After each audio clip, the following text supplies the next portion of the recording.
every day at 7 p.m.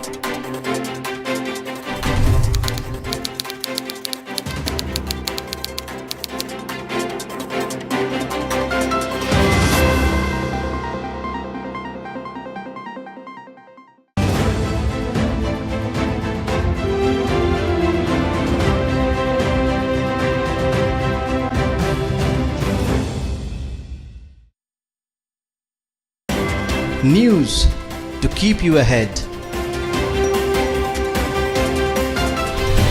Evening Prime every day at 7 p.m.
A very good morning, viewers. Welcome to Result Day Live with me, Wasbir Hussain.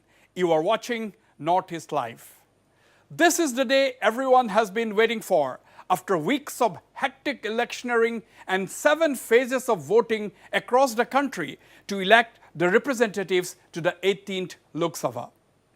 We at Northeast Live will be bringing you the trends and results as they come in from across the region and beyond as fast as possible.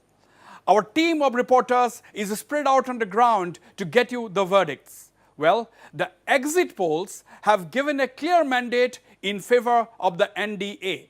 Almost all exit polls have predicted the 350 polls has predicted around 360 seats for the NDA, 149 for the India Alliance, and only 34 seats to others. Even if we choose to ignore the exit poll projections, the fact remains that there is a lot at stake in these elections. Will Narendra Modi come to occupy the hot seat for the 3rd term in a row?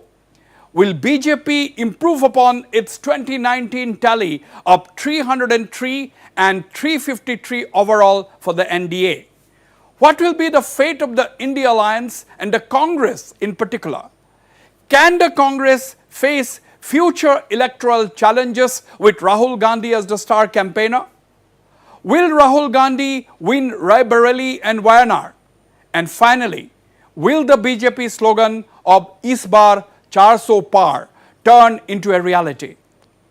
In just hours from now, the verdict will be known. As Northeast Live brings you the live coverage, the question uppermost in the minds of the people in the region's 8 states is whether the verdict will be a repeat of 2019 when the BJP and its allies won 19 of the 25 seats in the Northeast, or whether there are surprises in store. Well, the exit polls have predicted between 16 to 21 seats for the BJP and its allies in the region and between 3 to 7 seats for the India Alliance. The BJP, though, has exuded confidence of winning not less than 20 or 21 seats in the Northeast. Assam has the highest number of 14 of the 25 Lok Sabha seats in the region, and therefore all eyes will be on the verdict in Assam. Will BJP and its allies, the AGP and the UPPL, manage to bag a dozen seats as predicted by their leaders, or will the opposition succeed in snatching a few seats away? We will get to know soon. In Assam, all eyes will be on the key seats of Dibrugarh, Jorhat, Nagaon, Dhubri, Kokrajhar, and of course Guwahati. Focus will also be on other big seats of the region, including Shillong and Tura seat in Meghalaya, the Tripura East seat, Inner Manipur, the 2 parliamentary constituencies in Arunachal, and of course the lone Lok Sabha seat in Sikkim. All right, let me go straight to our battery of reporters standing by across the 8 states in the northeast.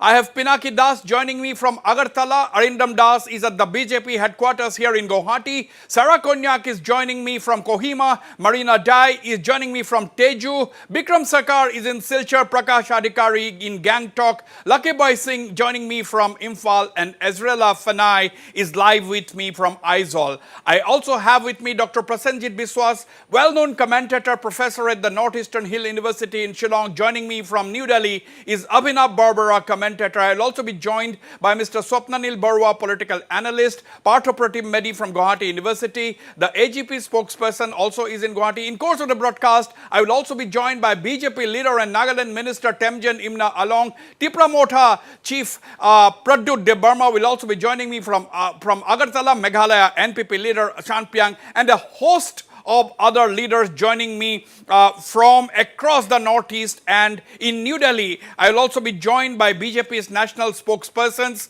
very soon. Let me go straight to our reporters. But before that, sound bites are flowing in thick and fast already as counting is about to begin in less than an hour from now. Let's listen in to some of the sound bites coming in from across the country. I'm pretty excited, and all of them who have voted for BJP in the entire country are looking forward for especially this particular seat, that we win and bring justice to Lok Sabha Parliament Hyderabad. I'm so sure that the entire country today would have been in their own prayers, blessing and wishing for 400 par, and these blessings have a tremendous storm of positivity in the nation, along with winning Hyderabad seat. Madam, today early morning you're visiting temple, offered puja. What did you pray today? Today I prayed that let the justice prevail.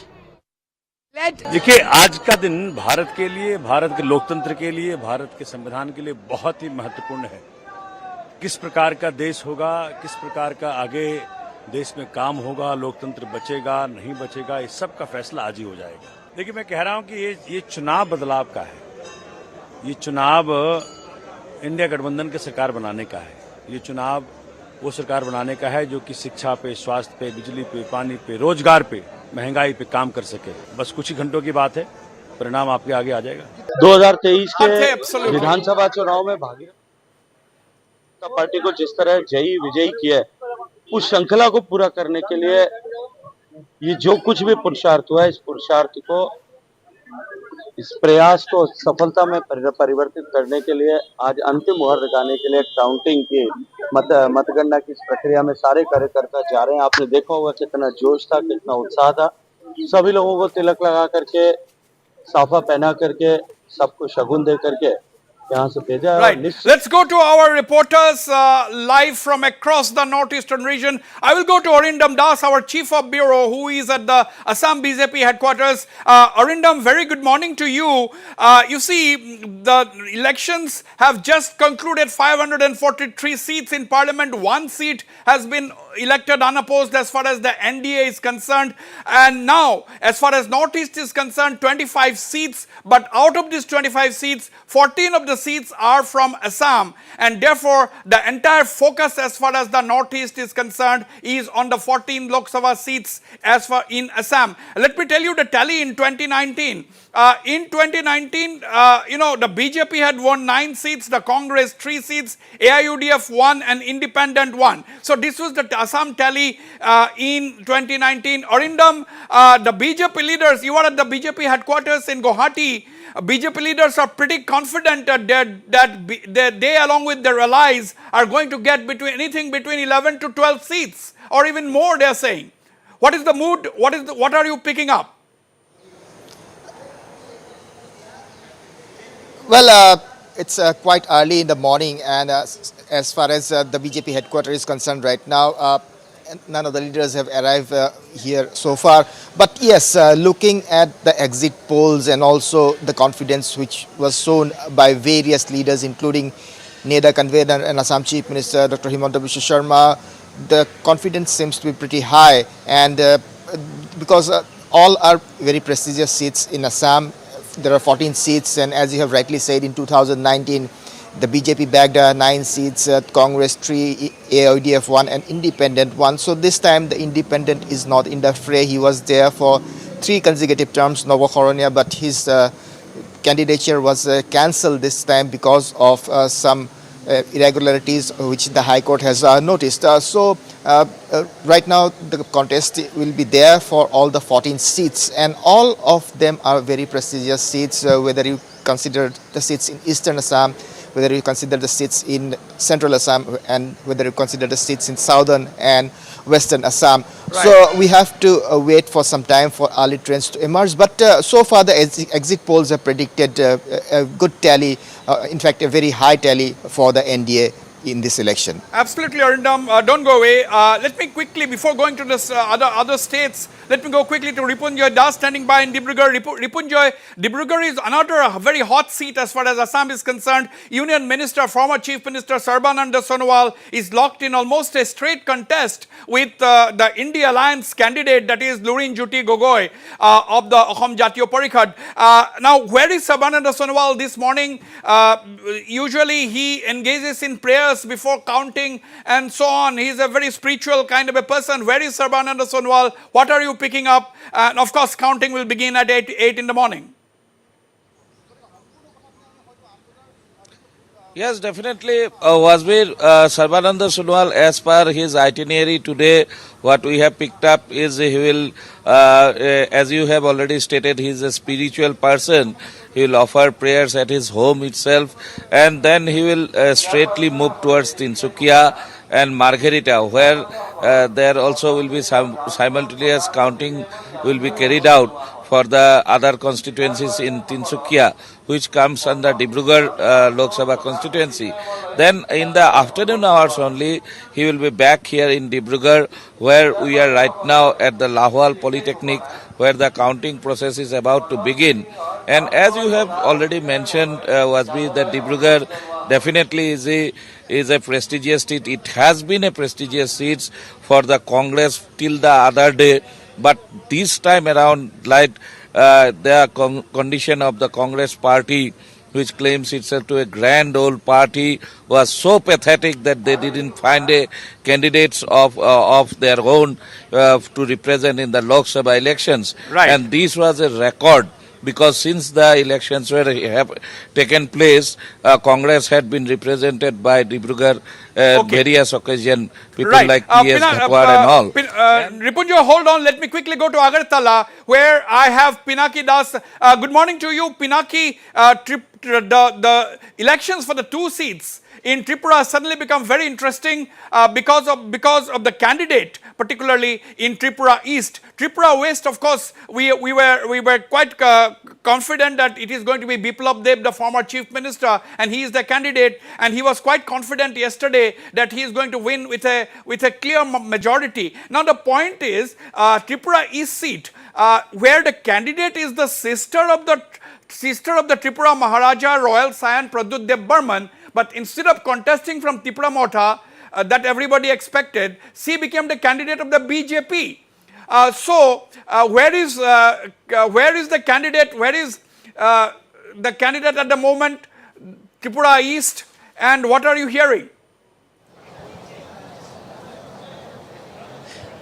Good morning, Wasbir, and to our viewers. Well, I am right now at Umakanta Academy, where the West Tripura's counting is taking place in 2 parts. And the East is very interesting, as you said, because of the same thing. That is not the Tripura Motha candidate, rather the Tripura Motha Supremo sister is the candidate from the BJP. Yeah. That is interesting, and she will leave from the palace sometime after now. She is in the palace. Pinaki, hold on.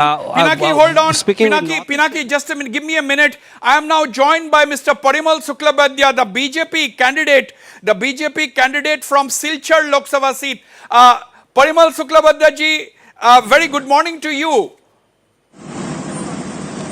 Parimal Suklabhadra good morning to you. Good morning, Dada. Good morning. And Parimal Suklabhadra अभी एक घंटा भी नहीं है, counting शुरू होने वाला है. आपका कैसा फीलिंग है? क्या आप कंफर्टेबली जीत पाएंगे? दादा मैं थोड़ा पहले आ गया काउंटिंग जो जहाँ काउंटिंग होगा काउंटिंग हॉल में, इसलिए कि अपना जो एजेंट हर टेबल में बैठा है या नहीं वो देखने के लिए, और उसका रिजल्ट का बारे में तो पहले ही हम बता चुका हूँ कि सिलचर लोकसभा से भारतीय जनता पार्टी करीबन 3 लाख से 4 लाख वोट से यहाँ से विन करके जाएगा. ये पहले ही काउंटिंग शुरू होने का पहले ही मैं आपको बोल रहा हूँ. काउंटिंग शुरू होने का बाद आप फिर पूछ लीजिएगा, क्योंकि हम लोग आफ्टर इलेक्शन जितना हमारा वोटर्स है, हमारा वर्कर्स है पार्टी का, हर आदमी का साथ बैठ के मंथन करके ये बात आपको बता रहा हूँ. सिलचर लोकसभा से भारतीय जनता पार्टी का उम्मीदवार होने के नाते एक विशाल वोट का व्यवधान से मैं चुन के आऊंगा. परिमल शुक्लबैद्य जी, ये अगर आप जीतते हैं तो आप क्या मानेंगे? क्या ये प्राइम मिनिस्टर नरेंद्र मोदी जी का जीत होगा, या आपका अपना जीत होगा, या पार्टी का जीत होगा? जी देखिए, सबसे बड़ा बात है कि नरेंद्र मोदी जी पार्टी का नेता है, तो आज का दिन पे हमारा सिलचर लोकसभा क्षेत्र का हर आदमी का एक ही उमंग है कि नरेंद्र मोदी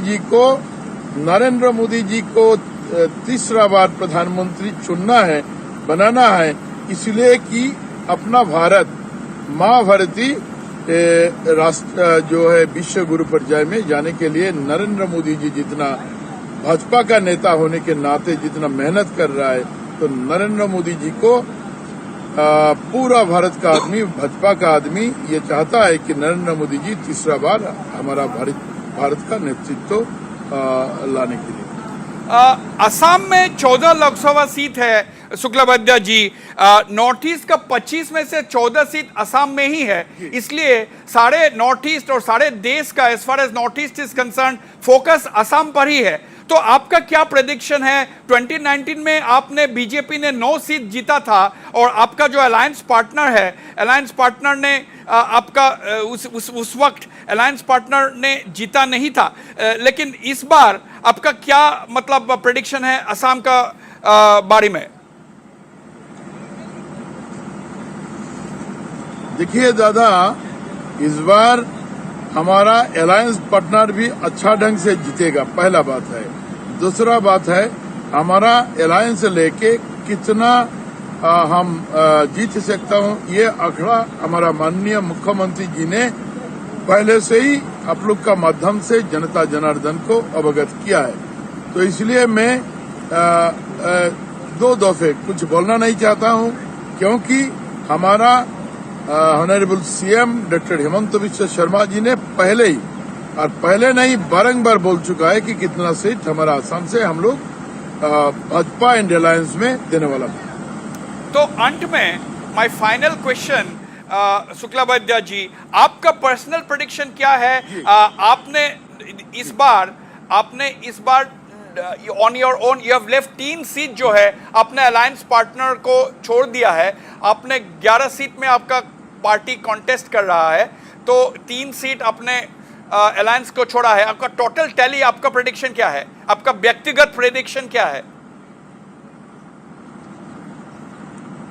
देखिए दादा, हम तो उम्मीदवार हूँ. जब मैं उम्मीदवार नहीं था, मैं पूरा लोकसभा समष्टि जितना असम पे है घुमा हूँ, अपना एक आइडिया है. लेकिन मैं इधर में सिलचर जो हम कैंडिडेट होने के नाते सिलचर छोड़ के मैं अलग सा कोई क्षेत्र में गया नहीं. 2-4 क्षेत्र में आफ्टर इलेक्शन गया, गुवाहाटी में गया, ये जीतने वाला है. हम धुबरी में गया, उधर में हार्ट कंटेस्ट में हूँ हम लोग. तो इसमें देखिए 2-3 सीट का बाहर में ऐसा बात बोल के कोई फायदा नहीं. हमारा माननीय मुख्यमंत्री जी हर असेंबली सेक्टर में गया है असम में, तो इसलिए मैं माननीय मुख्यमंत्री डॉक्टर हेमंत बिस्वा शर्मा जी ने जो ऑब्जर्वेशन आप लोग को बताया सही होगा, ये मैं बोल सकता हूँ. Right, Parimal Shuklabajaji, thank you very much and wish you all the best. Result अभी काउंटिंग शुरू होने में सिर्फ 45 मिनट बचे हैं, तो thank you very much for being the first guest on this show as far as north east life is concern. Wish you all the best. Let me go now across directly to Sarah Kanyak, our correspondent in Kohima. Sarah, the Kohima battle would have been nothing actually had there been no Congress candidate in the fray. So, is there a contest in Nagaland between the PDA candidate, common candidate, that is Chumben Murray, and the Congress's Mr. S. Jamir? What are you picking up, and where are you at this point in time? Good morning to you.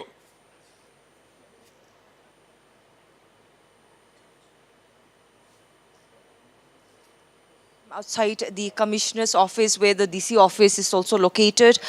The pastoral ballot counting will start at 8 a.m. sharp at the commissioner's office, which will be subsequently followed by the counting of the EVMs as well. Yes, Wasbir, you have rightly mentioned there would have not been any battle had the Congress party not fielded any candidate in the Lok Sabha polls this time around. And definitely, although there are 3 candidates in the fray, the PDA consensus candidate, Mr. Chumben Murray, the Congress candidate, Supung Marin Jamir, who is also the president of the Nagaland Pradesh Congress Committee, and the independent candidate, Mr.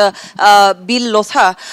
But however, this time around, although there are 3 candidates, there are 3 candidates in the fray, but the contest is between the Congress and the PDA, Mr. Chumben Murray. It was a very neck-to-neck fight between the 2 candidates, between the Congress and the PDA. Although the Congress have not been able to produce any MLA in the Nagaland Legislative Assembly or even in the parliament, but this time the wave had changed slightly, and as per observers, the performance of the Congress was slightly better than the previous elections that was witnessed in the state of Nagaland, be it the Lok Sabha, be it the Rajya Sabha, or the General Assembly elections. So this is going to be very interesting. Many are hoping that the PDA candidate will win, but we will have to wait for the result to come out, and we'll see who will have the last laugh. Absolutely, Sarah, stand by, don't go away. Let me make Pinaki complete his initial comments. Pinaki, where are the candidates? Where is Biplab Deb? He's an extremely spiritual kind of a person. He starts with visiting temples whenever there are big events. Like today is counting day, and we have seen even during the voting day he started by visiting the temples. Where are the 2 BJP candidates, and where are the opposition candidates? Where is the state Congress president, and so on? What are you picking up? See, Wasbir, the BJP candidates, they are yet to move for their centers. What we are hearing that Biplab Dev will leave after some time and he will visit a temple and then come to this Umakant center. But similarly, the other candidate from East, that is Pradut's elder sister, that is the Tipramota Supremo's elder sister, Maharani, she will also go to the temple, their Kuldevta temple, and from there she is supposed to leave after 8 o'clock. That is what she said yesterday. And the Congress candidate, or the India Bloc candidate for West Tripura, Ashish Kumar Shah, is already here. He had already spoken with North East Live, and he said that he is confident about his win, but also at the same time he was very apprehensive about Tripura's previous history of post-poll or post-counting violence. And he said he had spoken with the RO, and during the election day also they had complained to the Election Commission, but things did not happen as they had wanted. Had that happened, the result would be better. And the other candidate will be in East Tripura, the CPM candidate, Rajendra Riang, he will reach. But they are not that way, because he is from a communist background. He will come to the center after some time, but he is from Kanchanaburi, which it's a very interesting situation as far as Tripura is concerned. Yes, as far as the BJP is concerned, Tripura West, no surprise, Biplab Deb is the candidate, and his opponent is the Tripura Congress President Ashish Kumar Shah, part of the Indi, supported by the left and others. Now, there is no surprise as far as Tripura West, but Tripura East is extremely interesting because the sister of the the royal scion and Tripura Motha founder Kriti Devi Debbarma is the BJP candidate. Instead of contesting from Tripura Motha after the alliance, she got the ticket in a BJP candidate and Tripura Motha backed and campaigned for her. Now, even the opposition candidate there in Tripura East is Rajendra Riyang, the CPM, backed by the Congress, because it is part of the India alliance. So that is surprising, because until recently, they were they were at loggerheads. The Congress and the CPM, they were fighting each other until recently. So how are people reconciled to this change in political alignments? Yeah, Wasbir, that is interesting, but it applies for both. Both the Tripura Motha and the BJP had the same bitter relation till the alliance, or after the signing of the agreement, a New Delhi Tripartite agreement that had happened. And both have come together for their own reason. While the Tripura Motha Supremo had clearly said it is only who is at power at Delhi can give or serve his demand. That is for the socio-economic development, linguistic and cultural demand for the indigenous people who has been deprived in Tripura particularly, and they are kept very poor. On the other hand, the India alliance, they have their bitter experience, but they say they have come together to save democracy and the constitution. That is right. To fight against the BJP. So they have their own differences, but come together for their own causes. All right. And the people, all right, Pinaki, people how they have accepted them, that only the results will Pinaki, speak. we'll have to wait and watch. Very interesting situation. We will get the numbers soon, because it's the EVM and it will not take much time for us to get the trends. Let me go to Imphal, where I have Lucky Boy Singh joining me from Imphal. Lucky Boy, interesting contest in Imphal as well.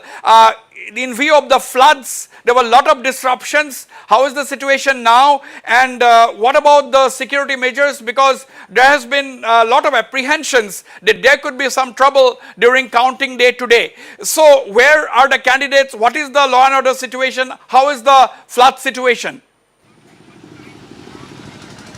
Yes, Wasbir, right now in Imphal, the law and order situation is completely fine. But yes, before counting begins, there were two bomb blasts happens in Manipur, one in Bishnupur and one in Imphal West during midnight, and one is on the yesterday's evening. And yes, for today, still now, there is no any untoward incident occurred in the Imphal city. And yes, people are waiting for the result of this election. And yes, I'm in front of Dr. Bimal Akoijam's residence, and yes, as per his workers' words, that he won't be leaving out until the final results comes out for the upcoming, the result of the election. And yes, for the BJP, various ministers and MLAs of the state government have been moving around to various counting centers, so that they have the thought that they will be winning the seat of the inner parliamentary constituency in Manipur. Wasbir. All right. Now, where are the candidates? Because the exit polls had predicted that as far as the outer Manipur seat is concerned, it is going to be NPF. Because the BJP is supporting the NPF, BJP has not put up a candidate because of the violent situation. And as far as Imphal East is concerned, the exit polls have predicted, given some kind of an advantage to the Congress, that have put up an unconventional candidate this time in the form of Jawaharlal Nehru University Professor Dr. Bimal Akoijam. Nobody thought that the Congress will field Professor Bimal Akoijam for the inner Manipur seat. So where is Bimal Akoijam at this point in time, and where are the candidates? Yes, Wasbir, right now for the outer parliamentary constituency, yes, various candidates have been gearing up to come towards the RO office in Thoubal, as it is very much far, because there are 4 candidates representing and contesting for the outer parliamentary constituency. And yes, for inner, there were 6 candidates, including Dr. Bimal Akoijam, and from the Indian National Congress, as well as from BJP, Dr. Basanta Kumar. And yes, still right. For the team of Basanta Kumar, ministers and MLAs of BJP-led government in Manipur have been moving around in every counting centers. And yes, all the candidates haven't come out from their own residence, but as per the words from the workers from Dr. Bimal Akoijam, he won't be coming out until he got the final result of the election. All right. Lucky, stand by. Let me go to Marina Dai, our Arunachal correspondent. Marina, you are in Teju, from where two of the candidates are contesting, that is Tapir Gao of the BJP and his rival candidates. Now, give us an update. Counting, of course, is going to begin at 8 o'clock. How was the contest? Who is the front runner? What are you picking up from the people on the ground? Yes, Wasbir, I am right now here in Teju, one of the counting center for Eastern Parliamentary Constituency for Arunachal Pradesh. And here in this counting center today, all the candidates for the MP we can play the Arunachal graphics. Yes, carry on. Yes, sir. Yes, Wasbir. So all the candidates for the Arunachal MP East will be here today. There are 6 candidates in the for the MP East, but the key contenders are Tapir Gao of BJP and Bosiram Siram of INC. These are the two main candidates. The fight is between these two candidates. One from Bosiram Siram of INC and Tapir Gao of BJP for Eastern Parliamentary. Yeah, and yes. Yes, now where is Mr. Tapigao and the candidates, Marina? Yes. We will stay with those Arunachal graphics and carry on. How is the arrangements? Where, for how many seats? Where are the arrangements? Where is the main counting center? Well, as I have said, Wasbir, that Teju is the main center. It's the main counting center for the MP East seat. And, can you show the? Can you ask your camera person? Can you ask your camera person to pan and show the counting center? Let's remove the graphics. Right, Wasbir. Yes, carry on. This is the counting center. From this is the ending point of, and from here the candidates have to move to that place. So the main center is that side. We have to go to that side, and this is the outer area. So far, the candidates have not arrived here yet. All the 6 candidates have not arrived here, but they will be here after some time. And well, as per the supporters of the candidates, they are from here 5 minutes far away from here. Live from Teju. Teju ground is there. 5 minutes. Ground is there, so where the supporters are waiting for the candidates. So we have to wait for the candidates because they have not arrived here yet. And as you can also see, the weather is quite favorable today here in Teju. Right. Marina, you know, as far as East is concerned, Arunachal East, we know the contest is between sitting MP Tapir Gao, a veteran BJP leader, 2-time Arunachal East MP, Bosiram Siram of Congress, 2-time Pasigat East MLA and former Education Minister of Arunachal. Also in the race is Bande Mili of the Arunachal Democratic Party, that is the nascent political party floated by former Chief Minister Gegong Apang. Now, this is a triangular contest, but from all accounts, it's a direct fight between sitting MP Tapir Gao and Bosiram Siram of the Congress. And we'll also see, as far as the Arunachal West is concerned, there on the screen, viewers, the direct fight is between Union Arts Sciences Minister Kiren Rijiju, Union Minister of State, veteran BJP leader of the state, and Congress top leader, former Chief Minister Nabam Tuki of the Congress. That is as far as Arunachal West is concerned. And we will also go to our report. Stand by, Marina. Thank you very much for time being. I might come to you short while. And let us have all the reporters on the screen back. We have with us Prakash. Let's go to Ezrela first. Prakash, मैं आपके पास आ रहा हूं 1 minute में. Ezrela Fanai from Aizawl joining me live. Let's see the key fights in Aizawl, Mizoram. Ezrela, good morning to you. It's a direct fight between Mr. Vanlal Vena of the opposition MNF and the ZPM candidate. So what are you picking up? What is the contest like? Good morning, Wasbir. so the main contenders, like you have just mentioned, is between the Sikkim Rajya Sabha MP, Vanal Vena from MNF, and the ZLP candidate Richard Vanal. Ezrela. So, carry yes, on. Carry on. yes. So, so though many people say that it's a very close fight, some say that Vanal Vena has a good chance of winning, though he's an opposition, and also though he lost the MLA election last year, but he has a good chance of making it as an MP.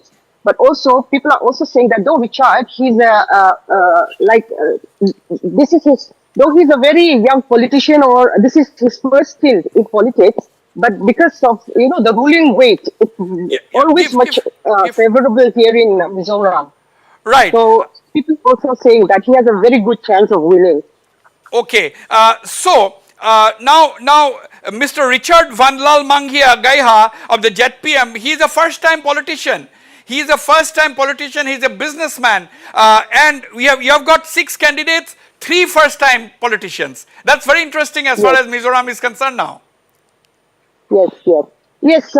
See, the Indian National Congress, Pulalbi Agzama, he's also a first-time politician. He's a retired police officer with a very good record during his service.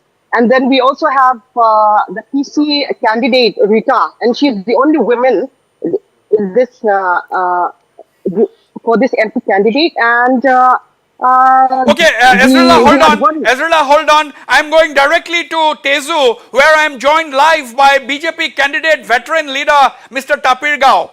Mr. Tapirgaon ji, good morning to you. अभी आधा घंटा के बाद counting शुरू होने वाला है. आपका मन में क्या चल रहा है अभी? Let's say full frame. आपका मन में क्या चल रहा है? मन में यही चल रहा है कि पेमा खांडू जी का लीडरशिप में और मोदी जी का लीडरशिप में अरुणाचल में और देश भर में जो डेवलपमेंट हुआ है, इसके लिए परिणाम भी अच्छा होना चाहिए. यही सोच के मैं काउंटिंग सेंटर में जा रहा हूँ. तापिरगांव जी, आप 2 बार ऑलरेडी जीत चुके हैं ईस्ट, अरुणाचल ईस्ट. नो, आज जो रिजल्ट निकलेगा, तो अब अगर आप जीतते हैं इलेक्शन में, अगर आप जीतते हैं तो ये किसका जीत होगा? ये आपका जीत होगा, पार्टी का जीत होगा, या प्रधानमंत्री मोदी जी का जीत होगा? देखिए, यहाँ मोदी जी का और पेमा खांडू जी का डबल इंजन, और साथ में हमारा बीजेपी कार्यकर्ता का मेहनत और हमारा आम जनता का भारतीय जनता पार्टी के ऊपर में जो विश्वास, उसका ही जीत होगा. मैं तो भारतीय जनता पार्टी का एक कार्यकर्ता हूं, और जिसको पार्टी ने ये दायित्व दिया है कि आप एमपी लड़ना है, सारा responsibility Modi, Pema Khandu double engine and BJP कार्यकर्ता एंड हमारा अरुणाचल प्रदेश का आम जनता. तो तापिरगांव जी, आप सिर्फ अरुणाचल का नेता नहीं है, आप वेटरन पार्लियामेंटेरियन है. अभी आज एनडीए के बारे में एग्जिट पोल ने तो ऑलरेडी दे दिया है कि 307 तक एनडीए जा सकता है. तो आपका पर्सनल प्रेडिक्शन नेशनल में क्या है?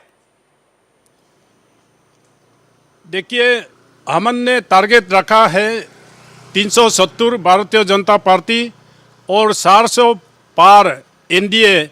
ये मोदी साहब ने, भारतीय जनता पार्टी ने ऐलान किया है. इसी टारगेट में ही हम लोग लेके आएंगे.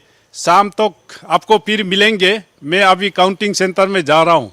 ठीक है तापिरगांव जी, लास्टली फाइनल क्वेश्चन अभी का लिए, शाम को दोबारा हम लोग बात करेंगे. तो अभी का लिए फाइनल क्वेश्चन, कल जो रिजल्ट्स, परसों जो रिजल्ट्स निकला था अरुणाचल स्टेट असेंबली का, ना उसमें एब्सोल्यूट मेजॉरिटी, तो इसको आप इतना ऐसा वर्डिक्ट जो मिला है, ये क्यों इतना अच्छा प्रेडिक्शन हुआ, प्रोजेक्शन हुआ, क्यों अच्छा इतना रिजल्ट्स हुआ, इसका पीछे क्या है? इसका पीछे यह है कि मोदी साहब का, भारतीय जनता पार्टी का schemes and development Arunachal Pradesh में जो कांग्रेस समय में जो नहीं हुआ था, हाईवे बोलिए, ब्रिजेस बोलिए, एयरपोर्ट बोलिए, मेडिकल कॉलेज बोलिए, हर जगह सड़क ऑल ओवर अरुणाचल प्रदेश में, असम बॉर्डर से चाइना बॉर्डर तक 2 लेन रोड अरुणाचल प्रदेश में तवांग से लेके नागालैंड बॉर्डर तक ट्रांस अरुणाचल हाईवे और हर घर में जल, drinking water, electricity, medicals, all aspects और मोदी साहब का जितना सेंट्रल स्पॉन्सर स्कीम्स जो दिया गया है लोगों को बेनिफिट है। आप हर घर में चावल पहुंचाया, हर घर में ये आपका पानी पहुंचाया, इलेक्ट्रिसिटी पहुंचाया, ये सब का परिणाम है। और पेमा खांडू जी के लीडरशिप में और मोदी जी का लीडरशिप में जो अरुणाचल में जो कभी नहीं हुआ था, इस बार जो हुआ इसका परिणाम हम तांपिंग मेजोरिटी में भारतीय जनता पार्टी अरुणाचल असेंबली में जीता है। Right, wish you all the best अप्रीगांव जी। अभी काउंटिंग शुरू होने वाला है, आधा घंटा से कम समय बच गया है। Thank you very much. हम लोग दोबारा बात करेंगे नॉर्थ ईस्ट लाइव में। Thank you, wish you all the best. Okay, thank you very much, thank you. Okay, let me go to now Diffu, where our correspondent Sareem has Mr. Amar Singh Tisso. Mr. Amar Singh Tisso is the BJP candidate from the Diffu, from the Lok Sabha seat. Now, Mr. Amar Singh Tisso, very good morning to you. Less than half an hour, less than half an hour remains for the counting of elections, counting of the votes. What is your feeling now? कैसा चल रहा है? Feeling कैसा है आपका अभी? हम लोग का 6 डिफो ऑटोनोमस एसटी पार्लियामेंट कंसेंसी में टोटल वोटर से 9 लाख प्लस, तो यहाँ में पोल हुआ है 6,82,000। तो भारतीय जनता पार्टी का हम लोग टोटल वोट मार्जिन 3 लाख से अबव मिलेगा और 100% जीत के आएगा। तो टिसो जी, ये कॉन्फिडेंस आपको कहां से आ रहा है? ये जो आप इतना कॉन्फिडेंटली बोल रहा है, ये कॉन्फिडेंस का पीछे में क्या क्या चीज है? हम लोग का जो प्रधानमंत्री से लेके हम लोग का चीफ मिनिस्टर और यहाँ का 2 ऑटोनमस काउंसिल डॉक्टर तोरीराम रोंघांग सीएम और देवोलाल गोलासा जी ने बहुत डेवलपमेंट काम किया है। वो डेवलपमेंट का इश्यू से हम लोग इतना वोट मिलेगा। तो टिसो जी, आप फर्स्ट टाइम आप कोई बड़ा इलेक्शन आप कॉन्टेस्ट किया, अभी आपको कैसा लग रहा है? आपको बहुत काम करना है हिल डिस्ट्रिक्ट्स में, तो है अभी क्या क्या काम करना है आपका? क्या प्रोजेक्ट, क्या क्या एजेंडा है? हमारा फर्स्ट एजेंडा है 125 कॉन्स्टिट्यूशनल अमेंडमेंट। वो होम मिनिस्टर ने ऑलरेडी वो राज्यसभा में इंट्रोड्यूस हो गया। वो 244(2) और 271(1) वो आर्टिकल वो इम्प्लीमेंट करना है।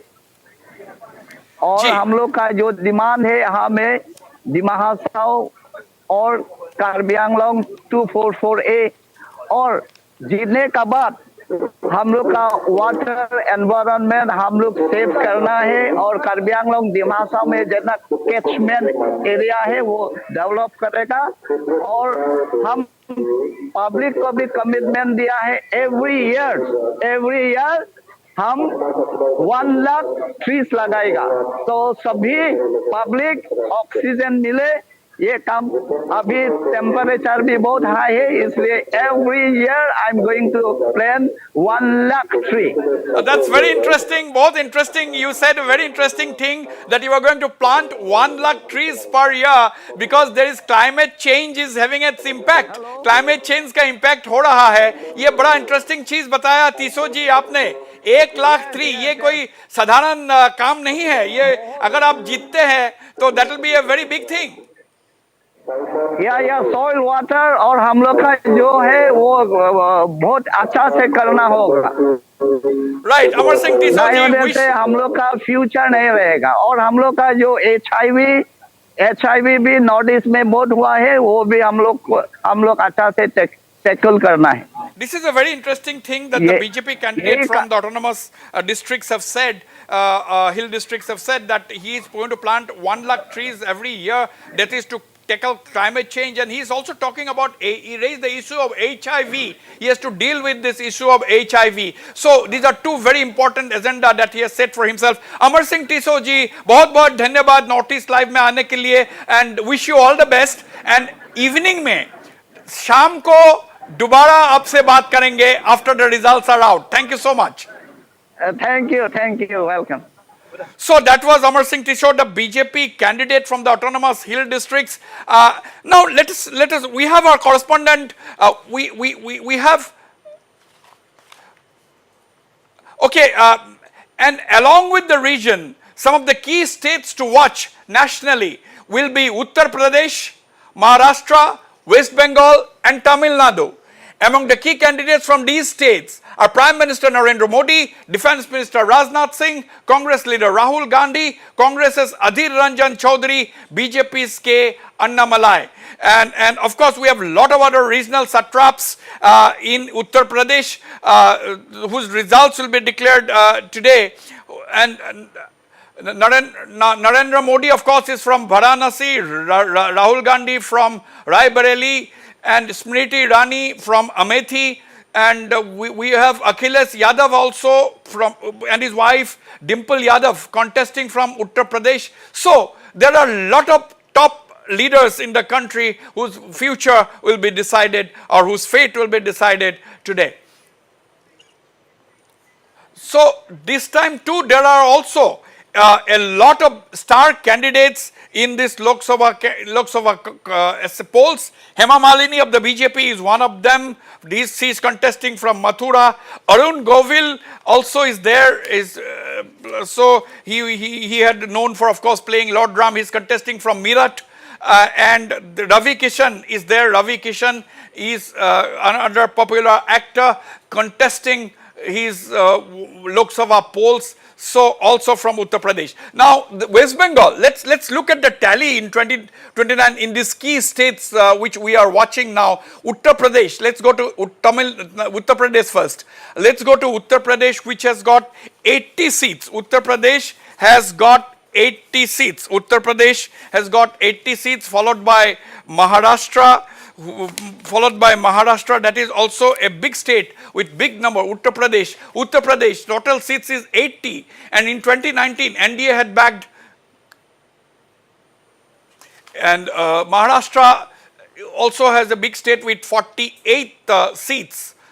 Maharashtra is a state with 48 seats. So we'll go back to our reporters. We go straight to Prakash Adhikari, joining from Gangtok. He is with Indrahang Sombha. He is with Indrahang Subba, the ruling SKM sitting MP. He is a 35-year-old young leader of the Sikkim Krantikari Morcha. Let's listen to him. As well. तो आपका PG राय है, भरत बसनेत है, क्या उम्मीद रखते हैं, कितना vote मिलेगा आपको? और एक भरत बसनेत और आपके बीच में टक्कर है, बोल रहे लोग, क्या बोलना चाहेंगे? नहीं, इस बार रिकॉर्ड मार्जिन आ रहे हैं, तो जो भी मेरे प्रत्याशी है, जितने भी, सबको मेरा बेस्ट विशेस, लेकिन SKM is going to win, so that's the fact. 2 दिन पहले असेंबली का रिजल्ट आया, एब्सोल्यूट मेजॉरिटी मिला आप लोगों को, पार्टी को 31 सीट में आप लोग का जीत है. क्या है राज, क्या है इसके? जनता का 5 इयर्स तक हमने सेवा किया है, यही एक राज है. हमारा सीएम साहब ने दिन रात एक करके काम किया है और हमने उनको साथ दिया है. एसकेएम का पार्टी कार्यकर्ता ने दिन रात करके जनता का सेवा किया है, तो यही राज है. तो कोई भी अगर कोई पॉलिटिकल पार्टी जीतना चाहता है तो एसकेएम का नेता प्रेम सिंह तामंग जी की तरह और एसकेएम पार्टी की तरह जनता का सेवा करे, जनता डिसाइड करेगा. इफ यू विन तो क्या होगा सेकंड टर्म में? आप क्या इशू, बहुत सारे पॉलिटिकल इश्यूज, सिक्किम का पेंडिंग इश्यूज है, सिक्किम का बहुत सारे जितने भी सेंटर के साथ मिलकर काम करने का इश्यूज है, उसमें एसकेएम ने 5 वर्ष तक जैसे सीरियसली काम किया है उससे भी ज्यादा सीरियसली एसकेएम काम करेगा और उसमें मेरा जो भी रोल रहेगा हम सिंसियरली उसको निर्वाह करेंगे. जी हाँ, हमारे जो एडिटर इन चीफ वास्बिर हुसैन आपसे बात करना चाहेंगे, आप डायरेक्ट उनसे बात कर सकते हैं. वास्बिर Hussain. Okay, let me try and speak to Mr. Indrahang Subba. Indrahang Subba ji, very good morning to you. First of all, wish you all the best and congratulations for the massive verdict that the SKM got from the people in the assembly elections. Thank you. Thank you so much. Yeah. Mr. Subba, counting is going to just start now. 15 minutes left for the counting. What is going on in your mind? You are, of course, absolutely confident of winning, and your opponent is PD Rai, also a two-time MP from Sikkim. So what is your feeling now? क्या feeling है आपका अभी? Sikkimese people have decided with a landslide victory to bring back the SKM party in the state government also, and in the same way the people of Sikkim have decided कि parliamentary constituency भी SKM को ही जिताएगा और हम पूरा बहुमत से जीत के फिर से लोकसभा में हम पहुंचेंगे और सिक्किम का सेवा करेंगे। तो मिस्टर सुब्बा देखिए, जो यूथ है, यूथ आप जैसा नेता, you are only 35 young leaders, you are like a youth icon. Now आपका एजेंडा क्या होगा? आप अगर जीतते हैं आज तो you will be an MP for the second term. तो आप सिक्किम के लिए आपका पार्लियामेंट में आप क्या चीज उठाएंगे? What is the topmost priority as far as you are concerned? सबसे पहले सिक्किम और सिक्किमीज आइडेंटिटी को प्रोटेक्ट करना हमारा प्रायोरिटी रहेगा, और India as a citizen of India हम कॉन्स्टिट्यूशन को पूरा सिर पर रख के काम करेंगे, और जितने भी हमारे युवा साथी हैं, हमारे जितने भी स्टूडेंट्स हैं, उनके वेलफेयर के लिए हमारे काम करने का, और लास्ट 5 इयर्स भी हमने उसी लाइन में काम किया है, सिक्किमीज पीपल के को सेवा दिया है। तो इस बार भी हम सिक्किमीज हमारे यूथ के साथ, स्टूडेंट के साथ मिलके और उनके वेलफेयर के लिए हम काम करेंगे। सो प्रायोरिटीज बहुत सारे हैं, यहाँ बताते बहुत समय हो जाएगा, तो कभी समय मिलेगा तो आपके चैनल के मार्फत हम सारे जनता को बताएंगे कि हमारे एसकेएम और as a member of parliament मेरा क्या प्रायोरिटीज रहेगा, कभी विस्तार में बताएंगे। अंत में my final question to you Indrahang Subba ji, कल जो रिजल्ट निकला परसों, तो एसकेएम ने सारा इलेक्शन स्वीप किया, तो इसके पीछे क्या वजह है, आप क्या समझते हैं? एसकेएम पार्टी का नेता श्रीमान प्रेम सिंह तामंग और एसकेएम पार्टी का कार्यकर्ता और जितने भी एसकेएम पार्टी का मेंबर्स है, सब मिलके 5 इयर्स तक सिक्किम का सेवा किया है, सिक्किम में जन समुदाय का सेवा किया है। They have worked for the people of Sikkim. So यही राज है कि हम लैंडस्लाइड विक्ट्री के साथ फिर से सरकार बना रहे हैं। प्राइम मिनिस्टर मोदी जी का सरकार से किस तरह से सिक्किम को मदद किया लास्ट 10 इयर्स में?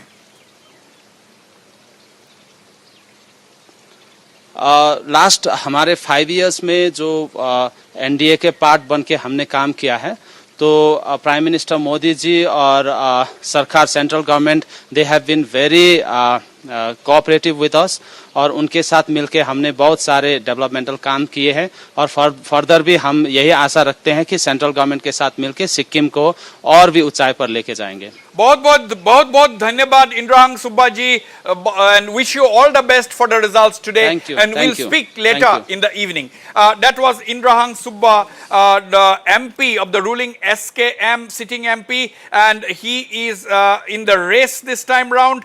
And we'll go to the key fight as far as Sikkim is concerned. Let's take a look at the key fight. Indrahang Subba versus PD Rai. And PD Rai is also a 2-time former MP and is one of the top leaders of the SDF.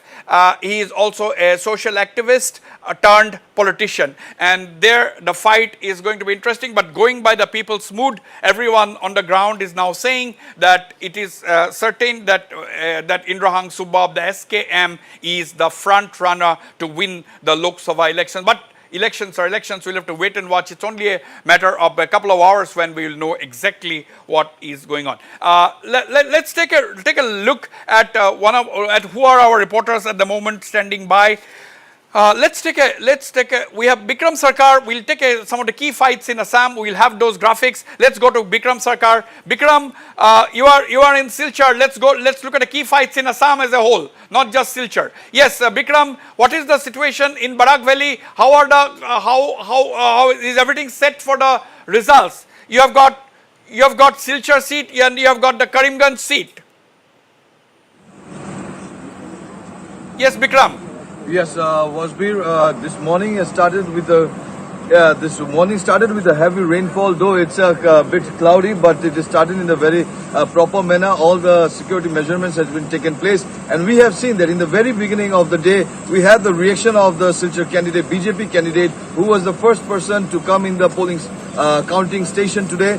We had a talk, you had a talk with him, and in Karimganj also, everything is set before 2 days of the counting, and we are seeing that as it is about to start, the counting is about to start within a few moments, Wasbir, and pulling this counting agents of different parties are stepping inside this counting hall. This is we are standing at the ISBT compound, and this counting will be done in the ISST compound. So every candidates of their parties like BJP, just now the Congress candidate came in, before that we have seen the TMC candidate, all are waiting for the final result, and it is about to start at 8 p.m. as we all know. Wasbir. Right. Now we have Suklabadda, Parimal Suklabadda, the BJP candidate, as far as Silchar is concerned, was quite confident. How is the fight? What did you see the fight in Karimganj is concerned? Was it a contest between the BJP and Hafiz Rashid Ahmed Chaudhary of the Congress, or who were the main players? Yes, Wasbir, it is very important in concern of hold on, Valley, Bikram, hold on. Bikram, hold on. Bikram, hold on. Don't go away. I'm straight going to Kohima, where I'm joined by the Congress candidate S. Jamir, Supong Meren Jamir. He's the Congress candidate. Mr. Jamir, very good morning to you. Can you hear me? Good morning. Yes, I can hear you. Yes, you know, Mr. Supong Meren Jamir, without you, there would have been no contest, almost no contest in Nagaland. So you are a very important player this time. Yeah, I am representing the people of the Nagaland. I am carrying the sentiments of our people. Right. How was the fight? Are you confident? It was tremendous.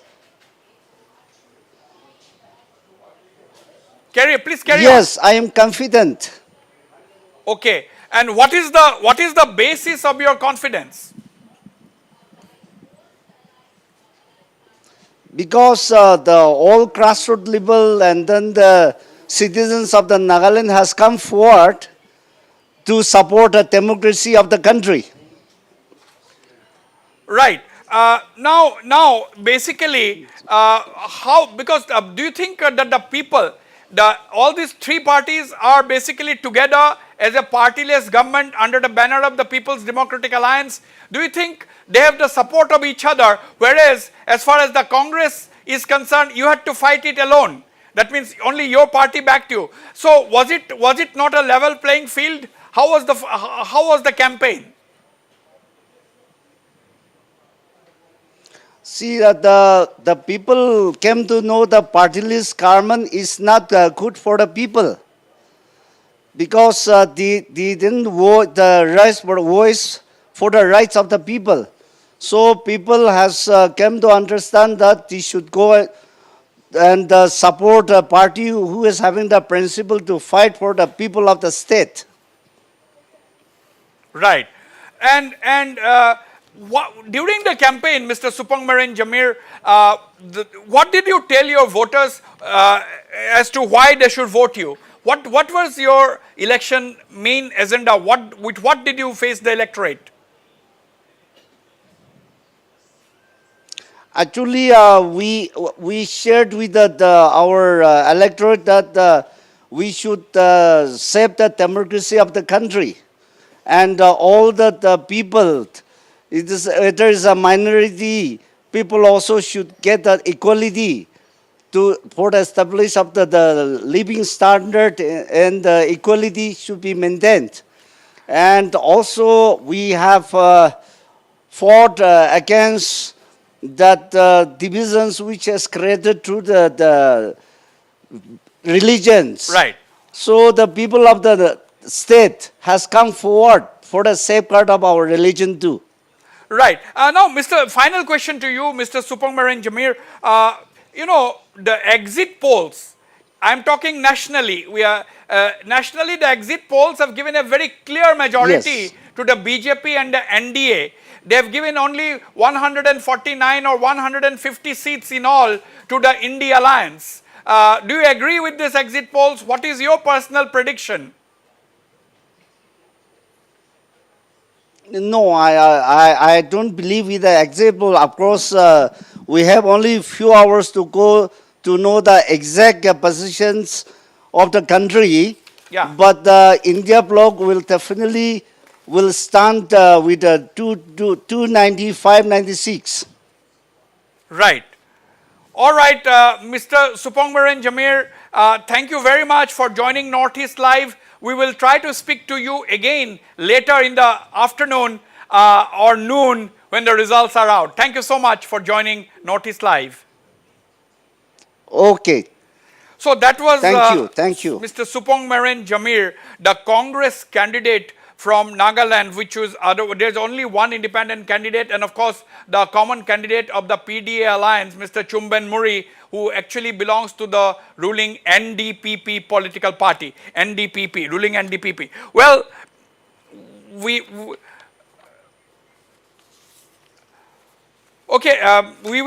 counting is about to start. We'll go for a very short break, and I'm also welcome Abhinav Barbara joining me from New Delhi, one of our commentators. We will speak to Abhinav when we come back. But on the whole, this is elections to the 18th Lok Sabha is going to be extremely interesting. Let's take a look at the 2019 overall national tally. 2019 national tally, national graphics 2019, and that was the second time in 2019 of Modi becoming the Prime Minister. The BJP had got 303, and as far as the NDA, total of 353 seats out of 543. So the 2019 tally, BJP on its own was 303, NDA 353, Congress 52. That was the tally, and which is a sharp increase from the 2014 tally when the BJP had got to 282 and the NDA 336. Marginal increase by both the NDA as well as the Congress from 2014 to 2019. And of course, these are some of the key states to watch this time around. We'll go for a short break. Don't go away. I'll be right back as counting is about to begin.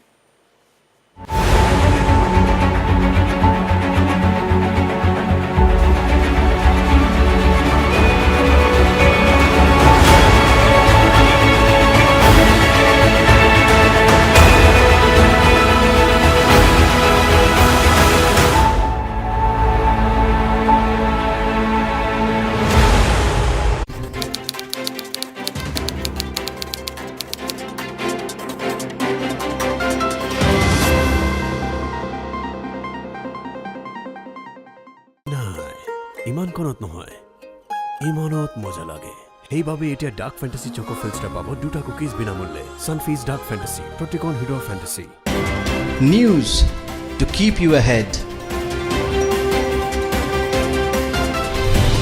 Evening Prime every day at 7 p.m.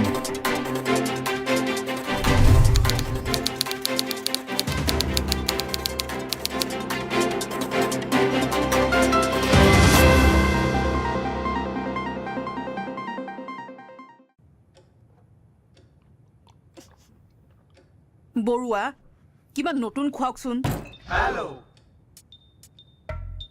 Hello' hello'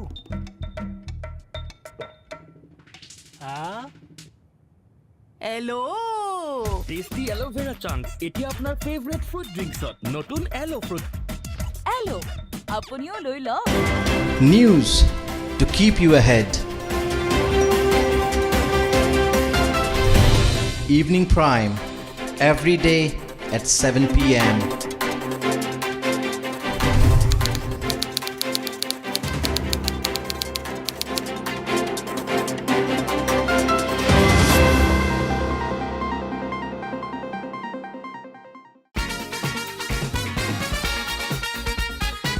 Get minimum 70% off on mango. Only at the Myntra end of season sale. Wishlist now. News to keep you ahead. Evening Prime, every day at 7 p.m.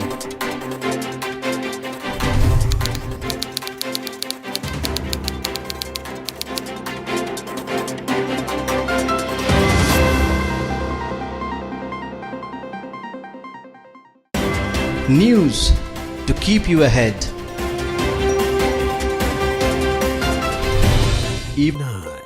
ইমান কনত নহয় ইমানত মজা লাগে সেইবাবে এতিয়া dark ফেন্টাসি choco filter পাব দুটা cookies বিনামূল্যে Sunfeast dark ফেন্টাসি প্ৰতিকন হিডৰ ফেন্টাসি News to keep you ahead.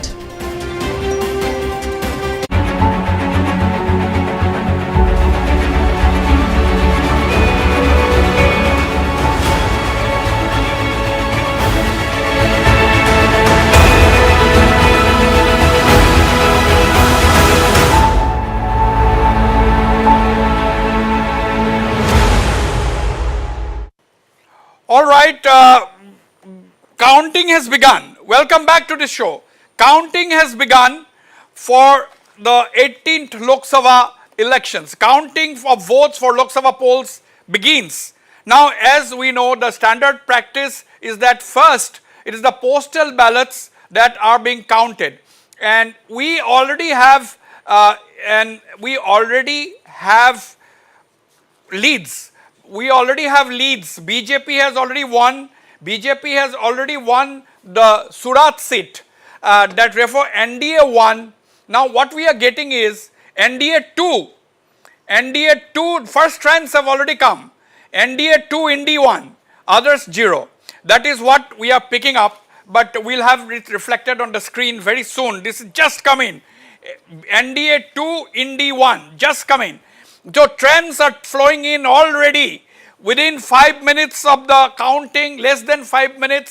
And these are actually postal ballots, the counting of which actually starts immediately as the counting starts. So basically what we are getting as postal ballots, and these are the normal practice, after which the EVMs will be opened shortly. And we are and the trends are flowing in thick and fast. We'll have it reflected on the screen now. We are getting 6 trends at the moment. BJP had already won unopposed the Surat seat. Therefore, it was started with 1, and now we're getting actually 5 trends today. NDA 5, Indy 1. That's what we are getting. NDA 5, Indy 1. We'll soon have it reflected on the screen because it takes a few seconds to type.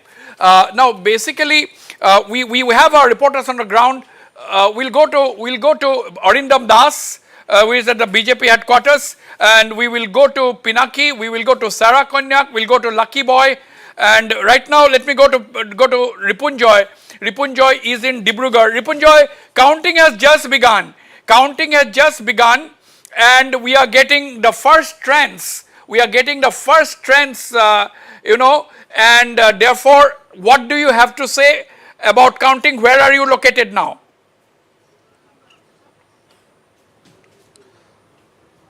Wasbir, right now I am located in the Lahwal Polytechnic in Dibrugarh, where counting has, as you have mentioned, just begun. Initially, the counting of postal ballots will take place, and then the EVM counting will start.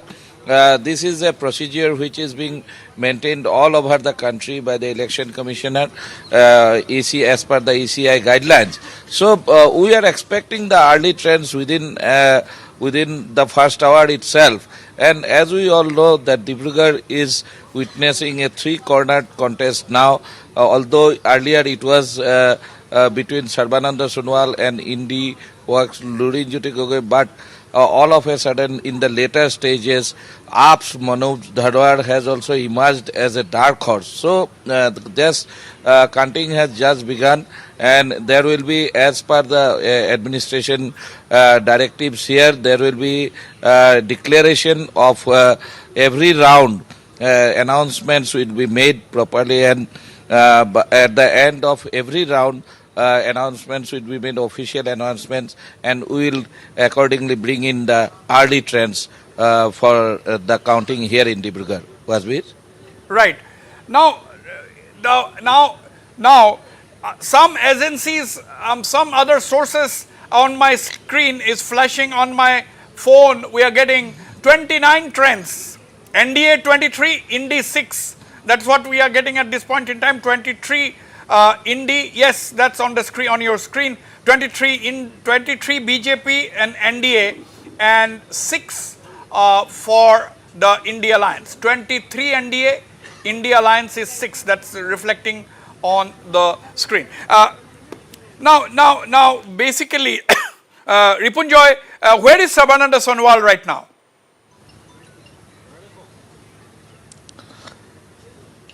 Yes, Sarbananda Sonowal is on his way to Margherita, because 3 places the counting for Dibrugarh Lok Sabha constituency is going on, have started some time ago. Here in Dibrugarh, Tinsukia and Margherita. So he will first be in Margherita, meet his well-wisher and take a view over the counting process there. Then he will come to Tinsukia and finally to Dibrugarh, where he will be, where he is expected around noon or just after noon time. Well, so he nationally, is the. Yeah, hold on. We are getting very fast trends now coming.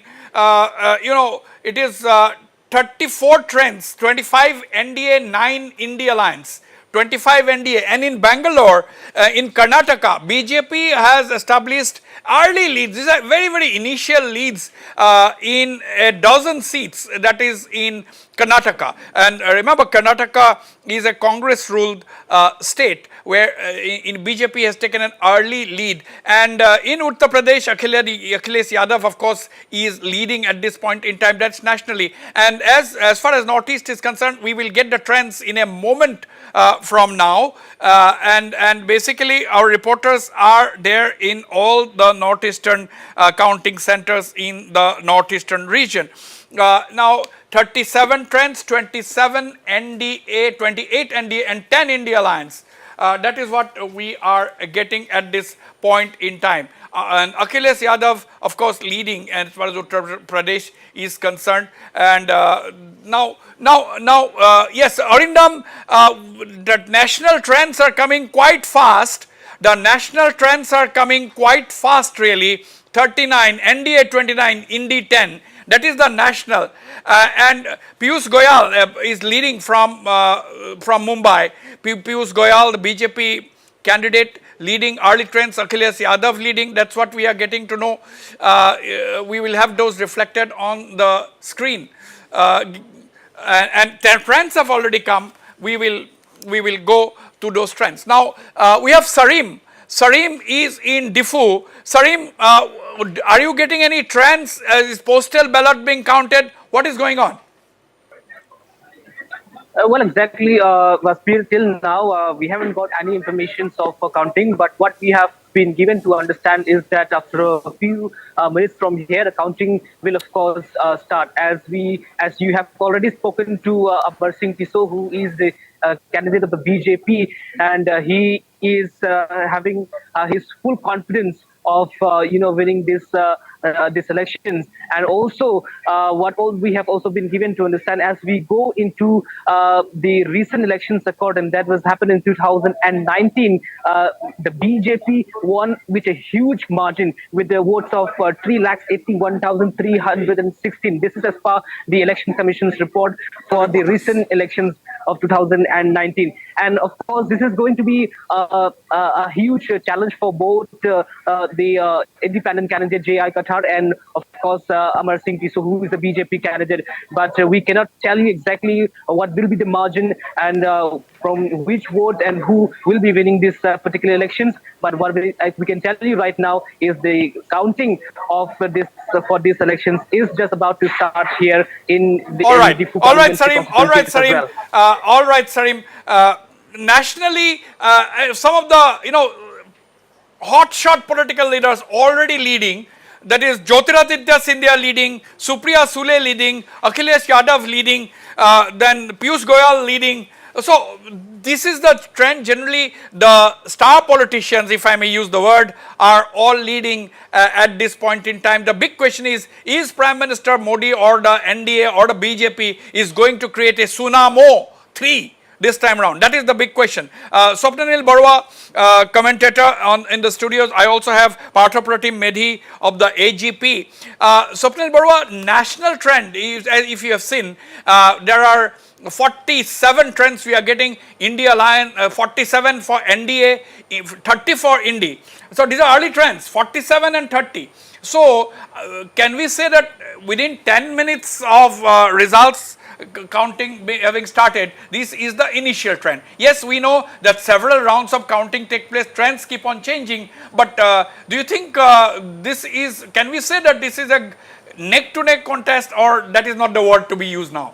I don't think it is neck to neck contest as yet, because I think just about a first or second round would have gone and the postal ballots may have been counted. So yes, postal ballots are being counted right now.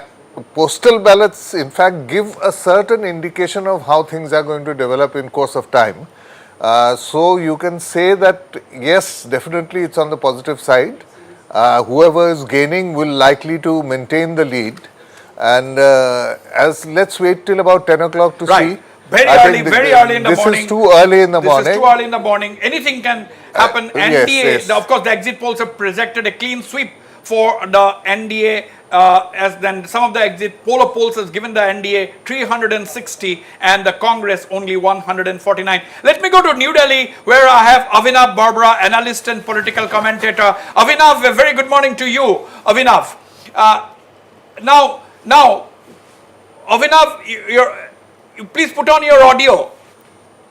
Yes, Wasbir, I hope I'm audible, right? Yes, you are audible. And as far as the national trends, Avinash, we are getting 85 trends so far, and NDA 55, India Alliance 30. What do you make of it? Of course, we all know that this is very, very early trends, and all the hotshot politicians are leading. Akhilesh Yadav is leading, Supriya Sule is leading, then Jyotiraditya Scindia is leading, Piyush Goyal is leading. So these are the leads, and in Karnataka, we have seen that the BJP has established a very, very early lead. Avinav.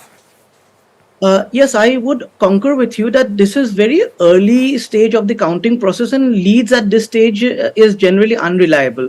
But at the same time, I think we need to also acknowledge the fact that the BJP has gone into this election with an advantage. Out of the 303 seats that it had won last time around, there are 226 seats where it won by a margin of over 1 lakh votes. So automatically we can see that there is an inbuilt advantage for the BJP. Now coming to the case of Karnataka, I would like to be placed on record that at the end of the day, if we see a surprise verdict in Karnataka, contrary to how many detractors of the BJP are expecting, I would not be surprised, because last time they had swept the elections, and when they swept the Lok Sabha elections, I would like to point out that there were 18 such seats where the BJP had won by over 1 lakh votes. Now, of course, the BJP lost the assembly elections, but please remember that it has been some time, and reports from the ground suggest that there is anti-incumbency seeping against the incumbent state government as well. And with 18 seats that you have won over 1 lakh votes, the kind of swing that is required to actually decimate the BJP in that state is quite high. The stakes are high, therefore. So the BJP would lose certain seats, a number of seats, but it would not be the kind of landslide that proponents of the Congress are expecting. As for the other seats, of course, there are a number of high-profile seats to watch. I think Raebareli becomes one, even Wayanad becomes one, because Annie Raja has been put up by the CPIM out there. Then, of course, the family bastions of Mulayam Singh's Skians. Those are other interesting seats to watch out for. I am stating the obvious. This is breaking news, but it's stating the obvious. Prime Minister Narendra Modi is leading from Varanasi. Prime Minister Narendra Modi is leading for Varanasi. Another star candidate, that is Kangana Ranaut, is also leading. Srikant Shinde leading. These are early trends. And of course, we have a trend from the northeast, where the SKM candidate Indrahang Subba, who just spoke to me and sounded very, very confident, and SKM candidate Indrahang Subba is leading for the leading in the lone Sikkim seat. That is the lead that we are getting from the northeastern region. And we will go to our reporters. But before that, I have two guests in the studio, Partha Pratim Medhi of the AGP and Dr. Prasenjit Biswas. Dr. Prasenjit Biswas joining me from Shillong. Dr. Prasenjit Biswas, NDA 64, India Alliance 43. 109 trends that we are getting right now. What do you have to say? These are very, very early trends that we all know, but things may change as we proceed. Yeah, you can understand the trend in terms of whose trend is rising and whose trend is falling. Right now, NDA is down by 12 seats, and India bloc is up by 20. No, you are wrong. NDA this India Alliance is down by 20 seats.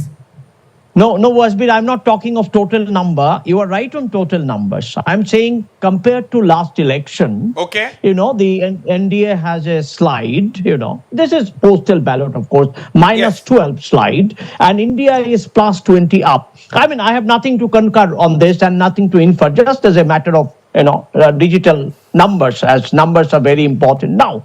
But coming to the issues, the issues of unemployment, the issues of maintaining a healthy political culture, and also to arrive at a kind of a very sound democratic mandate will be something that will decide India's course for future. And today is that D-Day, I would say, and everyone is looking for a solid people's mandate without any manipulation, without any glitches. And I'm pretty sure that the 10 years of work done by Prime Minister Modi will be evaluated in essence today.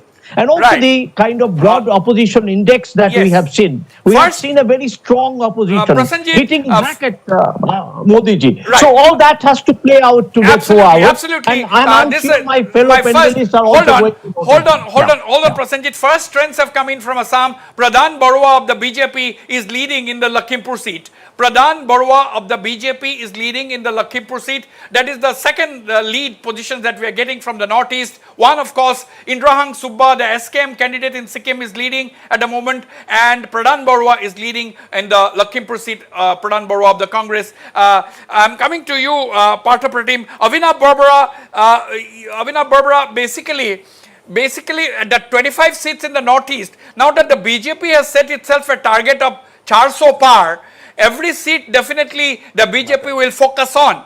Therefore, the 25 seats in the northeast have suddenly become very, very important because the BJP has set itself a target. Yes, definitely. And if you look at the 25 seats, out of them, there are 9 seats that the BJP had won last time in the Northeast with a margin of over 1 lakh votes. So again, like I have seats. said, Northeast, BJP, NDA, 19 seats in the Northeast. 9 seats in the Northeast. BJP, yes. Yes, BJP won by a margin of over 1 lakh votes. So you can already understand that the BJP went into these elections with an advantage in this region as well.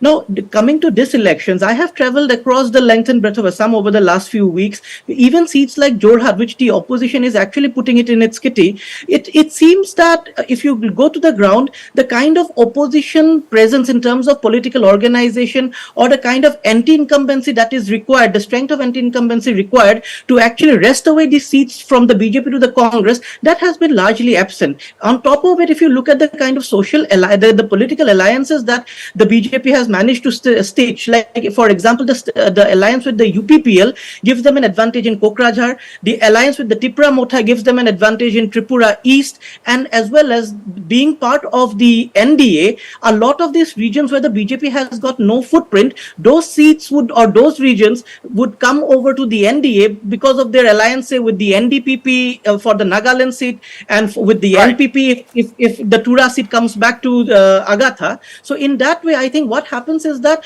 well, the BJP has its dominance. Those areas where the BJP has got no foothold, the NDA would be reinforced by its allies. So in that way, I feel that it would be largely status quo. It is not that the BJP would gain any more in the Northeast, but it would be a status quo largely for me. Right. Now let me turn to Partha Pratim Medhi of the AGP in the studios with me. Partho, regional parties are also playing a very big role as far as the NDA is concerned. Now, take the case of Assam. BJP has left 3 seats. BJP is contesting 11, and they have laid 3 seats to the regional parties, including 2 to your party. So, in the overall BJP's scheme of things, regional parties have always played a big role. Even if the BJP had numbers, they always kept the regional parties. Do you think that is one of the reasons why the NDA, or for that matter, do you think that is one of the reasons why the BJP has a strong alliance base? Thank you, Mr. Hussain. Actually, you are right. You are right. Why? Because in NDA we are a regional party. We are a region, and it's all right. We are regional party, and we have been allotted 2 seats. So we have been given our due share. And Mr. Hussain, I would like to emphasize on this that yes, as an NDA alliance, we then UPPL in Assam, we have together fought this election in all the seats as an NDA ally, and in the 2 seats which we are contesting, we are very much hopeful that we will win in large margin. And I would put it in this way to your question, Mr. Hussain, that a politician thinks about the next election, but a statesman thinks about the next generation. So in NDA, we have found that statesman, that visionary leader in the form of Mr. Narendra Modi, and under his leadership, this NDA is going forward, and with all his schemes of development and slow. Right. Big breaking is that Rahul Gandhi is leading in Wayanad. Rahul Gandhi is leading in Wayanad, and we have already said the Prime Minister Narendra Modi is leading in Wayanad. Some of the top shots, Smriti Irani there leading in Amethi, and these are of course on expected lines. Rahul Gandhi leading in Wayanad, and we don't have whether Rahul Gandhi's position as far as Rai Bareli is concerned. We'll tell you as soon as we get that. Wasbir, can I make a point here? Yes, Swapnil Barua, make a point. You were talking about the allies part of it. You know, the arithmetic of the politics is that BJP alone left to itself can get about 30 to 35% of the vote share. But to win, you need to get into the House of 40s. So it is very essential that that extra 10% comes in, and BJP has been very pragmatic in the sense to ensure that local participation is there, so that their 35 plus another 10% from the regional parties ensures that their victory happens. And secondly, the other way of organizing the politics is that the BJP has concentrated on 50% of the voters to ensure that all of them vote for the BJP, leaving aside the politics of contesting Congress versus BJP or RJD versus BJP, that apart, they have concentrated on that 50% of the voters, because that would have ensured that they, if not get 50%, at least get 48%, which will ensure their victory, irrespective of who is the opponent on the other side of the political spectrum. Well, as I said, things are changing. Kangana Ranaut at this point in time is trailing. Both the daughters of Lalu Prasad Yadav are trailing, and Shashi Tharoor of the Congress, the flamboyant politician, is trailing in Thiruvananthapuram. Of course, things can change. Let me give a rider. But at this point in time, Shashi Tharoor of the Congress is trailing in Thiruvananthapuram. Both the daughters of Lalu Prasad Yadav trailing. Kangana Ranaut is trailing as far as our Mandi seat is concerned. Now, BJP, interestingly, in West Bengal, West Bengal has 42 seats. In 2019, the TMC bagged 22 seats, BJP 18, Congress 2. But this time around, at this point in time, the BJP is leading as far as West Bengal is concerned. So that is Ranjit Datta leading, Ranjit Assam, and Ranjit Datta of the BJP is leading in Sonitpur. We have got 4 trends in Assam. Can we have the 4 trends one by one? Who are these 4 as far as Assam is concerned? We have got 6 trends, 2 Congress and 4 BJP. Gaurav Gogoi is leading. That's what we are getting to know at this point in time. Initial reports, Gaurav Gogoi is leading in the Jorhat seat. And out of 14, we are getting trends for 6 Assam seats. BJP leading in 4, Congress leading in 2. Sarbananda Sonowal is leading. Sarbananda Sonowal is leading in Dibrugarh. That is what we are getting. If we can quickly go to Ripunjoy Das, our reporter in Dibrugarh. So that is what we are getting. Ripunjoy, if you can come on the thing to get us an update as far as Sarbananda Sonowal is concerned. Now, Orissa also BJP is leading in 6 seats, although there was no alliance between the BJD and the BJP. There was rumored to be an alliance, but that did not happen. Therefore, there were a lot of words between the 2 camps, and Orissa BJP also doing well, leading in 6 seats as far as BJP is concerned. Now in NDA is leading in 151 seats overall at this point in time, whereas the India Alliance is leading in 78. Kanimoi is leading in Thoothukudi. That is Kanimoi DMK leader leading in thing. Ujjal Nikam, one of the hotshot lawyers, is also leading. Yes, Ripunjoy, Rakibul Hussain of the Congress is leading in Dhubri. He is pitted against Badruddin Ajmal, the AIUDF Supremo, and 3-time sitting MP from Dhubri. Rakibul Hussain this time, will Rakibul Hussain be able to unseat Badruddin Ajmal? I will ask my commentators, but quickly, Ripunjoy, first report says that Sarbananda Sonowal is leading in Dibrugarh. What are you hearing? Yes, that is what our sources are picking up, but we are waiting just for the official version from the officials here. But according to the sources, the Sarbananda Sonowal is leading in Dibrugarh, and also Gaurav Gogoi. We are hearing about Gaurav Gogoi also leading in Jorhat. So that is quite interesting, and on the predicted lines only in Dibrugarh, if we are to say. However, we are just waiting for a few moments that for the official version. And as you said, Wasbir, definitely in Dibrugarh we had seen that during the high pitch campaigning also, there were huge gatherings in the NDA partners and BJP rallies, and there were a lot of people support towards the rallies, and it was accordingly during the exit poll also. Okay. All right. So I am now joined by Nagaland BJP leader and Cabinet Minister Temjen Imna Along, very senior BJP leader from the Northeast. Temjen Imna Along, welcome to this live broadcast. The latest trends, we have got trends of 280 of the 543 seats. NDA is 280, NDA is 175, and India Alliance 98, others 7. NDA 175, India Alliance 98, and others 7. This is the latest trend. Is it on expected lines, Temjen? Good morning, Wasbir. Good morning.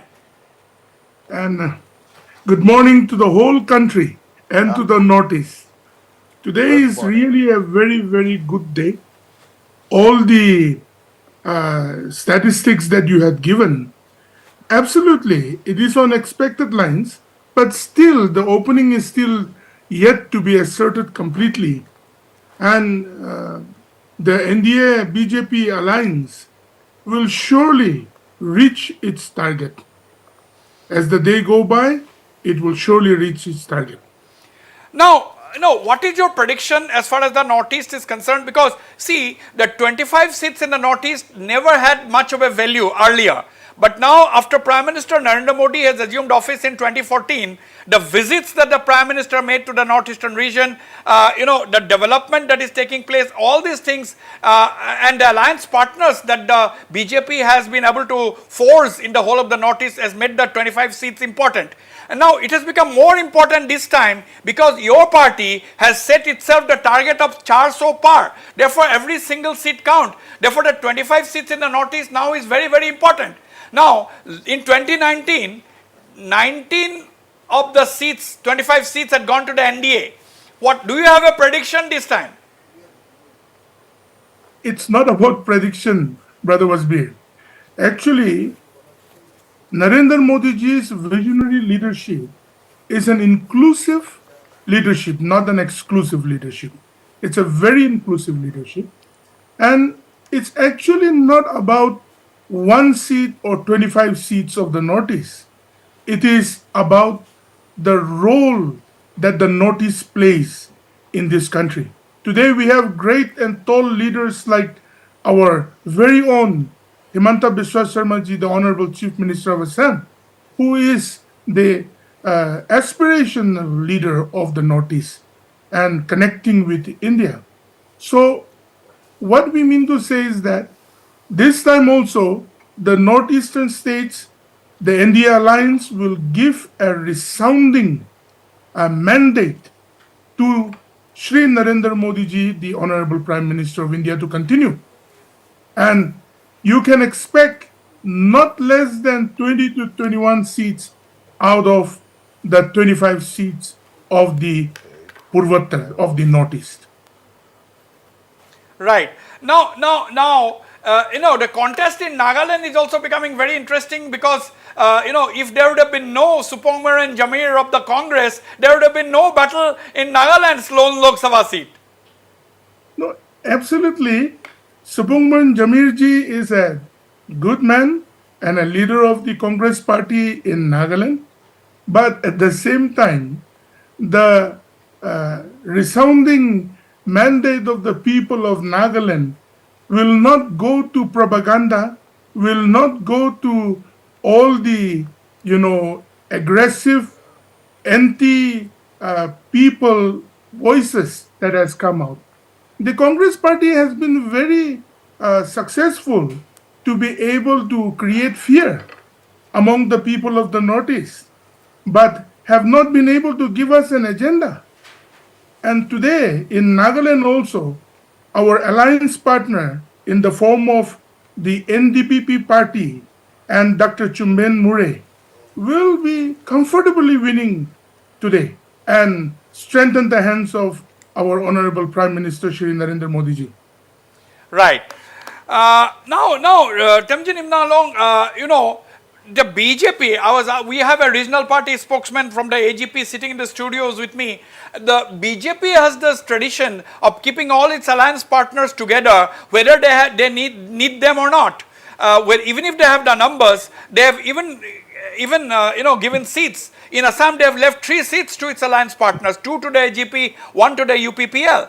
Now, same is the case in the northeast, other states. Now, what does this indicate? Do you think that is one of the reasons for the electoral successes, continued electoral successes of the BJP? Absolutely, Brother Wasbir. See, the Bharatiya Janata Party is a nationalist organization and a party, political party, but it takes into most importance the regional aspirations of the region, and to mitigate the national goals, the regional aspirations are also asserted and mitigated. And that's why the AGP party or any other important regional parties are always taken into eminence. Right. Another thing I would like to ask you, Temjin, BJP, the visit of the Prime Minister for over 50 times or maybe 60 times to the whole of the northeastern region, do you think that has made the party extremely familiar in northeastern region. You are the best person to explain. A lot of people said that in Nagaland there cannot be BJP because it's a Christian state, and the people said that Mizoram BJP is not be able to contest. Whether they win or not is different, but BJP as a party exists in Mizoram and they have been regularly contesting the elections.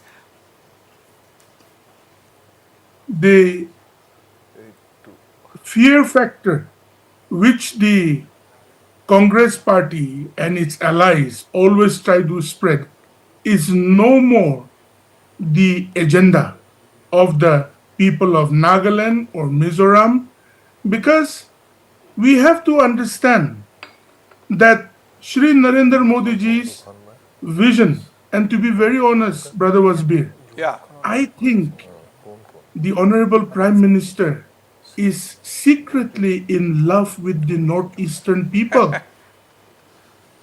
And our people have to understand that. Which Prime Minister has come to the Northeast for 50, 60 times? Right. Can you imagine that? He just needs a reason to come. He just comes. And that is, the most wonderful aspect that you can see. And he doesn't just come for the sake of coming, but he comes to, give hope, inaugurate, build, assert, and see that the Northeast truly becomes the Astalakshmi of Bharat. Right. Just give me a few moments, Temujin Imna Long. Let me go to let me go to Avinav Barbara in New Delhi. Avinav, okay, Avinav is not there anymore. We are getting 10 trains as far as Assam is concerned. 10 of the 14 Lok Sabha seats we have the trains as far as Assam Recording is concerned. in progress. BJP plus is 8. Congress 2. Which are the seats? If we can be a little more specific. If we can be a little more specific, my producers can tell the desk. Even if they be more specific, which are these seats where the counting is taking place? Which are these leads? If we can be a little bit more specific, leads. Let's give the leads. Amar Singh Tissot is leading. The BJP is leading in Diffu.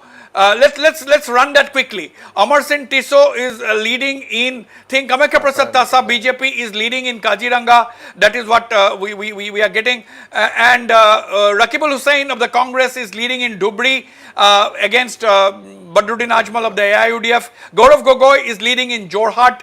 Gaurav Gogoi of the Congress is leading in Jorhat. And we also have early trends which shows that Sarbananda Sonowal of the BJP is leading in Dibrugarh. And let's go quickly with this. And we have Ranjit Datta of the BJP leading in Sonitpur.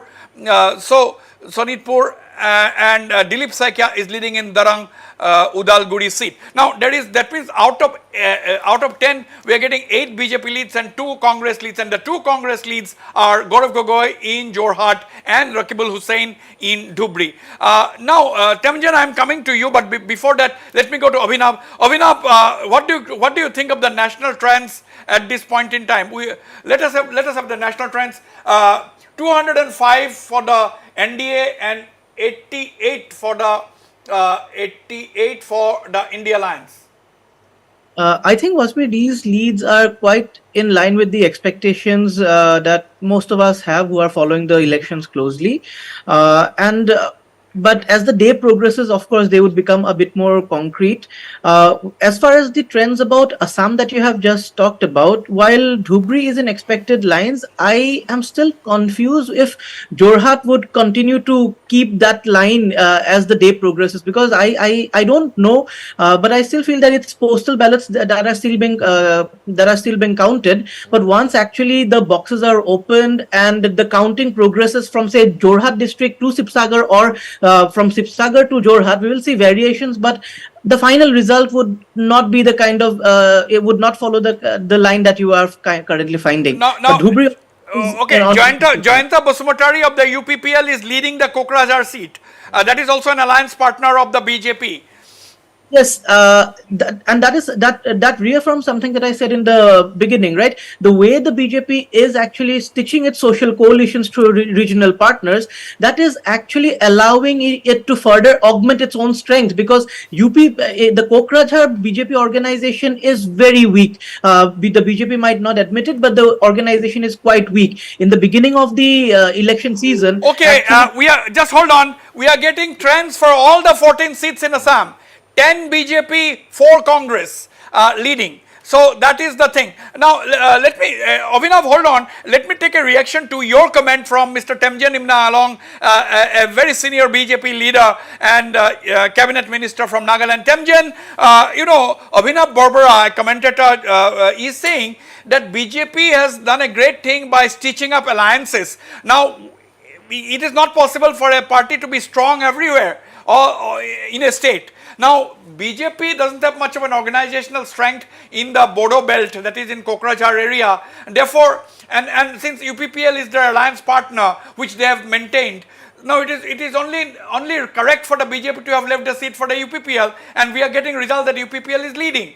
So this strategy of the BJP to have good alliance partners, regional allies, do you think that is the trick? Brother Wasbir, Abhinavji has said it very rightly, because the Bharatiya Janata Party, like I said, is a nationalist national party, but respects the aspirations, the assertions of the local people in the cornermost part of any part of this country, and knowing very well that in Boro area, the UPPL is our alliance partner. You know very well, Brother Wasbir, BJP has never walked out of an alliance, has never walked out, has always asserted that and taken everybody along. And Assam is the perfect example of that. With the leadership of Himanta Biswa Sharma ji, and with being a tall leader of the nation today, still stitching up, still working with the regional local aspirations of the state, mitigating it. And that's the strength. It's not the trick, it's the strength. Right. So, Brother Wasbir, that's happening everywhere in the Northeast and in the country. Right. Now breaking news, Sarvananda Sonowal, BJP candidate union minister, is leading by more than 1200 votes as far as Dibrugarh seat is concerned. Now let me come to you, Parthapratim Medi of the AGP. Now what has been the experience of the AGP? Because, it's not just an alliance partner for the alliance sake. I am giving from the Assam example. The BJP, which is a dominant partner, gives a lot of importance to parties like the AGP. You have 2 ministers from the AGP as well as its other ally, that is the UPPL. Because whenever there are crucial decisions to be taken, we always see that the BJP, all the alliance partners are together, whether it is the chief minister filing his nomination, whether it is Sarbananda Sonowal filing his nomination, we find all of them present together as one voice.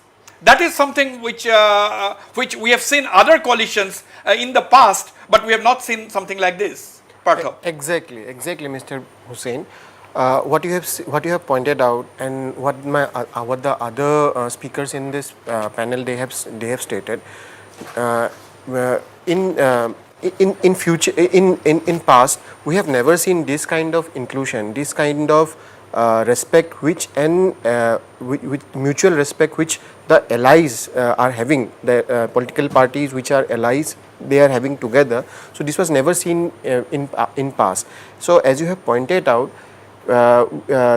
this kind of inclusion, yes, it is true that we have contested this election together, and strength to strength we have fought together, and this is the trend which this is a new trend which under the leadership of our dynamic Chief Minister, Mr. Himanta Biswa Sharma, and he's showing the way, he's paving the path that, see, an alliance should run, an alliance should continue in this way. So we are hopeful that this will continue in future also. Absolutely. I think to add to that, Wasbir, what I would like to suggest is that having worked closely with the BJP, another sense which they have understood very well is the sense of neglect of the entire people of the Northeast. So if you leave out the local component and become the brute majority, they have realized that politically it is not correct and it will not reap any dividends. So they have always been insistent that there should be a local partner, and therefore they have insisted on the alliances continuing in spite of possibly they are in a position to do away with it. But once you do that, again I think that old Congress thing that Northeast is looked down upon or Northeast doesn't matter, that feeling would go. So this is what is, I think, very politically correct with the BJP has been doing, is to keep its local partners active, alive and very participant, so that it does not appear on paper or even in the psyche of the local people that they are being looked down upon. Right. Now, Temjen Imna along, Mr. Narendra Modi is all set to create a tsunamo tree. Because BJP and the NDA has established a huge lead, 292 versus 123 of the India Alliance. Now, it is more than double the lead. Oh, yes, it may be early times, it may be early in the morning, but the lead has reached more than double between the Indi and the NDA. So, what are your thoughts? As the day has started, the India alliance will start to go down a little bit more, and the NDA alliance will start to go higher and higher. Now, with the what do you expect from the Honorable Prime Minister Shri Narendra Modi ji, who has really worked hard, not just spoken but worked hard, whose government has asserted governance to have an agenda for the whole nation. And see, Brother Wasbir, today, needless to say, today's mandate will be a clear mandate for a Viksit Bharat mandate, for a united Bharat, for a, Shresh Bharat, and for building this nation to be an inclusive nation.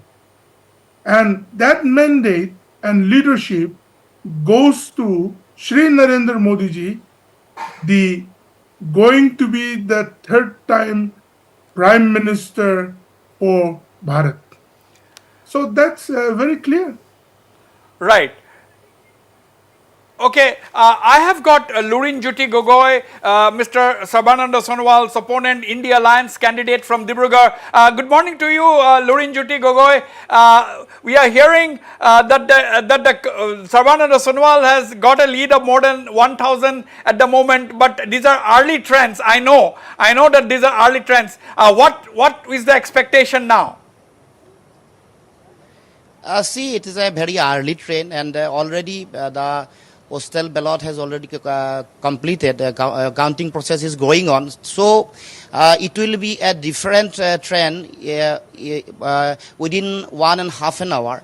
So we should see the whole result, whole trend of the counting, and I am very much confident. I am confident that in this particular constituency we will win in this particular constituency, and already one initial trend is set, and the difference is very less different, around 1,000, especially in Dibrugarh Vidhan Sabha constituency. I take lead around 400, and some constituency we have some slightly margin, we have lose in some constituency, but it is a very initial trend.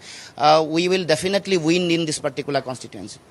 Right, and overall, if you see, Lurin Jyoti Gogoi, the trends are showing that India Alliance at 306, the NDA at 307 and the India Alliance at 125. That is more than double, much more than double.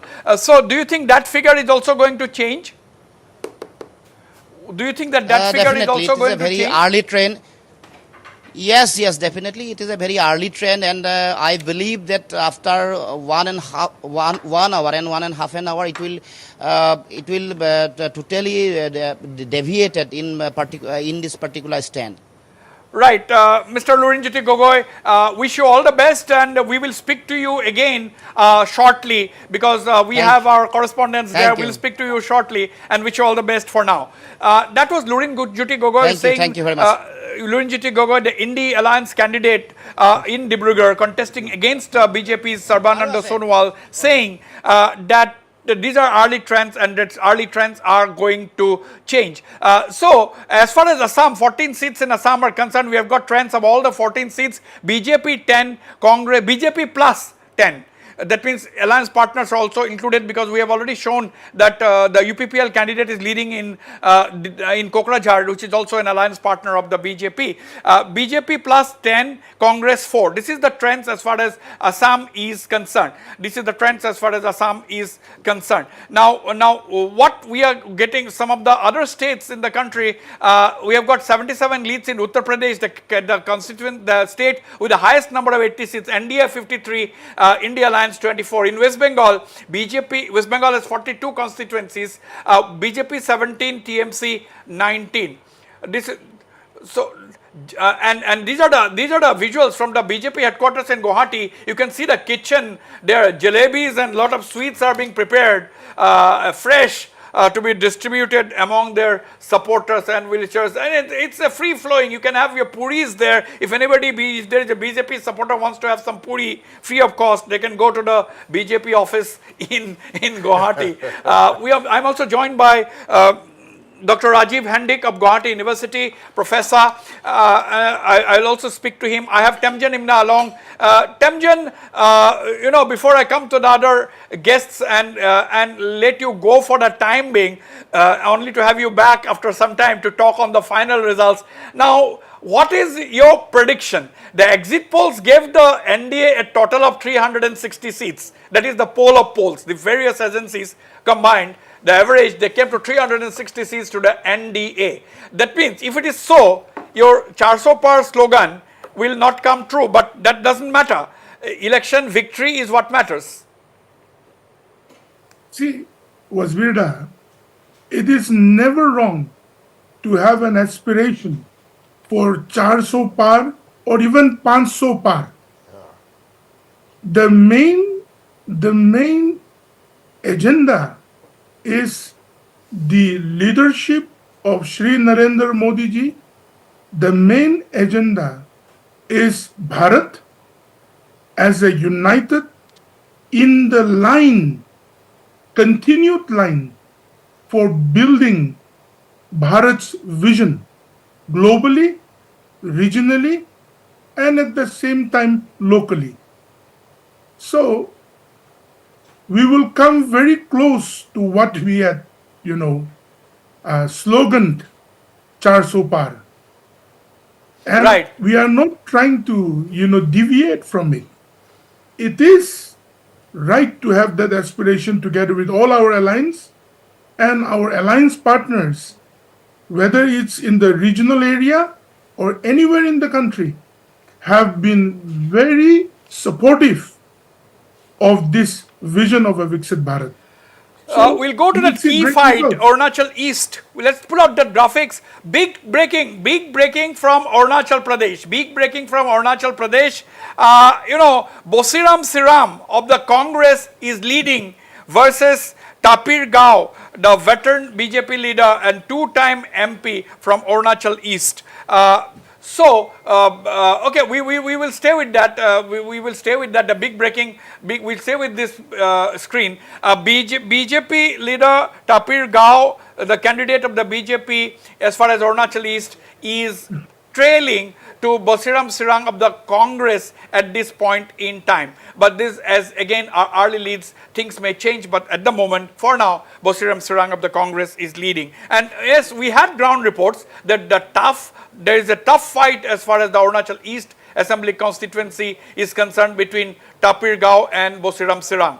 I'm live with our correspondent Marina Dai, who is at Tezu itself, the constituency from where Tapir Gao is contesting and Bosiram Sarang is contesting. Marina, Congress candidate Bosiram Sarang is leading at the point in time. Right. Right. Wasbir, so far the postal ballot counting is ongoing, and we can see that Bosiram Siram of INC is leading with a margin of 799 against the candidate of BJP's Tapir Gao. And as you have mentioned also that the fight in Eastern MPs fight for the Eastern MP seat is between Tapir Gao of BJP and Bosiram Siram from IMC. So we can see now from the postal ballot counting result that so far Bosiram Siram is leading, but we cannot comment anything so far. These figures may change later on as well. Yes. So back to you, Wasbir. Thank you, Marina, for now. Dr. Rajiv Hendik, what do you say of the total trends that we are showing at this point? NDA 311, India Alliance 147. Is this on expected lines? This is, of course, I think all these leads are based on postal ballots. Mostly, yeah. Maybe. And if you consider that most of these postal ballots are from defense personnel and people who are engaged in other very essential duties. So it means that Congress has made inroads into these bastions, which actually normally, especially the defense forces, they are almost always for NDA, because being very nationalistic, it's like that. So I would say it's a positive trend for the Congress, but it's not enough. However, this is significant. These leads are significant because it's based on postal ballots. Yeah, it's very interesting, where Tapir Gao is trailing, and here we see the Akhilesh Yadav is also trailing from Kannau's seat. Samajwadi Party leader Akhilesh Yadav is trailing. So now the point is, if Swapnil Barua, if these leads and trail figures, if the NDA continues to hold on, or if as far as Assam is concerned, if the Congress continues to hold on to its lead in 4 seats, that means more or less the figures on the screen will be this at the end of the day. If they continue to hold on to their leads or trailings. Well, I am not very particularly sure about the Congress holding on to the leads. Well, best wishes are with them, definitely. But one thing is, we must give credit to the Congress that initially when the elections began, they were nowhere in the scene. And as this election developed, within 2 months they were there. I mean, it's a kind of resurrection which has happened, which is an indicator that, which is, of the things that you cannot take the people for granted, that there is also the other section of the people to be taken care of, in the sense that 50% of the people may be for the establishment, there would be another 50% who are against the establishment, and there would be some organization who would be representing the 50% against the thing.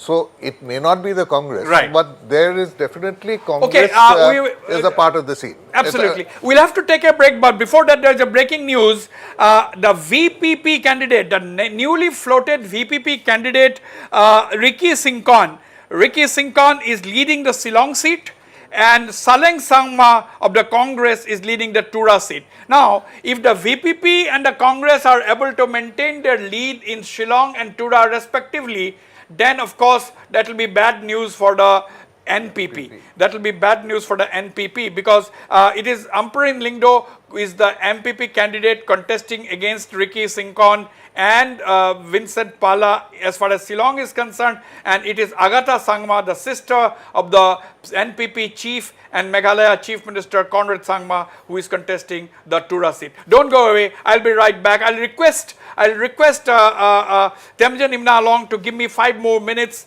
before I thank him for now.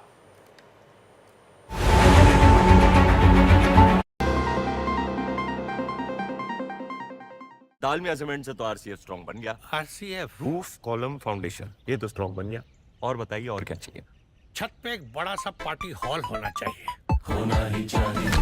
Marble का fountain, modular kitchen और एक aquarium होना ही चाहिए। इतने सब के लिए तो आरसीएफ स्ट्रांग होना ही चाहिए। तभी तो दालमिया सीमेंट चाहिए। दालमिया सीमेंट, आरसीएफ स्ट्रांग तो घर strong. News to keep you ahead. Evening Prime every day at 7 p.m.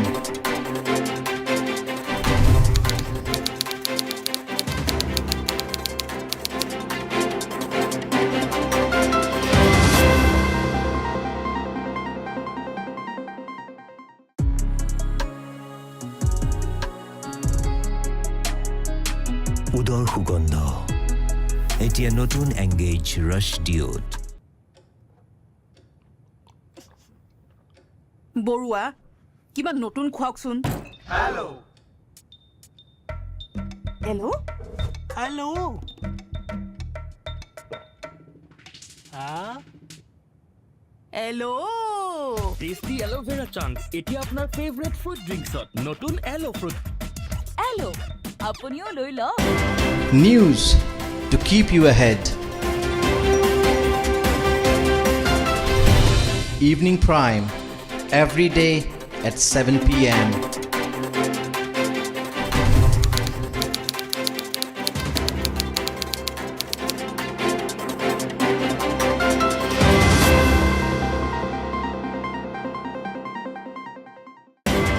News to keep you ahead. Evening Prime every day at 7 p.m.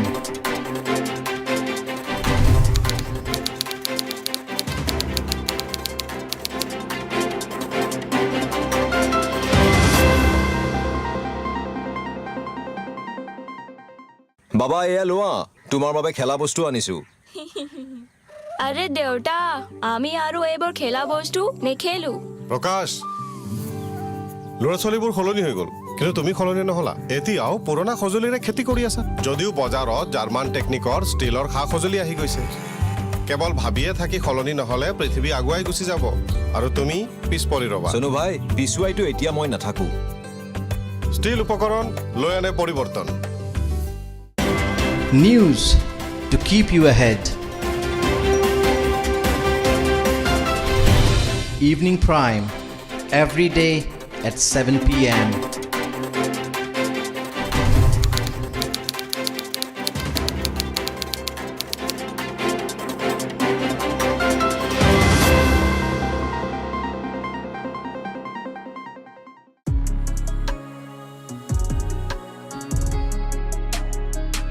উদৰ সুগন্ধ এতিয়া নতুন engage ৰাছ ডিঅ'ড।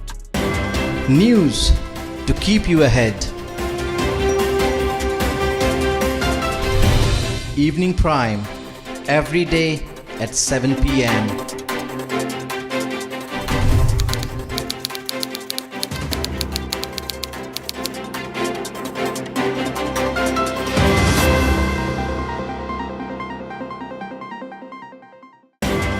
News to keep you ahead. Evening Prime every day at 7 p.m.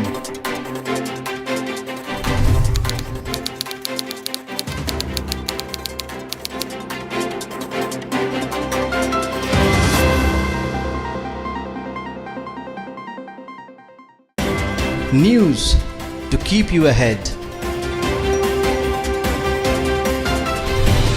Evening Prime every day at 7 p.m.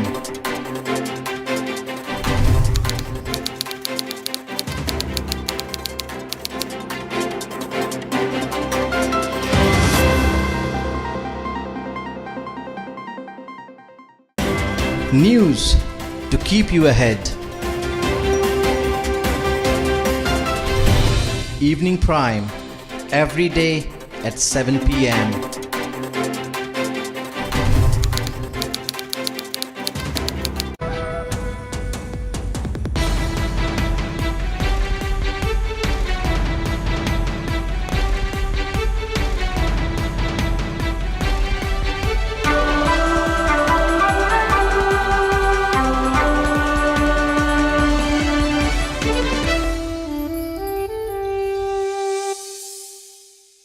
Royal Global University presents News Headlines. पढ़ेगा Northeast, तभी तो बढ़ेगा Northeast.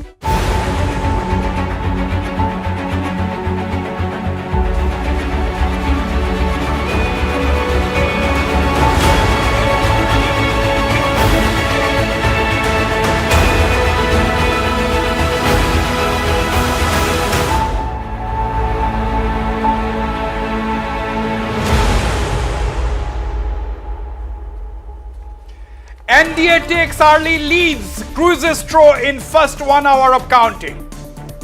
BJP and allies also take early leads in Assam. BJP plus ahead in 10 seats, Congress in 4. AIUDF chief Badruddin Ajmal trails in Dhubri. Gaurav Gogoi leads in Jorhat. And Union Minister Kiren Rijiju takes early lead in Arunachal West. Tapir Gao trails in Arunachal East.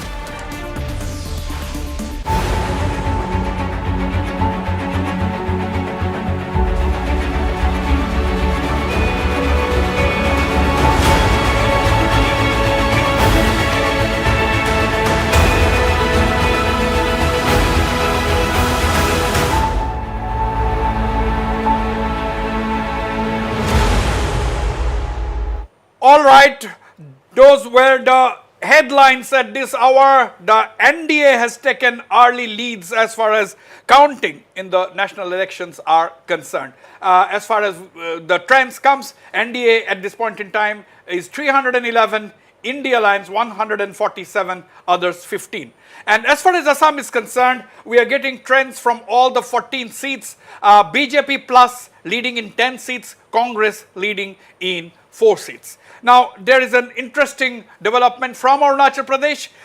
Two-time BJP MP from Arunachal East, Tapir Gao, is trailing at this point in time, whereas his colleague Kiren Rijiju is, of course, leading in the Arunachal West. And there's a breaking story. Breaking story. Trends, as I have been saying, trends are changing also very quickly because these are very early in the day. And at this point in time, Tapir Gao has established a small lead as far as Arunachal East is concerned. Now Tapir Gao is back in this ping pong game as far as counting is concerned. I have with me also at this point in time Dr. Dhruvapratim Sharma. Dr. Dhruvapratim Sharma of the Guwahati University. And if I can call him, he is also some kind of a psephologist, if I may use the word. He is not a professional psephologist, but he is very much in the game, in the thick of things. Dr. Dhruvapratim Sharma, is the tally on expected lines, is the trends rather, not tally, and NDA 325, India Alliance 156, is it on expected lines? It is, and definitely, as you have said, it is early quite now, but somehow it seems to be on the expected lines, yes. Okay, I'll take a rather detailed analysis from you and everybody else in the studio right now. Let me go to Dr. Rajdeep Roy, BJP leader in Silchar, who is live with me. Dr. Rajdeep Roy, let's talk about Assam. BJP plus is 10, Congress 4. Are you little surprised, or do you think this is what you expected? Rajdeep Roy. Good morning, Wasbir. Good morning to all your viewers. Today is a very important day for us all throughout the country. After 90 days of hectic electioneering in the heat and dust of politics, we are awaiting for D-Day, the result day. As per your question, I would like to say that probably it is on expected lines. Initial trends are too initial to say the list. The postal ballots are being counted now. Obviously, the second round will show us a little bit of trend. Till 12 noon, I think initial trends will come. Before that, it will be too early to comment. But as far as you have said, in Assam, we are expecting to get 11 or 12 seats, I would say, and we are on course to get those seats. Tell us something about the 2 seats in the Barak Valley, Silchar and Karimganj.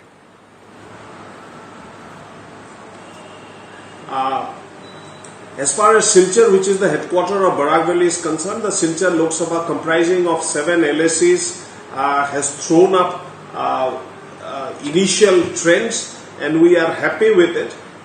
There has been a casting of around 10,84,000 votes in Silchar Lok Sabha, and we are expecting to get around 6.5 lakh vote, which means BJP will comfortably win around with a margin of 2.5 lakh votes, which will be the final result that we can see. As far as Karimganj is concerned, you are aware that there is a huge minority vote there, to the tune of around 2 lakhs more than the majority votes. But Bharatiya Janata Party has used all its, tricks in the bag, and we are hoping to get a majority there. Obviously, it is a hard fight in Karimganj, but we are confident that BJP will win the Karimganj seat. I am yet to get the early trends from Karimganj, but obviously as the day progresses, we will be in touch with you, will give you a good. Dr. Roy, you are saying that BJP will use all its tricks in the bag, and you are saying that you are also going to win the Karimganj seat. Does it mean that the minorities will be voting for the BJP? As the national trend shows, this time the minority vote has gone up from 10% to somewhere around 20%. So if 20% of the minority, if you extrapolate those all India figure into the Karimganj Lok Sabha seat, we are hoping to get around 20-25% minority votes in Karimganj. If that happens, Wasbir, I am sure BJP will win the Karimganj Lok Sabha seat. All right, I'll come back to you, Dr. Rajdeep Roy. Give me a few more minutes. Before I have the discussion in the studio, let me quickly go to Mr. Temjen Imna Along, Cabinet Minister and Senior BJP Leader from Nagaland, joining me live from Kohima. Mr. Temjen Imna Along, in the northeastern region, we are talking about the 25 seats. Now, it's very interesting, Nagaland has 1 seat, Mizoram has 1 seat, and the rest of the states has, Sikkim has 1 seat, and the rest of the states have 2 seats. Now, do you think a time has come? Do you think a time has come for these states to have more than 1 seats? Do you think, there should be a demand that there should be more Lok Sabha seats to comprehensively represent the people in the respective states? Wasbir, that is very correct. We are looking forward as a small states of the nation, even Nagaland or maybe even Mizoram or Sikkim.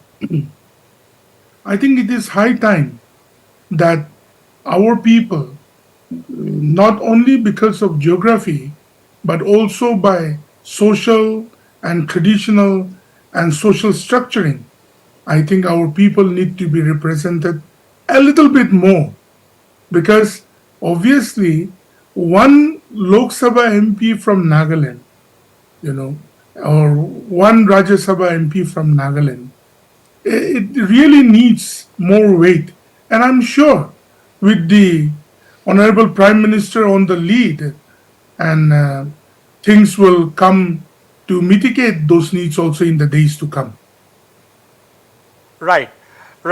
Now, Temjen Imna Along, I would leave you here, unless I would not like to leave you actually. But if you have really important work to attend, only then I request you to go. Otherwise, not really. Otherwise, I'll be happy to have you so that we can pick your thoughts on and off during this discussion. Any case, once the results are out, I'll be having a detailed talk with you once again. But I would once again request you, if you have time, to hold on. Let me go to Dr. Dhruvapratim Sharma. Dr. Dhruvapratim Sharma, you have been engaged in election prediction exercises in Assam and elsewhere. Now, basically, what are some of the things that people may have looked into while voting this time around? NDA said that vote for Prime Minister Narendra Modi. They said that don't vote for, even I saw during the campaign BJP candidates saying that don't vote for me, vote for Narendra Modi because we want him to become the Prime Minister for the third term and take India forward. Do you think what the voters must have been going on in their mind while casting their vote this time around? Yes, the one advantage which the NDA is having is that it has a definite PM face. That is there, and the India alliance, although unofficially we may say that it's Rahul is the PM face, but it doesn't have such a face which is openly put up. So that definitely works to the advantage of the BJP, and that is one major factor in case of Assam. We have seen that the personal popularity of Modi is one of the very large factors, and now we also find that it is Modi plus the CM, the honorable CM, both the tandem, both the images in tandem, they have really worked, and that is one of the factors. And then we find development has been a huge issue, and especially in terms of infrastructure development, roads, etc. We find that has had a huge impact, and then the other factors, ethnic issues, etc., which are there in any election, they have been there. But so far as development is concerned, I think, and the image of Modi as well as that of the CM. Dr. Prasenjit Biswas, do you agree with this analysis by Dr. Dhruvapratim Sharma? That while the NDA has a definite prime ministerial face, the biggest drawback as far as the Indy is concerned, that they don't have a definite prime minister face because there are several contenders. Yes, Wasbir, not Indy but India. Indy is something distorted. India Alliance. India Alliance. Alliance. Yeah. You have to acronym it properly as India. Not no, Indy. I am free Indy to is a acronym as distorted India form. Alliance. Okay, fine, but if you are using Indy, then India. Full acronym, why don't you use? I prefer India Alliance, not India.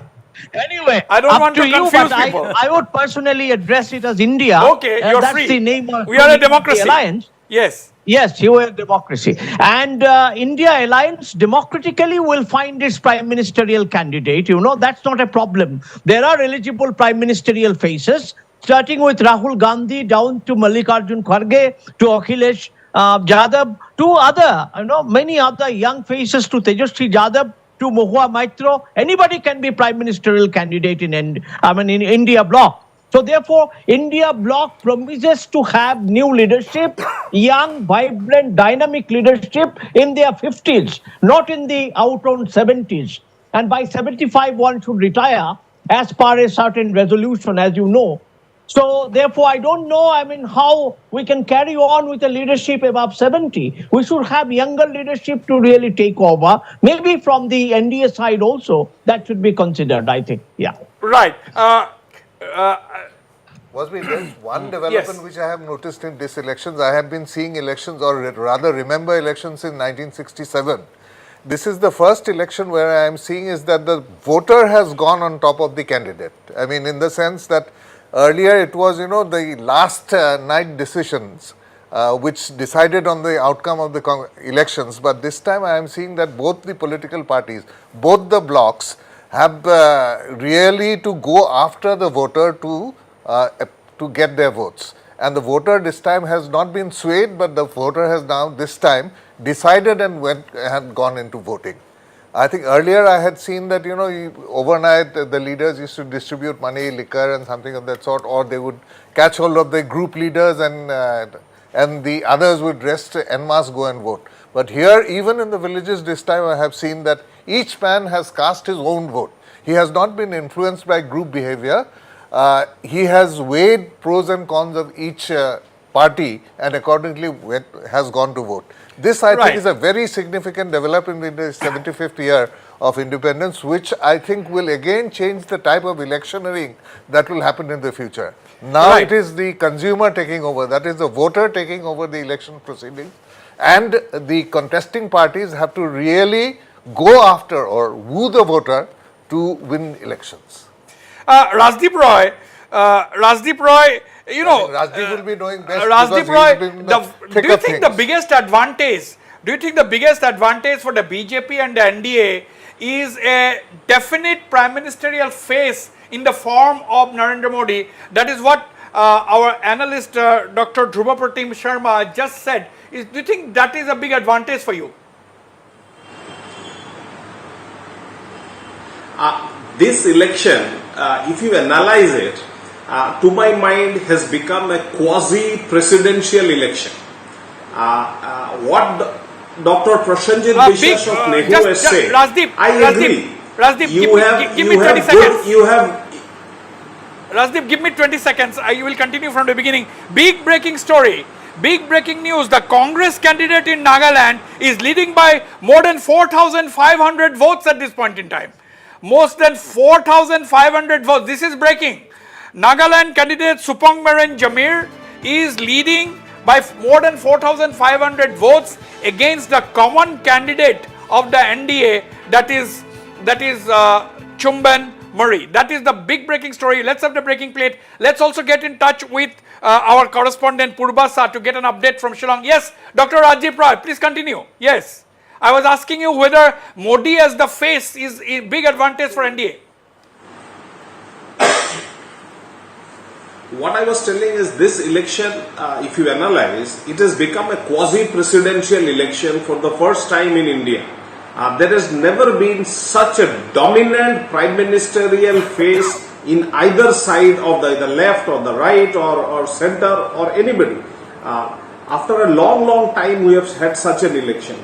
I agree partly with Dr. Prasenjit Biswas' statement that they have good prime ministerial candidate. I don't disagree. But what has been served to the voters, or they have laid out the menu, and the presidential and the prime ministerial face of the UPA or the India Alliance is actually absent. And the dominating prime ministerial face of the NDA is Narendra Modi. So obviously the voters know with a track record of the last 10 years what to expect from Modi. And this coinage of this term, Modi ki guarantee, because if you look back at his performance of the last 10 years, you see whatever he has spelled out as a public policy with Jan Bhagidari, I would repeat, all his public policy with Jan Bhagidari has achieved its target. So that is the basic catchment, fundamentals of the vote of the NDA. Modiji's face, Modiji's guarantee, a definite prime ministerial candidate will win over the India Alliance this time. Right. Dr. Rajiv Hendik, what is your take on this? Because you need a face, isn't it? You need a face. That's true. Actually, it started off with that very big advantage of because Modi was already a brand. It's still a brand to be reckoned with. But as the traction of Tanashahi or something like that, took place, which didn't happen in the early phases, it took place in the later on. Later on, when Kejriwal was released and everyone was talking of some type of a dictatorship, then only certain things started to change, and which I think we will see in the results today. And secondly, in Assam actually, what has happened really is that in any election actually you need the organization, you need leaders, and you need the resources. And from those if you take these three ingredients, it was a highly asymmetric type of a contest where BJP had huge advantage. Whether there is Modi or not, the CM himself was quite popular, and he is the person who actually took the pain of campaigning all over the state. Right. And this election, especially in Assam, is also a test of the delimitation exercise that took place.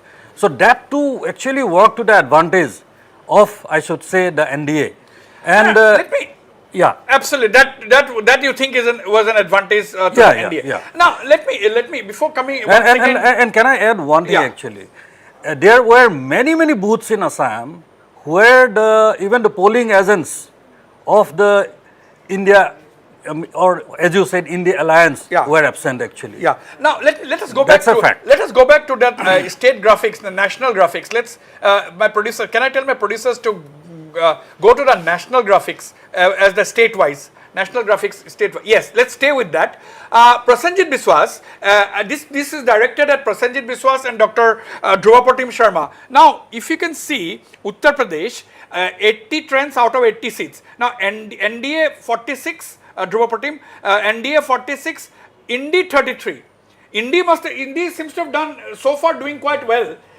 Till this point, as far as Uttar Pradesh is concerned. West Bengal, BJP is doing quite well with 16 and TMC 19. And if you see Maharashtra, the neck and neck, NDA 25 and Indi 20. And if you look at Tamil Nadu, Indi 33 and NDA has opened its account. The BJP seems to have had a toehold as far as Tamil Nadu is concerned. This, of course, I want to give it qualified by saying that these are early trends. This can change. But as of now, what do you think when you look at these four big states? Yes, so far as UP is concerned, it is possible that the Kejriwal impact might have been there, and we know that definitely the Samajwadi Party, it has its old strategy and that works. It is not as if it's not going to work, but I believe that UP scenario is going to change maybe by midday. So far as UP is concerned, I think if the present figures that are here, if they persist, then it will be a bit of a surprise because the double engine ki sarkar, Yogi and Modi, it is believed that it will have its impact. But if the present figures persist, it will be largely attributable to the Samajwadi Party plus Kejriwal impact. But I would not believe that it will persist. But you can. What about West Bengal? BJP is really doing well. Yes, West Bengal is one place where BJP has been consistently working. Now we must note that it is actually a bipolar contest in case of West Bengal.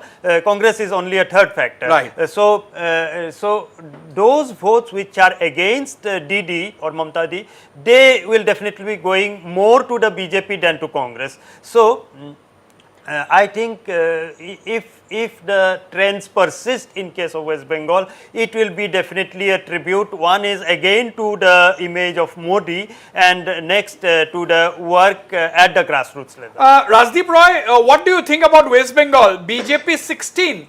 There are 42 seats in West Bengal. 42 seats. BJP 16. TMC 19. So, okay, TMC has a lead so far, but BJP is coming up absolutely big time in West Bengal, if it doesn't change, of course. Rajdeep. Last time BJP had won 18, so we are expecting to get 25 this time, and I expect the Sondeshkhali incident has been used by BJP to turn around the situation in West Bengal. Whatever trends that you are seeing now, 16 plus 19, is actually early trend. I expect BJP to do much better in West Bengal. We will cross this quarter line, we will cross this 25 seats without any doubt. Whatever feedback we are having from the ground of all the people who have worked in West Bengal are betting that BJP will cross anywhere between 25 to 27, 28 seats. But, that's what I am getting to hear from my old colleagues in the parliament, all those who have contested the elections too. Now, is Prasenjit Biswas there with us? Prasenjit? Prasenjit, the difference between half an hour ago, as you have been saying, and I have been also saying that these are early trends, it can change. Now we are showing 311 NDA and 167 Indi, and some other we are getting also reports from others that it is 270 plus for NDA and almost 230 for India. Now, that's correct. Yeah. Come. What are your thoughts?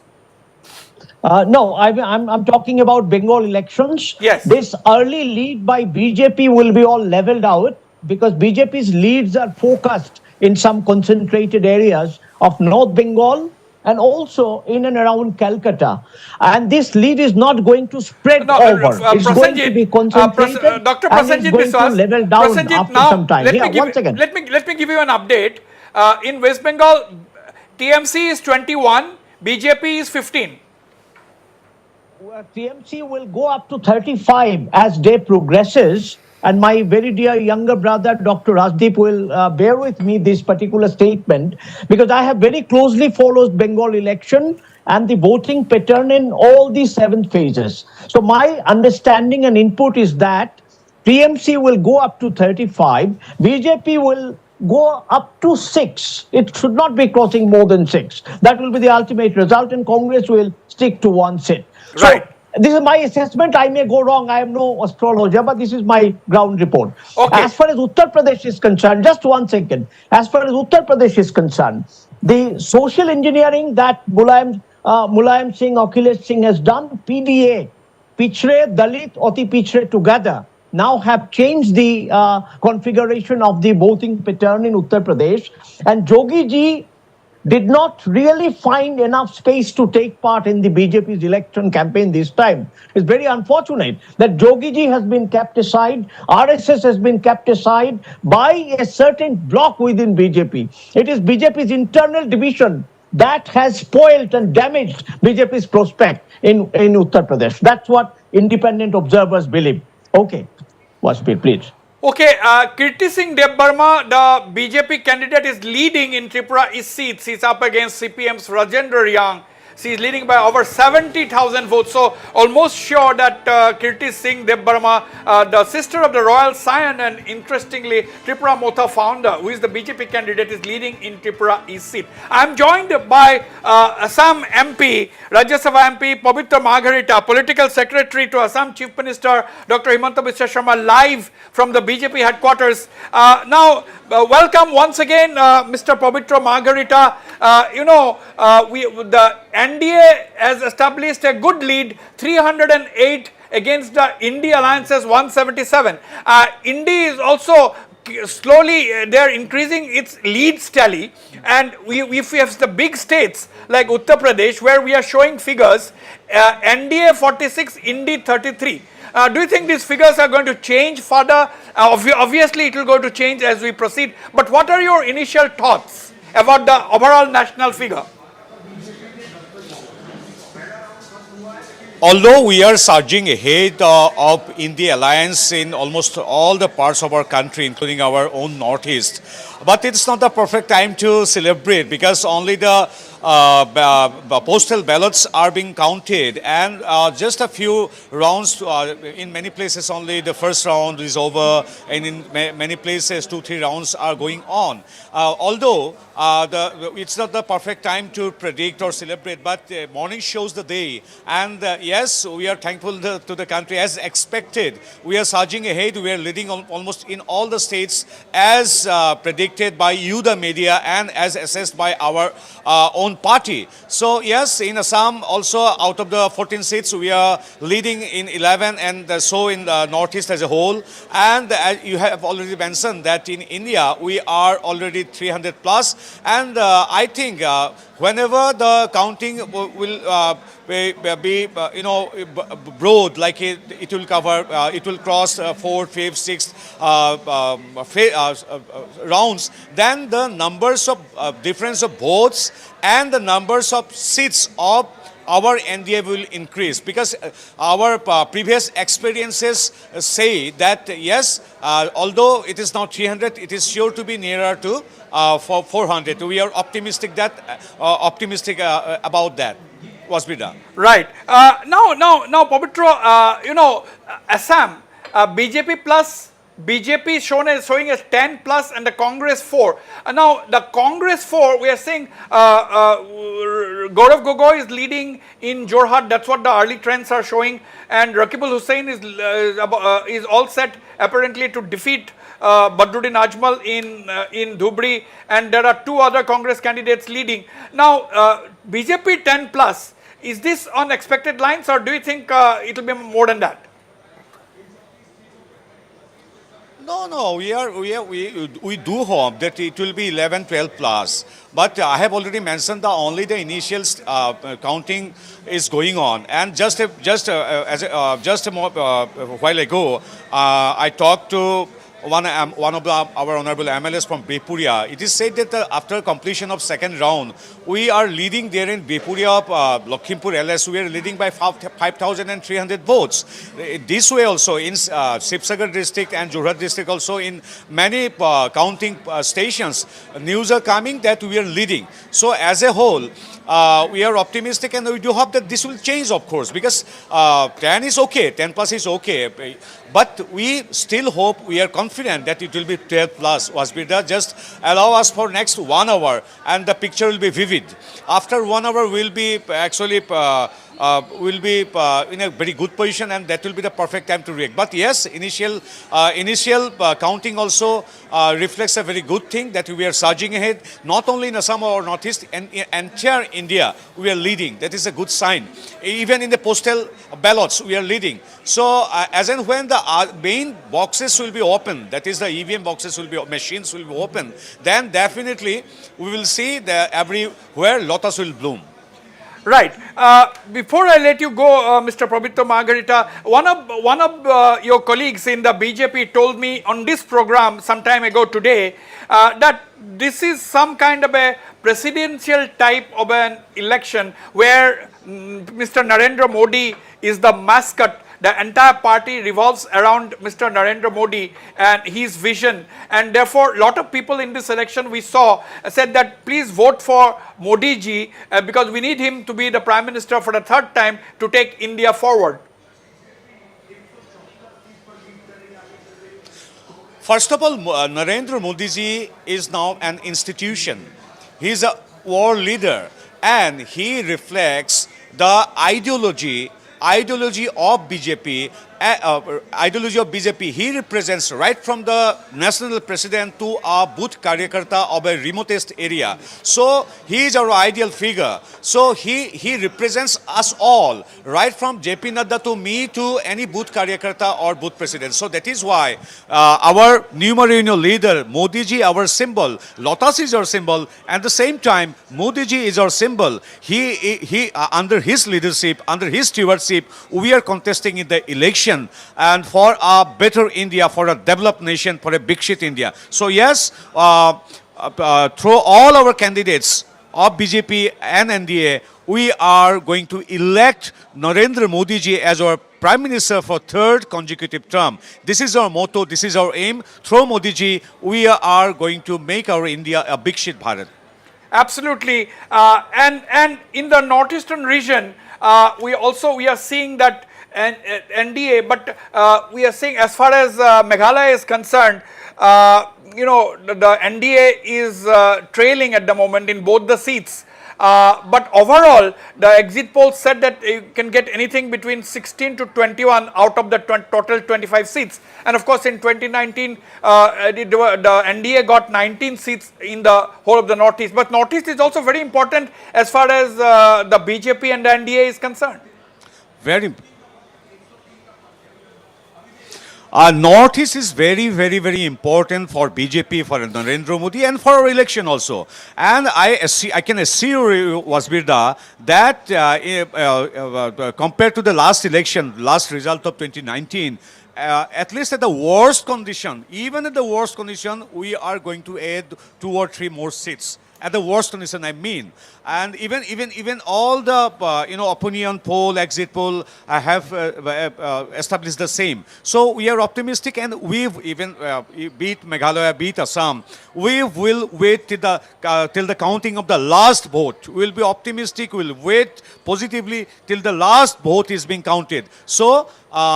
We are, I'm reiterating here from the headquarters of our BJP Assam Pradesh at Guwahati, we are sure that people of Northeast will definitely blaze Narendra Modi and our BJP the same way the Narendra Modi considers Assam to be, the Northeast to be the growth engine of modern India. So, people of Assam, people of Northeast always love, respect Narendra Modi ji, and the vice versa. Narendra Modi ji always considers Northeast to be the, Ishan Kun pe avasthit Ashlakshmi. So, we are optimistic, and for sure, Wasbir compared to the previous election, that is 2019, we are going to add 2-3 more seats. My final question to you, do you think the 25 seats in the Northeast have become all the more important after the BJP set itself a target of 400 par? Because if you have to get 400 par, you have to win every single seat. So therefore, as far as the 2024 elections, these elections are concerned, do you think that 25 seats in the Northeast have become much more important than before? It is very, very important. That is why politically all our stalwarts, all our leaders of BJP and NDA frequently visits for the organizational works and all the related government works. If he or she is a minister of the cabinet of Honorable Prime Minister, organizational work in the Northeast is very strong. And you see, although it's a little bit relevant to this, for Northeast, for opposition and for NDA, what is Northeast? When Congress was badly defeated in the assembly election of Tripura and Nagaland, when the Honorable President of Congress, Mr. Mallikarjun Kharge, was asked by the journalist, what about this defeat of Tripura and Nagaland, then categorically Honorable President of Congress Mallikarjun Kharge ji said, one can Google it, that no, ये सब छोटा मोटा राज्य है north east का कोई importance मतलब कोई मायने नहीं रखता है.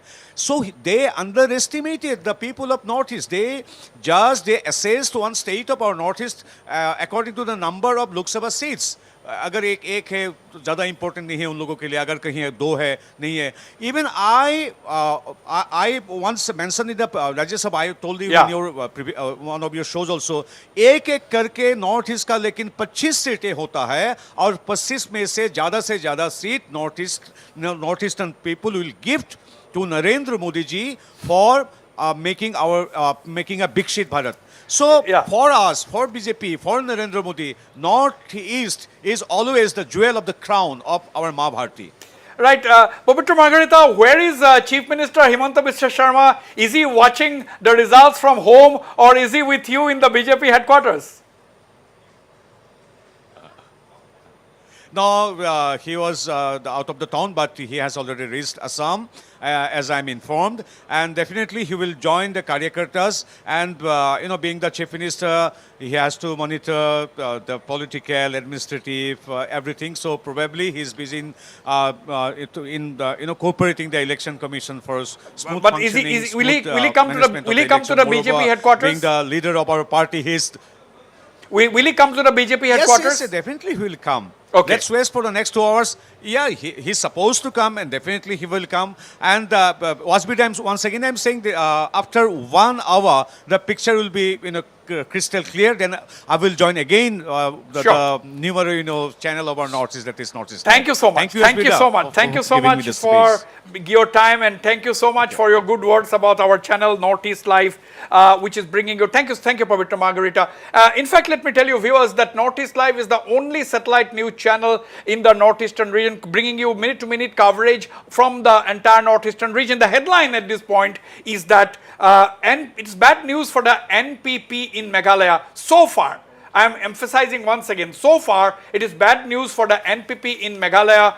The Ricky Singkon of the VPP is still leading the Shillong seat, and as well as besides, of course, Saleng Sangma of the Congress is leading the Tura seat. So both the NPP candidate, Amperin Lingdo in Shillong and Agatha Sangma in Tura, are trailing at this point in time. So I'd like to thank Rajdeep Roy for now joining me live from Silchar. Thanks, Rajdeep.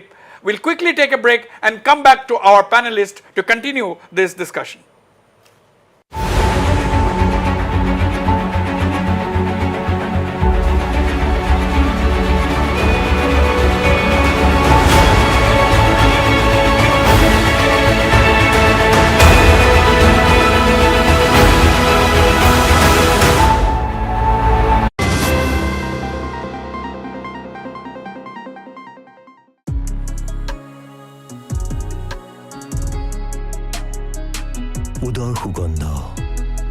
এতিয়া নতুন engage ৰাছ ডিঅ'ত Baruah কিবা নতুন খুৱাওকচোন hello' hello' hello'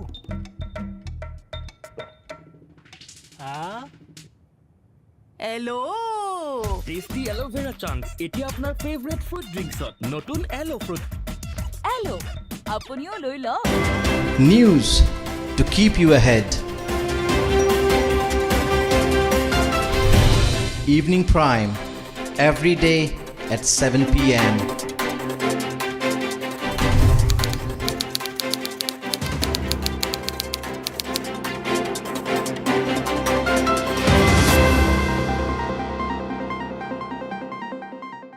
Dalmia cement से तो RCF strong बन गया। RCF roof column foundation ये तो स्ट्रॉन्ग बन गया। और बताइए और क्या चाहिए? छत पे एक बड़ा सा पार्टी हॉल होना चाहिए होना ही चाहिए मार्बल का फाउंटेन मॉड्यूलर किचन और एक एक्वेरियम होना ही चाहिए इतने सब के लिए तो आरसीएफ स्ट्रांग होना ही चाहिए तभी तो दालमिया सीमेंट चाहिए। दालमिया सीमेंट आरसीएफ स्ट्रॉन्ग तो घर स्ट्रॉन्ग। মজিয়া বনোৱা হয় লৰালি কালৰ বাবে সেয়ে লৈ আহক নিমেৰে প্ৰস্তুত আইটি চিনিমাইল যাৰ 100% প্ৰাকৃতিক প্ৰক্ৰিয়াই মজিয়া কৰি তোলে নিৰাপদ কোনো কেমিকেল ৰেজিডিউ অবিহনে News to keep you ahead. Evening Prime every day at 7 p.m.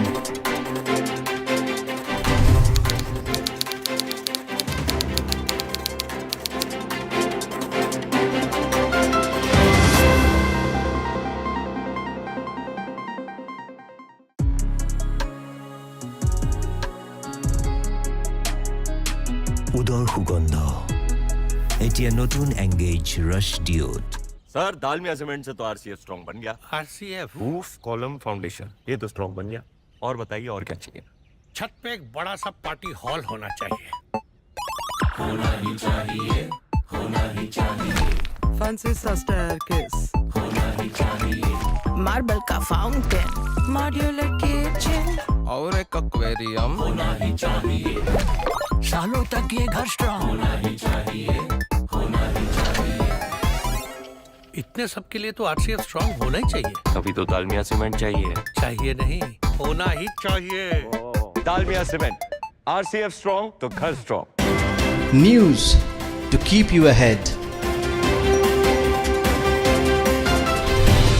Evening Prime every day at 7 p.m.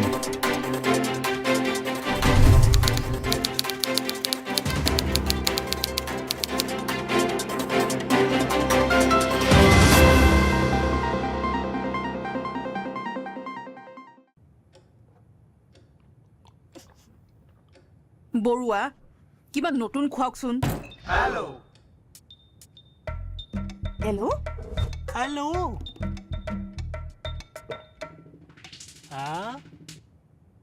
Hello' tasty aloe vera chance এতিয়া আপোনাৰ ফেভৰেট ফ্ৰুট ড্ৰিংকছত নতুন এলো ফ্ৰুট হেল্ল' আপুনিও লৈ লওক दालमिया सीमेंट से तो आरसीएफ स्ट्रॉन्ग बन गया। आरसीएफ रूफ कॉलम फाउंडेशन ये तो स्ट्रॉन्ग बन गया। और बताइए और क्या चाहिए? छत पे एक बड़ा सा पार्टी हॉल होना चाहिए होना ही चाहिए मार्बल का फाउंटेन मॉड्यूलर किचन और एक एक्वेरियम होना ही चाहिए इतने सब के लिए तो आरसीएफ स्ट्रांग होना ही चाहिए तभी तो दालमिया सीमेंट चाहिए। दालमिया सीमेंट आरसीएफ स्ट्रॉन्ग तो घर strong. News to keep you ahead. Evening Prime every day at 7 p.m.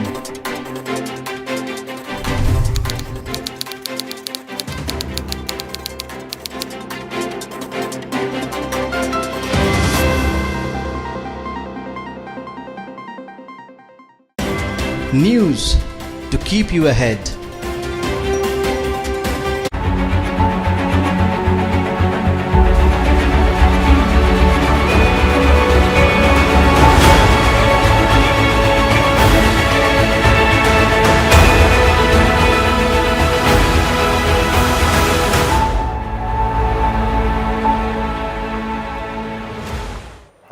Okay, welcome back. I'm joined live by Ricky Sinkon, the VPP candidate from Shillong, who is leading at this point in time. Mr.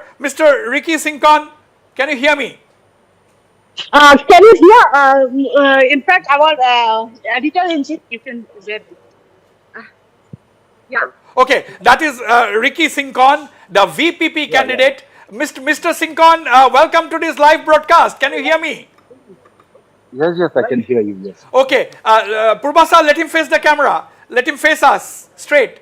Yes, okay. Mr. Ricky Sinkon, good morning. Welcome to this broadcast. You are leading at this point in time against Vincent Pala of the Congress. I don't know that, but I just heard from the media, yes. So is it absolutely expected lines, right? Well, I don't know. We, as a party, like we've been saying time and time again, the party that we put our faith and trust in God, and also we believe in hard work, and so we went around, to spread, to share with people about the party, its vision, and the principles and the ideology of the party. And so we believe that the people of One Shillong parliamentary seat would give us all the support. And from the news that you shared with me that we are leading, I believe that is the sort of a manifestation of the things to come. Yes. Right, Mr. Sinkon, the VPP party song, election song, is become so popular. Everybody is singing that in large parts of Shillong. I was there, heard people singing that VPP party song. No, it's not just the song. The song is just one part. There are other factors also that has of course led people to put up their faith and trust in our party. Yes. What are for those So who we'll talk again. Now we'll talk again, but finally, what are some of the reasons why you think the people have accepted VPP this time around? Because you have a considerable presence in the assembly also. Well, in one line, I think that people want to change, and we are what people expect, that we will be the one to bring about this change. Yeah. Mr. Sinkong, thank you very much. We will speak to you once again. Wish you all the best. Have a good day. All right. I am now connected on the phone line with BJP National Spokesperson and Supreme Court lawyer, Mr. Nalin Kohli. Nalin, welcome to this live broadcast. We are now showing 300 NDA and India Alliance about 200. So is it unexpected lines? Of course, these are early trends. It will change as we proceed. Wasbir, you and I have been involved with elections in one way or the other for the last 2 decades. Yes. I think we always wait for about 11:30, 12 to have a broadly clearer picture about where is an election heading. That's it. No, so, broadly. Now, as far as I see it, the early trends are showing some kind of lead, not a sweep, but certainly a clear lead for the BJP NDA. That is also an expected line that everybody expects that there will be an BJP NDA government at the center. Now, how much is this going to convert after 6 rounds of voting, constituency-wise, is something that we will start having a sense after 12 o'clock. So I would say that yes, it's clearly showing that we are heading towards the government. That is the early trend. How much will those numbers be? We should wait till about noon. Right. Obviously, yes, Mr. Kohli, that is absolutely, you are right. But exit poll, the poll of polls has given the NDA about 360. Do you think it will be close to your target of 400 par, 400 par? So, Wasbir, I have 2 things to say here also. The exit poll is about the final number, and that's the estimation. It's a scientific process. It has been generally right on most occasions. On a few occasions, they may go wrong, but that is the nature of this entire process. However, when it is based on the final thing, for us to comment on the exit polls, we need to wait for the final result to see, are they bang on? Is there a variation? If there is a variation, to what extent? Right. Finally, the 25 seats in the Northeast, do you think it has become more important after the BJP set itself a target of 400 plus, or would you say that Northeast is extremely important in the agenda of the Modi Sarkar? The Northeast is an extremely important and quite a loved agenda in Prime Minister Modi's government.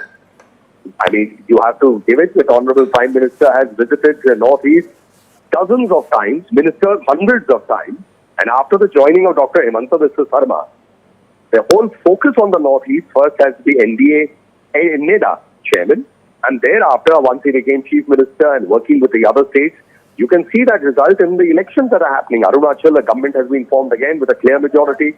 Sikkim. So, I mean, this is a sign that the Northeast is a priority area.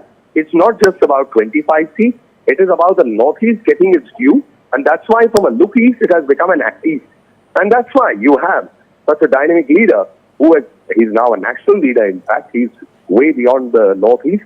But his entire focus has been to make the Northeast count and ensure that Prime Minister Modi's schemes, work, everything are implemented in all state governments.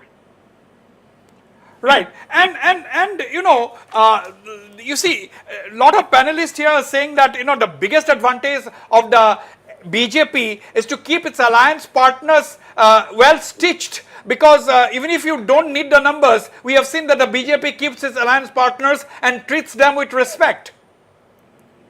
The BJP is an alliance, an NDA is an alliance which is continuing. It is not an alliance that is a post-poll alliance or an alliance that is not clear.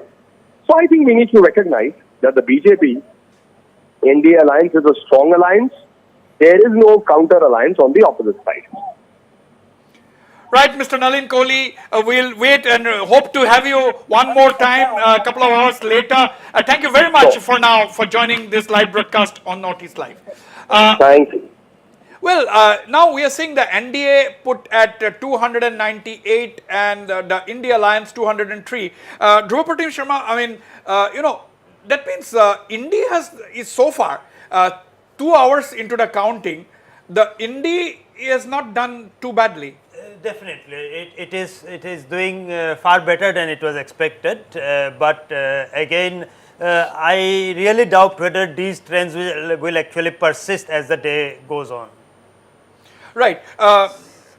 Now, Party Medhi of the AGP, are you getting any inputs as far as the two AGP seats are concerned, that is Barpeta and Dhubri? What about Barpeta? What's going on there? I've been told that Mr. Fani Bhushan Chaudhary is he's leading, but I'm not sure. Okay. The Party Medhi of the AGP has just got some input saying that Fani Bhushan Chaudhary, the AGP leader and NDA candidate, AGP candidate, and which is part of the NDA, of course, is leading in Barpeta. That is also, of course, on expected lines. A very, very popular leader, Fani Bhushan Chaudhary. He is an 8-time, if I am not mistaken, he is an 8-time MLA from the Bongaigaon seat. Now, and yes, as we said, Rakibul Hussain was leading. We now have breaking news that AODF chief Badruddin Ajmal is trailing by more than 21,000 votes from in Dhubri. And Rakibul Hussain of the Congress is leading in that constituency, that is Dhubri. Swapnil Barua, expected lines, isn't it, Dhubri, because there is a serious anti-incumbency against AIUDF chief Badruddin Ajmal, who has been an MP. The allegation, I'm using the word, mind it, against him is that he hardly used to stay in Dhubri, hardly visits the place, and therefore the people find it difficult to even meet their elected representative. This is the common allegation against Badruddin Ajmal. I mean, I think he has not been able to really grasp the need of the district or his constituency. Because one, his agenda is different and the requirements of the people are quite different. You know, his agenda is to sort of be politically active on the national scene and further his own interests more than taking care of the interests of the constituency. Not that he has not done something in the constituency, it's been very small considering the requirements. And you must always remember that it is one of the most populous constituencies and also one of the most poorest constituencies. So the amount of time, energy and projects that were required to be given there has not been given. And I think the BJP has taken a lead in, that political lead which they have taken is getting this Phulbari-Dhubri bridge, which I think is a great benefit for the core area of Badruddin Ajmal's constituency, that is the South Salmara part of it, the South Bank. So that is, I think, nailing him finally. And there's been good work going on. Prasenjit wants to say, come in, maybe. Yes, Prasenjit. I want to tell Swapnanil Da that Badruddin Ajmal is trailing right now, just as our Honorable Prime Minister is trailing in Varanasi as well. But both of them will win at the end of the day, because Badruddin Ajmal has made significant contribution in the socio-economic development of entire Lower Assam, including Borak Valley. So he is an uncrowned leader in the hearts of millions in Borak Valley and Western Assam. He cannot be set off by anyone like Wasbir Hussain. Prime Minister Modi is leading at this point in time. Prasenjit, Prime Minister Modi is leading at this point in time. Right now he's trailing. Right now he is leading. Right now he is leading. Okay, fine. He should lead. I'm sure he will lead. But for a while he was trailing to Ajoy Rai. That was creating sensation. Anyway, that's it. I wanted to tell this to Swapnanil Da. Yeah. Okay. No, he has gone down 20,000 in the first hour. Don't think he can substantially make it up. He can, Dada. He can. Let's wait and see. Let's wait and see, because everything will be clear in a sort of. Rajiv Hendik, what do you make? I mean, what is the surprise according to you so far? 2 hours into the counting, it's exactly 10 o'clock now. What is the surprise for you in Assam? I think these are all unexpected lines actually. People have been, it's been the word of mouth that, there will be 410 or something like that.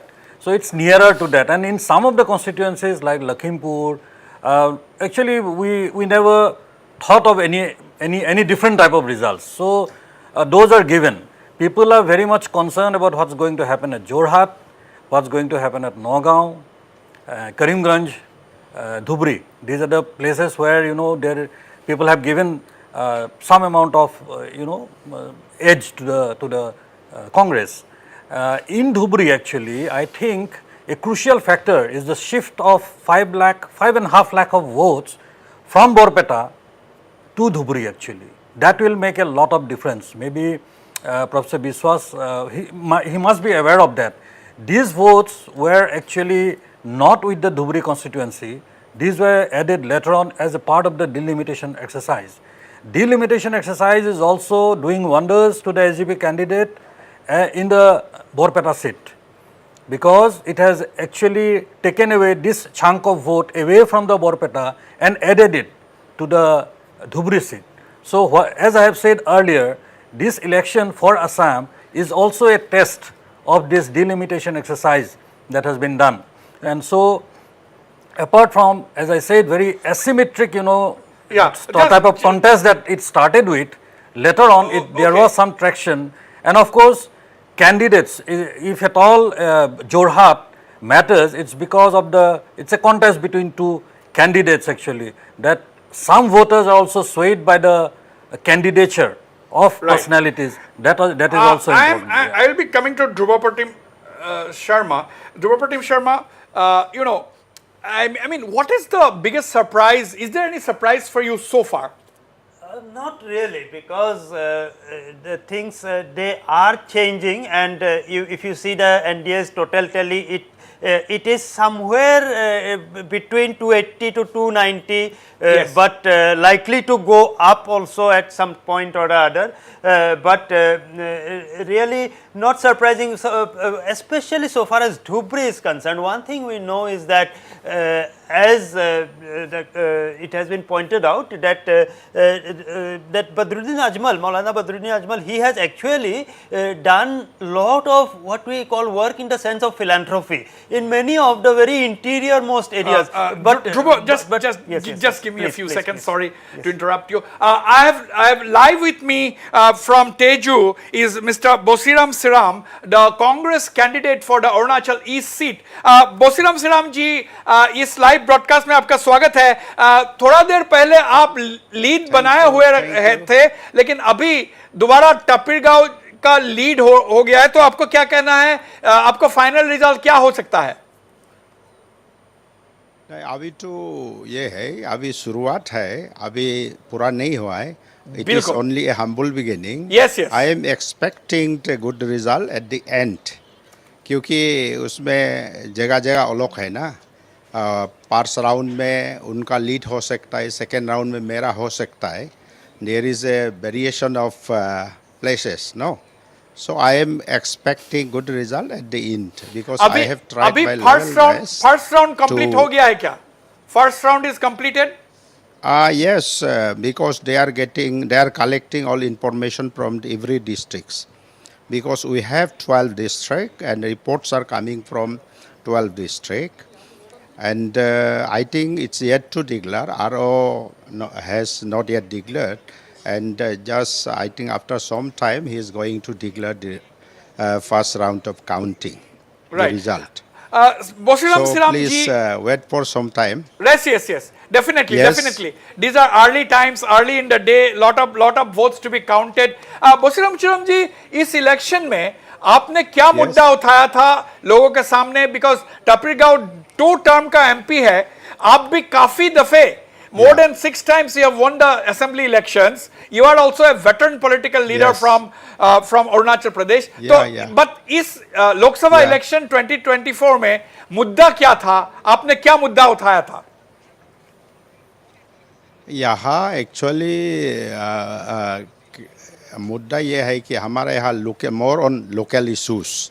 यहाँ local issues है क्या है कि अरुणाचल प्रदेश में educated unemployed youths बहुत है. खासकर हमारे यूथ्स जो बेरोज़गार हो रहे हैं उनके लिए हमने मुद्दा उठाया.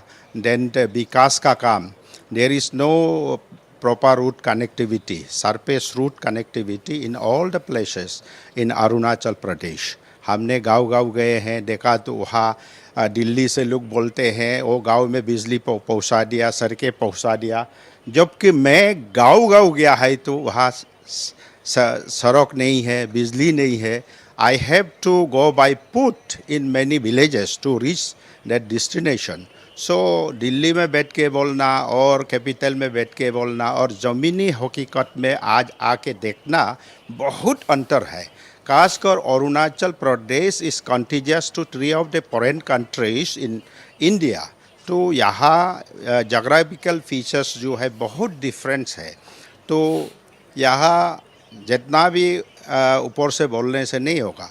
तो अंडर में यहाँ विकास सही ढंग से नहीं चल रहा है. यहाँ route and communication, air connectivity बिल्कुल नहीं का बराबर है. Then education system in Arunachal has to improve a lot and village to village connectivity. Then wages for the rural people है नहीं. गांव वाले लोगों का पास में कुछ पैसा नहीं, कुछ साधन नहीं, आने जाने का कुछ सुविधा नहीं. These are the issues actually dominant in the election in Arunachal Pradesh. Thank you. Thank you. Bosiram Siram ji, बहुत शुक्रिया. Thank you very much for joining this live broadcast. Thank you. आपसे दोबारा बात करेंगे. Big breaking news from Manipur. Big breaking news from Manipur. Both the NDA candidates are trailing in both the Manipur seats. Now, as far as Imphal, as far as the inner Manipur seat is concerned, Congress candidate Bimal Akoizam, Professor Bimal Akoizam is leading by over 10,000 votes. Professor Bimal Akoizam of the Jawaharlal Nehru University, most unconventional candidate put up by the Congress, he is leading the inner Manipur seat by more than 10,000 votes. And the outer Manipur seat, where the BJP did not field a candidate, but had backed the NPF candidate Timothy Jimmick, is trailing. The Congress candidate Alfred Alfred Arthur is leading the outer Manipur seat by over 3,000 votes. We can go to our reporter in Imphal, Lucky Boy Singh. Now the big breaking news from Manipur, Congress candidate Bimal Akoizam. Let's try to have Bimal Akoizam live on the phone line. Bimal Akoizam, the Congress candidate, is leading the inner Manipur seat by more than 10,000 votes, and in the outer Manipur seat, again, the Congress candidate Alfred Arthur is leading over his nearest rival, the candidate of Timothy Zimic of the NPF, which is an NDA ally, by over 3,000 votes is leading. Now we will go to our reporters in Manipur, okay, our reporter Lucky, both the NDA candidates in Manipur are trailing. Bimal Akoizam of the Congress is leading at this point by more than 10,000 votes, and Congress candidate Alfred Arthur is leading the outer seat by more than 3,000 votes. What inputs do you have?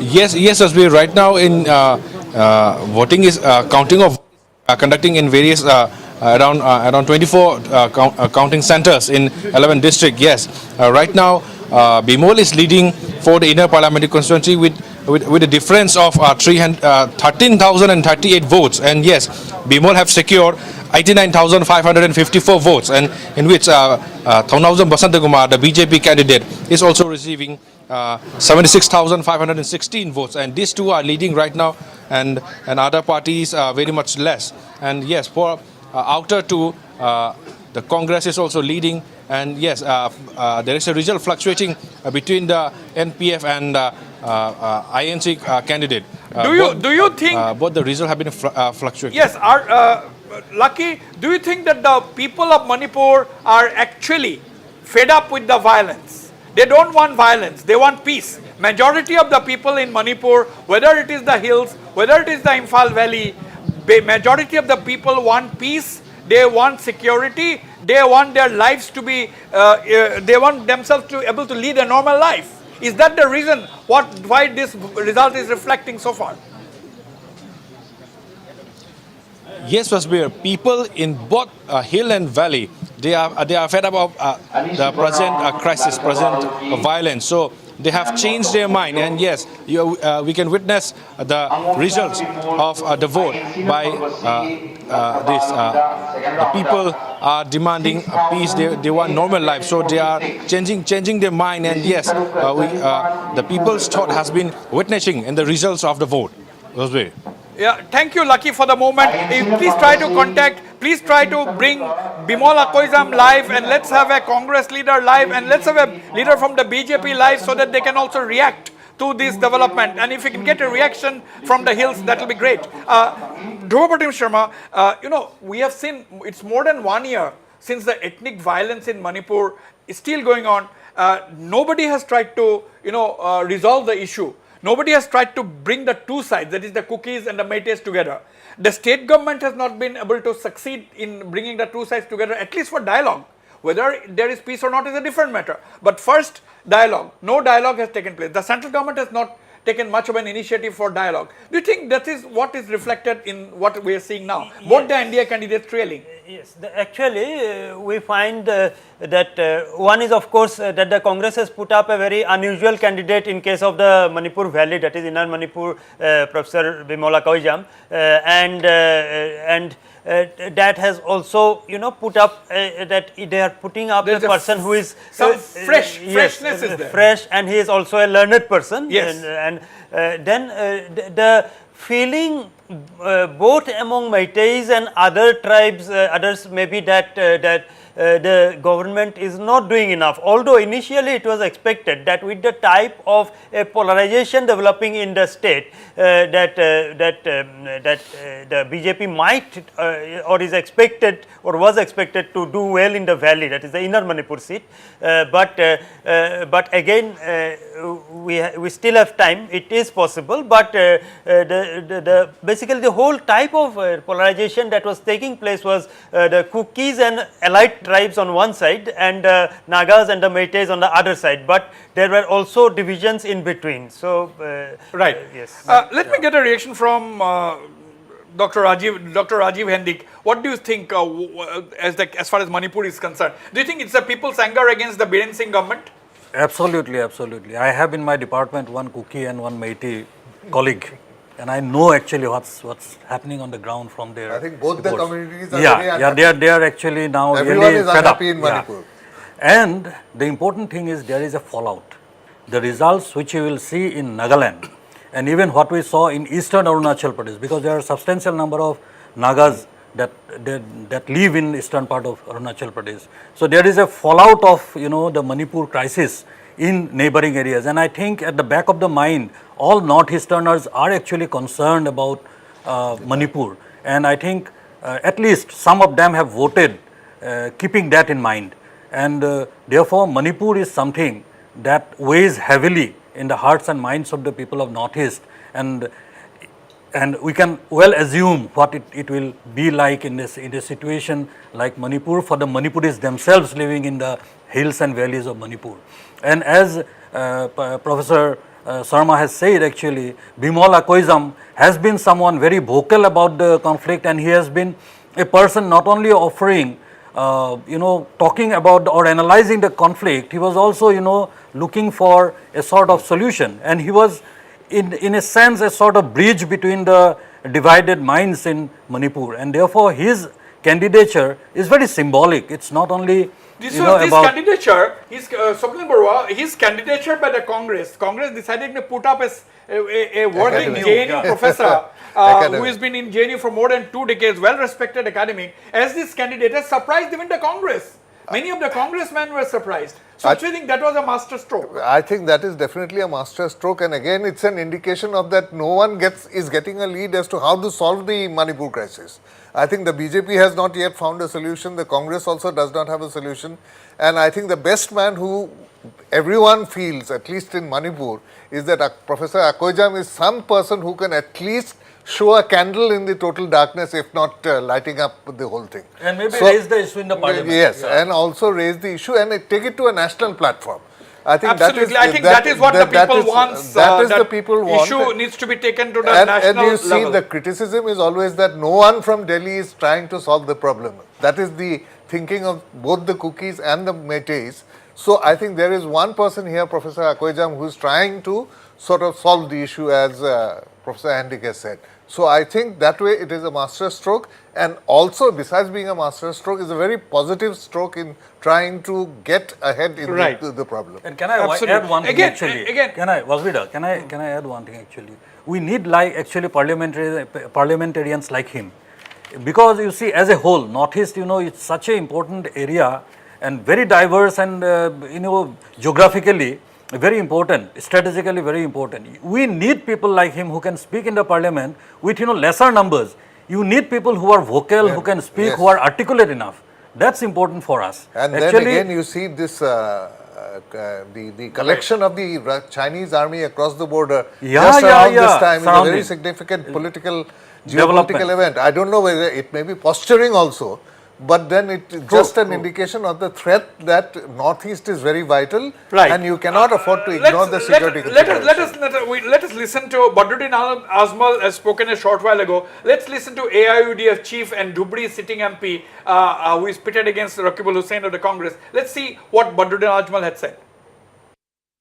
आरंभ হৈছে তো এতিয়া তো সূরজ উঠাই নাই ভাল কৰি সব জায়গাত তো আহা নাই এক এক এরিয়া হ'ব মই আমাৰ মানুহবিলাকক কালি বুজাই দিছো বলে আগৰ নিচিনা নহব বলে একদম ঝুলি ভৰি ভৰি আপোনালোকে ভোট পাব কিতিয়াবা কম হ'ব কিতিয়াবা বেছি হ'ব কিতিয়াবা কম হ'ব এনে হৈ আলটিমেটলি জয় আমাৰি হ'ব ৰাস্তাত যিমান হাজাৰ হাজাৰ গাড়ী চলে কিতিয়াবা কোনটা আগত যায় কিতিয়াবা পিছত যায় কিতিয়াবা আগে যায় कभी आगे कभी पीछे कभी ऊपर नीचे कभी दाएं मुड़ जाए कभी बाएं मुड़ जाए यही जिंदगी है होता रहेगा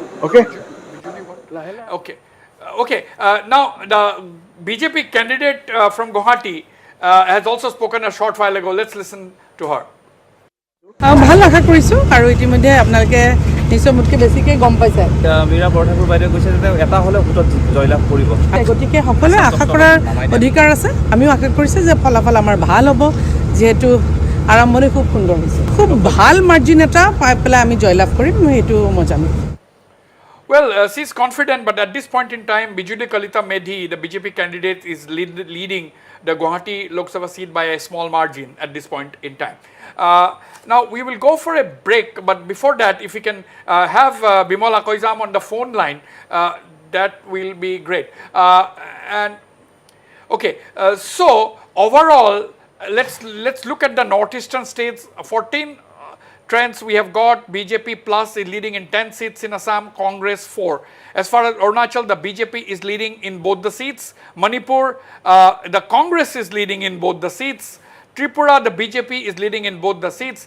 Nagaland, interestingly and significantly, the Congress is leading. If you can have Sarah Konyak, our reporter, live, we will get a picture as to what is the latest update from Kohima, or for that matter from Nagaland. And then Tapir Gao has established a lead after trailing initially.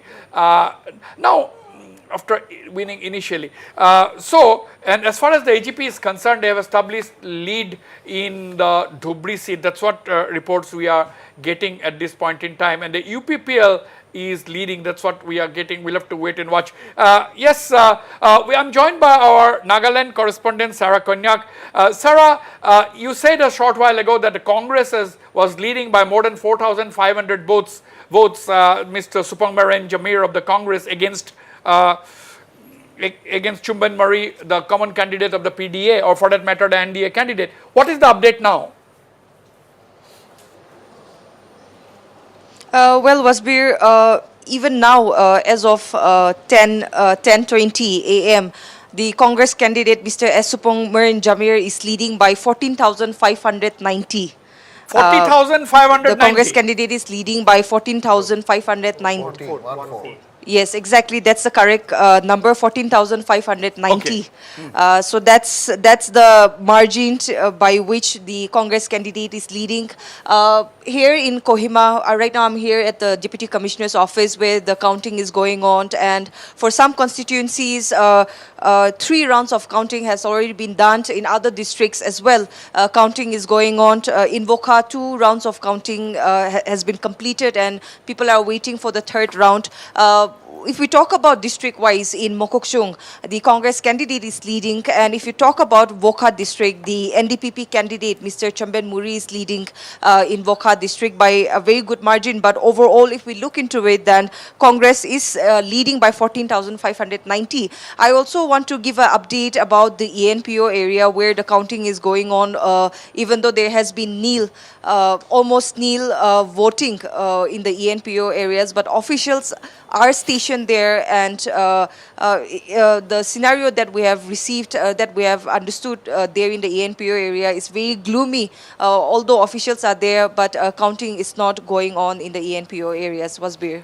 Well, Sarah, although the ENPO area comprises 20 assembly constituencies, that is one third of the assembly strength, 1/3 of people in the whole of Nagaland did not vote, or there were maybe 1 or 2 votes or some amount of votes cast, but largely the people boycotted the elections for the ENPO issue. Now, that seems to have gone against the ruling combination. That seems to have gone against the PPA, that is NDA, NDPP, BJP, and even NPF. Do you think that is one of the reasons why the Congress is capitalizing on? Because Congress did not fall in the tide. They were not part of the partyless government. They stood their ground. They had their own view. They decided to contest the elections, and they were absolutely nowhere in the picture. But they appears to be now staging a comeback.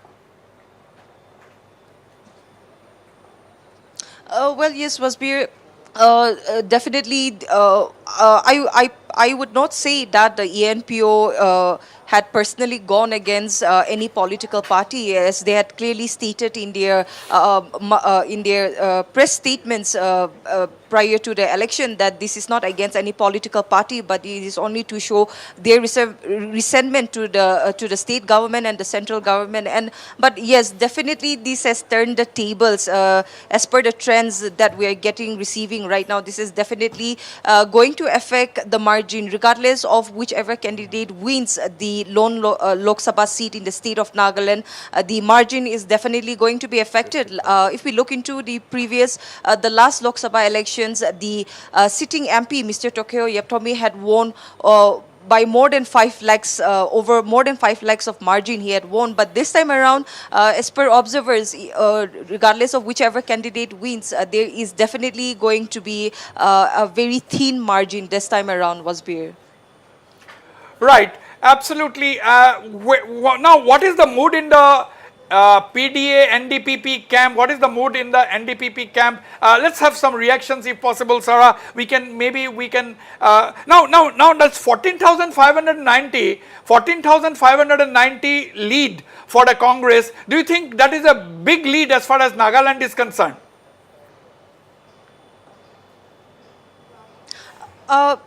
Well, comparing to the previous election, definitely this is a good lead for the Congress. But yes, Wasbir, it will be too early to comment anything, as several rounds of counting is yet to be done again. So we will have to wait for some more time. We never know; tables may turn in a matter of seconds. And plus, we have the postal ballots, which is always seen as the deciding factor of any candidate to win any election. Absolutely. Thank you, Sarah, for the time being.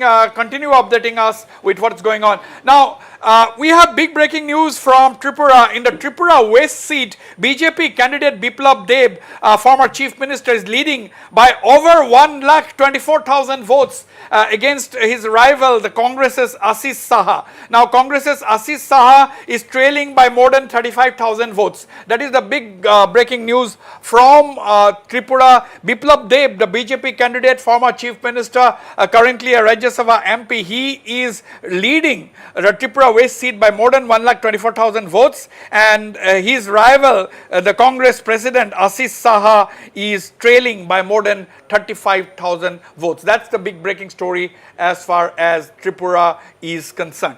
Now we'll go for a short break. Don't go away. We'll be right back.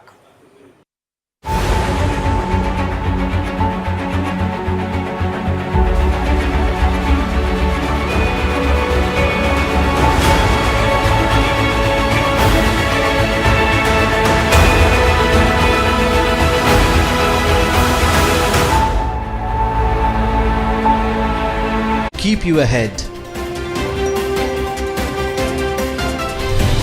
Evening Prime, every day at 7 p.m.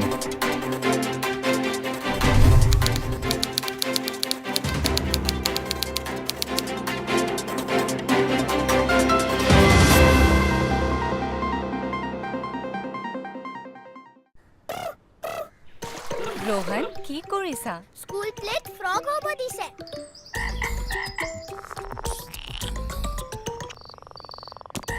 মজিয়া বনোৱা হয় লৰালি কালৰ বাবে। লৈ আহক নিমেৰে প্ৰস্তুত নিমাইল। ইয়াৰ 100% প্ৰাকৃতিক ক্ৰিয়াই মজিয়া কৰি তোলে সেফ। নিমাইল, খুব শান্তিৰ মজিয়া। News to keep you ahead. Evening Prime, every day at 7 p.m.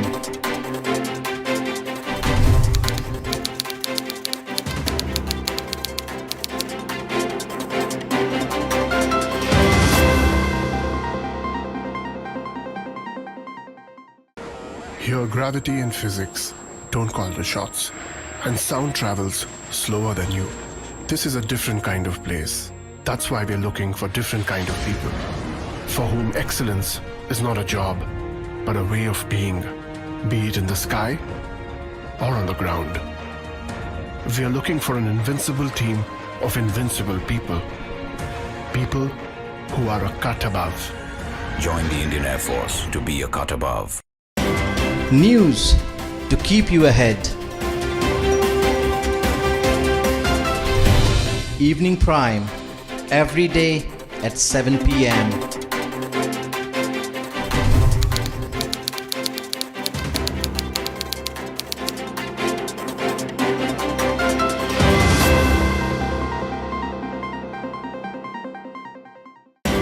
News to keep you ahead. Evening Prime, every day at 7 p.m.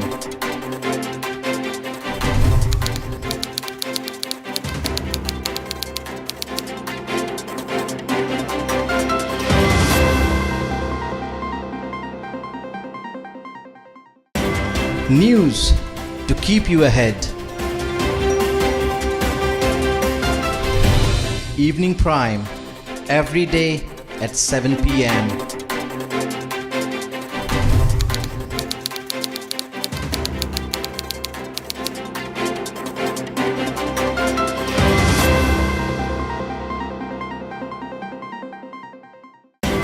News to keep you ahead. Evening Prime, every day at 7 p.m.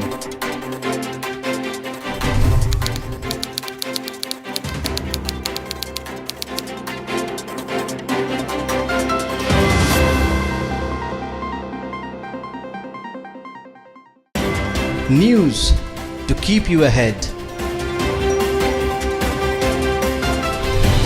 Evening Prime, every day at 7 p.m.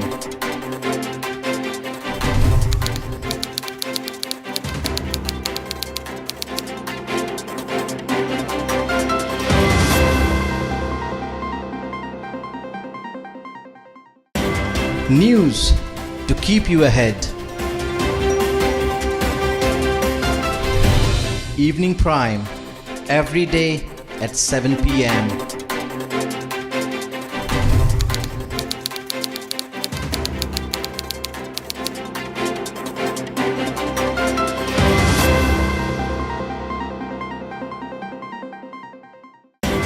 News to keep you ahead. Evening Prime, every day at 7 p.m.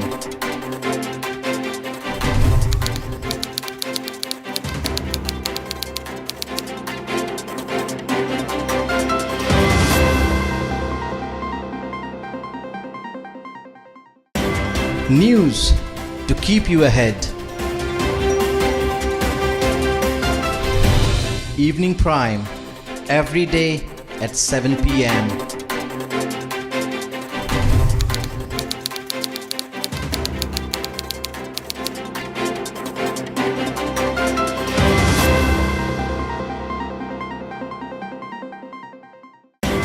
News to keep you ahead. Evening Prime, every day at 7 p.m.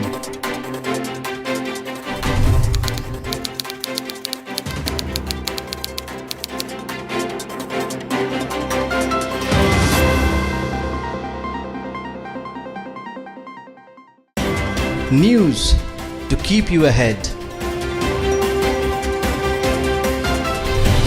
Evening Prime, every day at 7 p.m.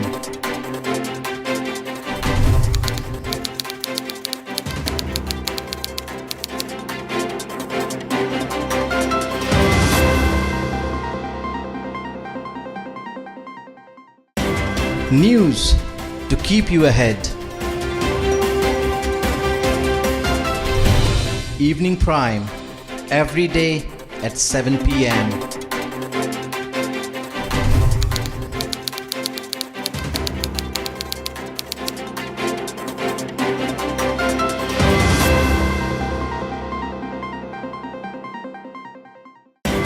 News to keep you ahead. Evening Prime, every day at 7 p.m.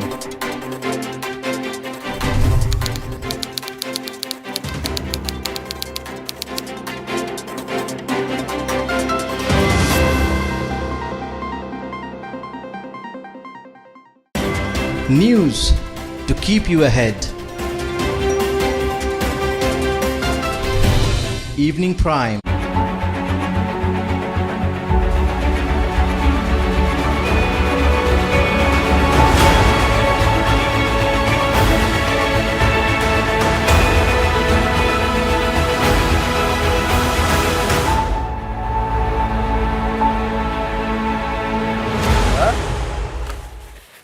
No, no, leading. Welcome back to this live broadcast. As of now, leads position nationally. NDA 295, India Alliance 214, others is 32. Now, that shows that there are a lot of surprises as far as results are concerned, or the trends are concerned.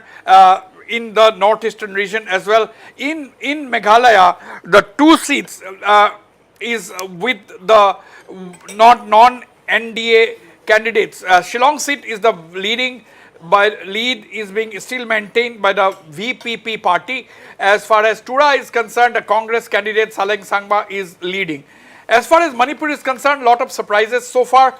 In both the seats, it is the Congress candidate. It is the Congress. These are the Congress candidates. Both the Congress candidates are leading as far as the 2 seats in Manipur are concerned. And now, Biplab Deb, as far as Tripura is concerned, former Chief Minister Biplab Deb, West Tripura candidate Biplab Deb is leading by more than 207,000 votes.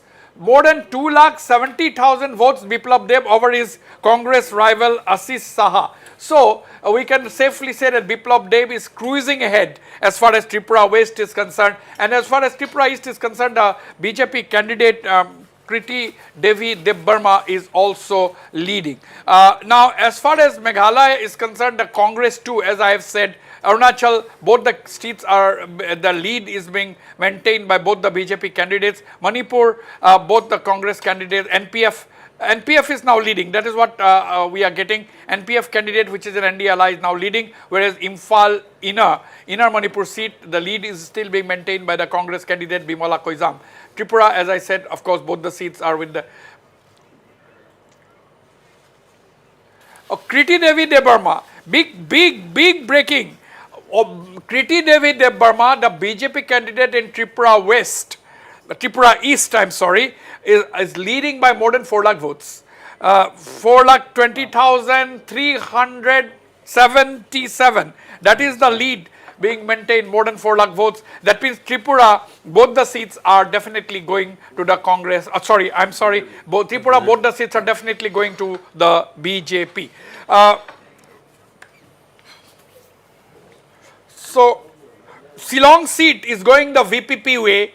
This is the big breaking story. VPP is all set to back the Shillong seat, wrest it from sitting MP Vincent Pala of the Congress, because Ricky Sinkan of the VPP is leading by more than 1 lakh vote as far as the Shillong seat is concerned. That will be a big setback for the NPP, which is the dominant ruling party led by Conrad Sangma, the Chief Minister. Serious questions, they have to, some serious introspection will be necessary as far as the NPP is concerned, because even in Tura seat, which is a pocket borough of the Conrad Sangma family, earlier held by P.A. Sangma, their father, I think they have also serious introspection needs to be done as far as the Tura Lok Sabha seat is concerned. So if at the end of the day Saleng Sangma goes on and wins the Tura seat, that can be, we can interpret that people wants an end to dynastic politics as far as Tura is concerned. So that will also be one of the interpretations that we. Let me quickly go before coming to you, Dhruva Pratim Sharma, and okay, Purbasa, I'm coming to you, Partho Pratim.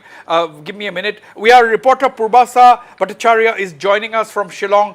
Purbasa, it's bad news for the NPP as far as Tura is concerned so far. VPP candidate Ricky Sinkan is leading by more than 1 lakh votes. And in Tura also, the Congress seems to be maintaining its lead. What is the update from your end?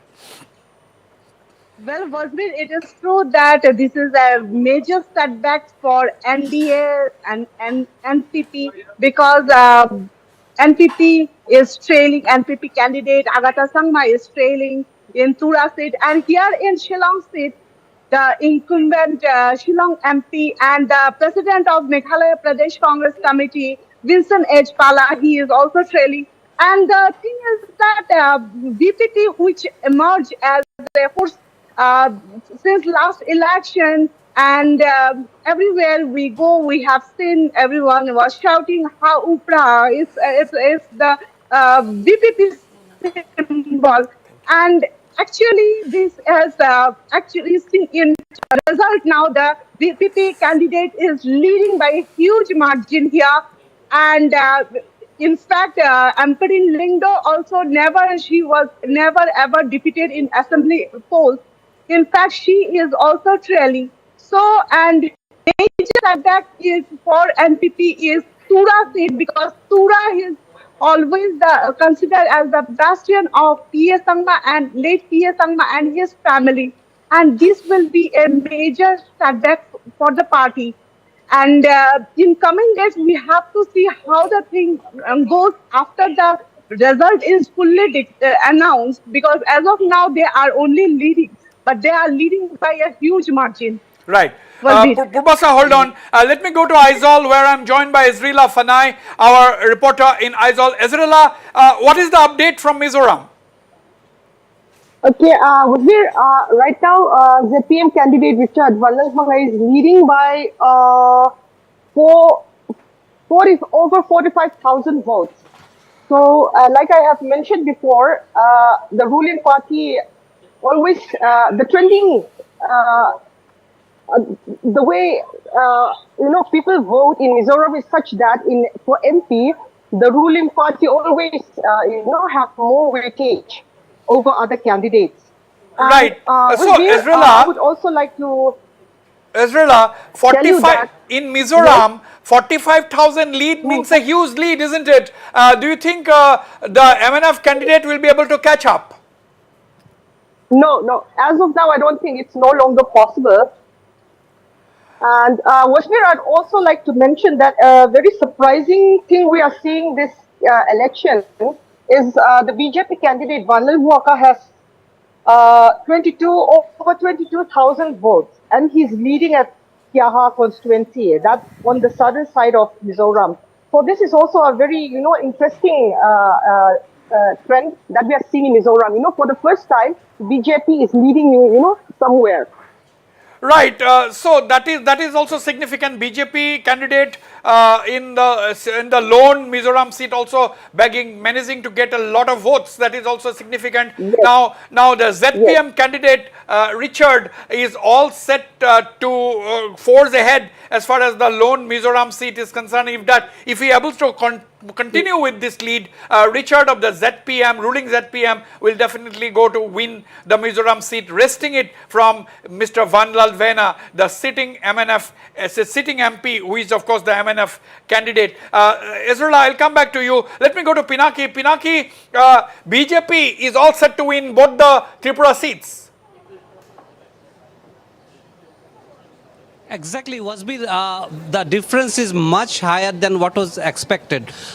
In the West Tripura, that is where Biplab Kumar Dev is the candidate, the difference with the Congress or the India Alliance candidate Ashish Kumar Shah is more than 2 lakh. And on the other side, in the East constituency, where the Pradyut's sister is the candidate. She is contesting from the BJP. Kriti Devi Singh. Her difference is in fact more than that. That is more than 2,50,000 vote from the India bloc or the CPM candidate Rajendra Riyang. So this was the expected line, and the difference they said when we were during the polling or the campaigning, the BJP was of the view they want to make a record in Tripura. Their aim was not just winning, but to get the margin highest in the record of Tripura. And the competition was within their own party candidates. They were saying this way, and it seems it's coming true. Wasbir. Okay, Pinaki, at this point in time, where is Biplab Dev and where is Kriti Devi Debbarma? Because that will be interesting, because they are both of them. Kriti Devi Debbarma has taken a lead of 4 lakh votes plus votes as far as Tripura East is concerned. And where is Biplab? Biplab is also getting a lead of about around 3 lakhs. None of them, I am right now in Agartala, but Biplab Dev has not reached here. But from the palace, what we came to know, Kriti Devi Singh had left the palace after 8 o'clock. After her daily prayer and the worshipping of their Kul Devta, she had left for Ambasa, and there she will be reaching there. But we are coming to know that Biplab Dev will be coming here after some time. Perhaps he is watching from his house the entire trend, because he is also in charge of Haryana, which is very important, and he will be reaching after some time, and Northeast Live will try to get exclusively from Biplab Kumar Dev. Absolutely, absolutely. I'd like to welcome Ravi Shankar Ravi, senior journalist in our studios at this point in time. Now, Israela, is there already celebrations in the ZPM camp? Is the ZPM already celebrating, or still they are waiting, because there are a couple of rounds of counting still to go? No, as of now, no one is celebrating. Like, everyone is being very modest as of now. And we are also waiting for the candidate Richard. He'll be arriving soon. So I have talked to him. He said that he will also be coming live on our program. Okay, great. Be there, and we'd like to have Richard live on our show like other states. We are getting everybody live on the program. Thank you, Ezra, for the time being.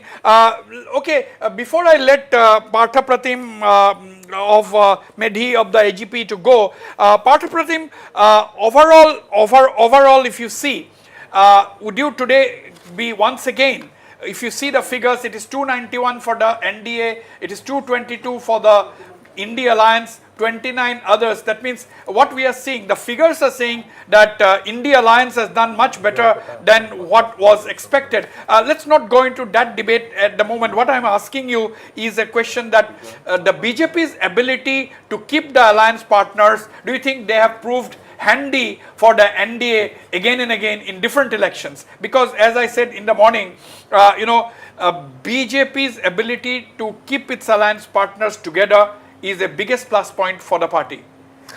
Of course, Mr. Hussain, the NDA as an alliance has proved itself to be more than successful in keeping its alliance together.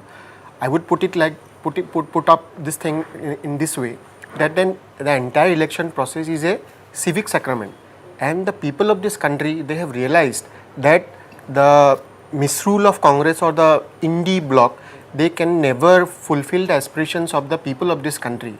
Hence, they have recognized a person, Mr. Narendra Modi, Honorable Prime Minister of this country, as the particular leader who can fulfill the aspirations of the people of this country, and the mandate will come up in an hour. Absolutely. Yes, there are some initial hiccups which will be we will wait till the last vote is counted. Absolutely. I'll thank Partha Pratim for the time being, and we'll go for a short break. When I come back, I'll go to my panelists in the studio and carry this discussion forward. Hello.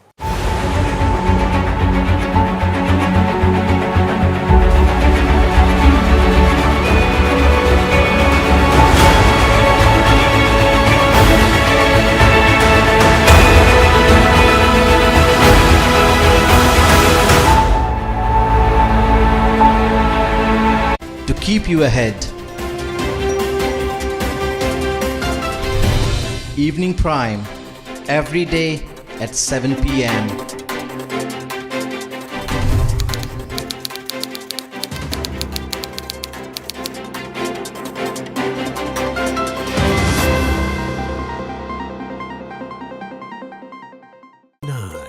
ইমানখনত নহয়, ইমানত মজা লাগে। সেইবাবে এতিয়া dark ফেণ্টাসি choco ফিল্ডছটা পাব 2টা cookies বিনামূল্যে। Sunfeast dark ফেণ্টাসি, প্ৰতিকন হিৰোৰ ফেণ্টাসি। Myntra end of reason sale is live. Shop now.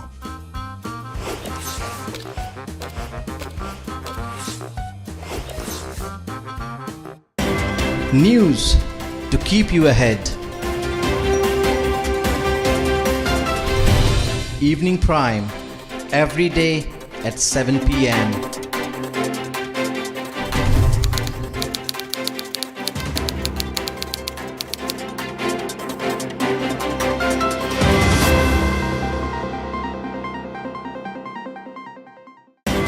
News to keep you ahead. Evening Prime, every day at 7 p.m.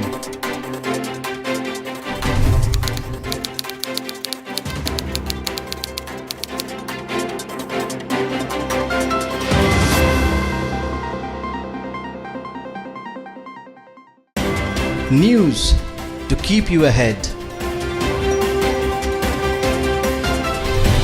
Evening Prime, every day at 7 p.m.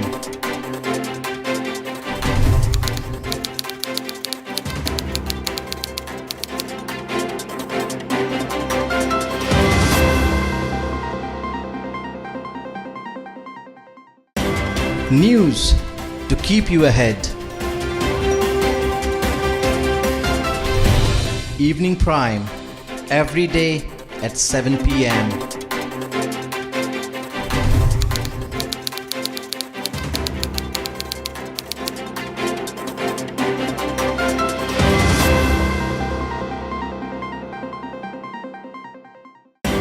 News to keep you ahead. Evening Prime, every day at 7 p.m.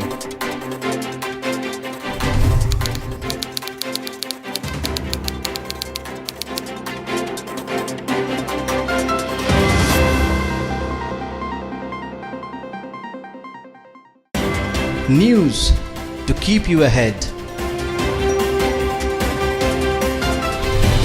Evening Prime, every day at 7 p.m.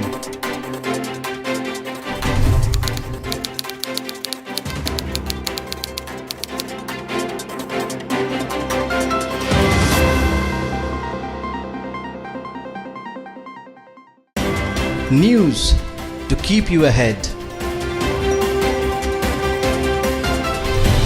Evening Prime, every day at 7 p.m.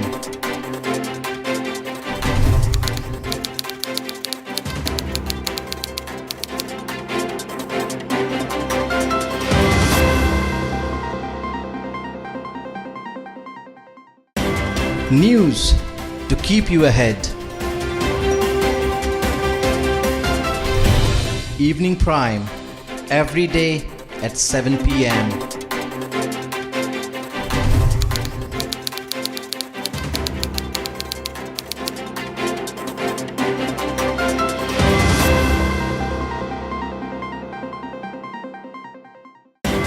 News to keep you ahead.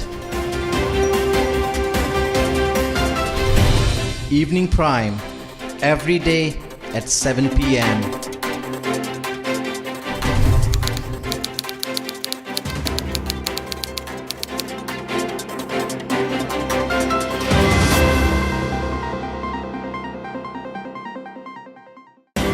News to keep you ahead. Evening Prime, every day at 7 p.m.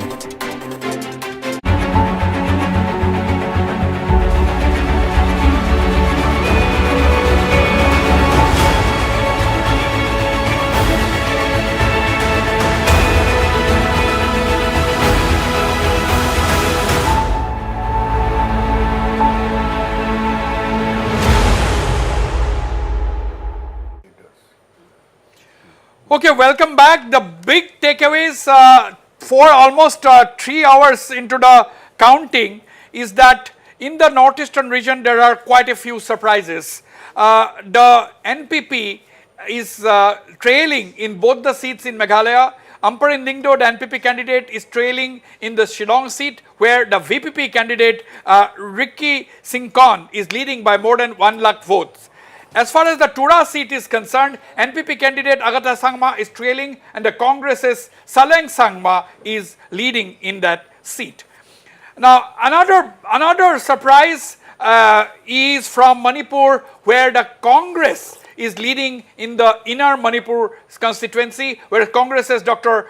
Bimol Akoizam, professor from JNU, is leading over the BJP candidate Basant Singh. Basant Singh, remember viewers, is the minister in the Biren Singh cabinet. he is trailing at this point in time. Of course, we are getting reports that as far as the Manipur outer seat, NDA candidate, NDA candidate Alfred Arthur, LDA candidate is of course Timothy Zimic is the NDA candidate who is leading. Timothy Zimic of the NPF is leading over his Congress rival Alfred Arthur. That is from Manipur. It is 50-50 as far as BJP versus the India Alliance is concerned, as far as Manipur is concerned. Arunachal, both the BJP candidate Tapir Gao and Kiren Rijiju are leading.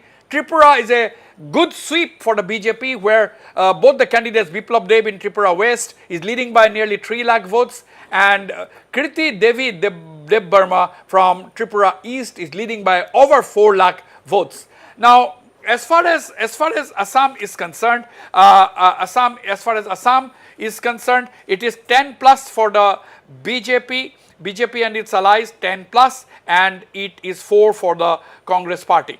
That is as far as Assam is concerned. And Sikkim, Indrahang Subba of the Sikkim Krantikari Morcha, which has got a sweeping majority in the just concluded state elections, the results of which was declared only day before yesterday. He is leading over his rival SDF candidate PD Rai, a former MP. Now, as far as Mizoram is concerned, it is the ruling ZPM candidate Richard who is established a nearly 50,000 lead over his nearest MNF rival Vanlal Vena, who is the sitting MP. And in Nagaland, interestingly, it's the Congress which has established a lead over the common candidate of the NDA, that is Chumben Murray of the NDPP. So this is the picture as far as Nagaland concerned. Ravi Shankar Ravi, क्या देखते हैं? Exit polls ने कहा था कि 307 NDA को मिलेगा और करीबन 149 to 150 इंडिया अलायंस को जाएगा. तो आपका क्या कहना है? मैं ये भी कह दूं साथ में कि अभी काफ़ी राउंड्स ऑफ काउंटिंग अभी भी बाकी है. ये पिक्चर जो है, फिगर जो है, वो पलट भी सकता है. तो आपका इनिशियल कमेंट्स क्या है?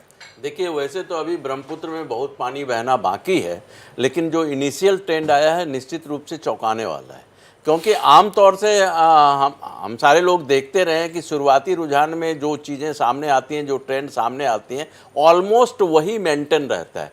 लेकिन एग्जिट पोल और जो शुरुआती जो रिजल्ट आ रहे हैं, जो रुझान आ रहे हैं, उसमें काफ़ी डिफरेंसेस है. और आपने जैसा अभी कहा कि इवन नॉर्थ ईस्ट के जो रिजल्ट ट्रेंड आ रहे हैं वो चौंकाने वाले हैं. मेघालय का देख लीजिए, किसी ने नहीं सोचा था कि नागालैंड में एनपीपी का इतनी बुरी इस स्थिति में होगी कि वहाँ कांग्रेस लीड कर रहा. मणिपुर इनर में एक कॉन्टेस्ट था कि वहाँ पर कांग्रेस एक अच्छा फाइट देगा, वो स्थिति दिख रही है.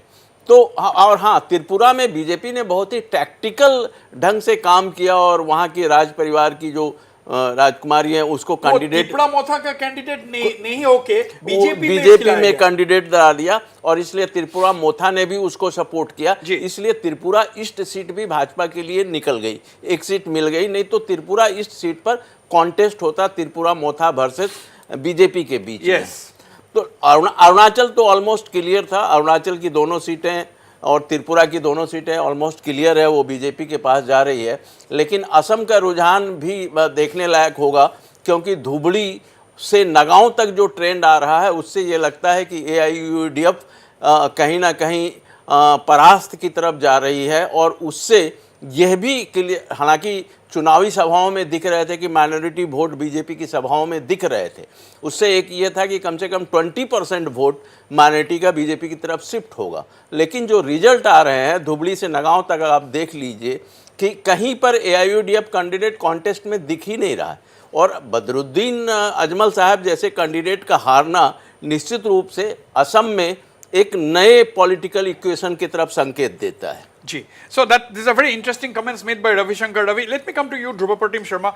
Dhruva, what do you make of this whole thing as far as Northeast is concerned? You see, the ruling party, dominant ruling party in the state is NPP. Conrad Sangma is heading the government. He is the NPP leader. He has fielded 2 candidates. One is his own sister, Agatha Sangma, because Tura has been a pocket borough. He's been a bastion of the NPP right from the days of their father, P.S. Sangma. Now, usme bhi, in that also we are seeing that NPP is trailing. Now, Shillong Shillong has been a Congress stronghold earlier, where Vincent Pala is a second-time MP from that constituency. Now, instead of Vincent Pala, now everybody thought that Amparin Lingdo was the candidate. She has never been defeated as far as the assembly elections are concerned. Now she is trailing. And who is leading? It is the VPP, which is a new party, which is voicing the interest, making local demands, local issues they are raising. So what does this indicate? And in Nagaland, there are three parties are together. They are the ruling party. Whereas the Congress was nowhere in the picture. Now Congress is leading. What does all this mean? Yes, first and foremost thing we must note that each and every seat that does not go to the BJP or its allies in case of Northeast is a setback to the... Okay, just a minute. Yes. Congress leader Kamal Nath is talking. Let's listen to him.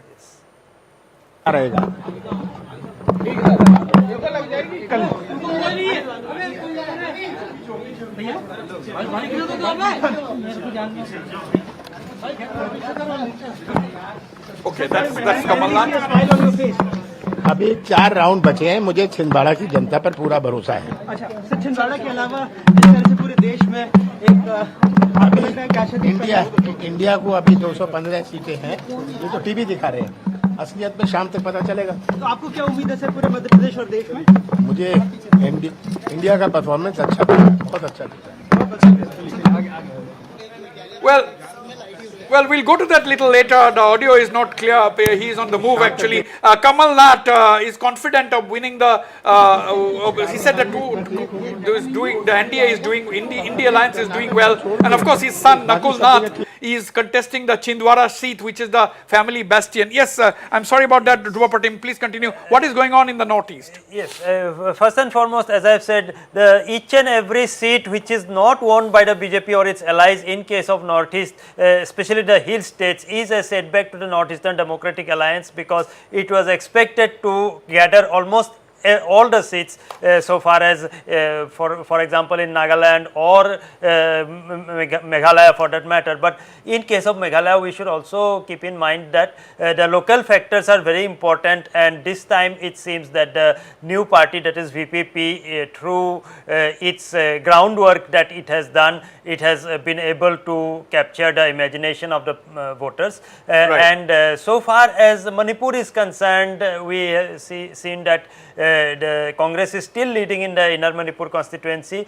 but the BJP ally, that is the NPF, is leading in the Outer Manipur constituency. And then so far as Arunachal is concerned or Tripura is concerned, we find that NDA has been able to establish its dominance. Right. I'll go to you, Prasenjit Biswas, but let me go to Sanjay Das, who is the General Secretary of the Meghalaya Congress, joining me live at this point in time. Mr. Sanjay Das, it's a bit of a mixed bag for the Congress. You are leading the Tura seat, but your sitting MP, Vincent Pala, is trailing to the VPP. So what are your thoughts at this point in time?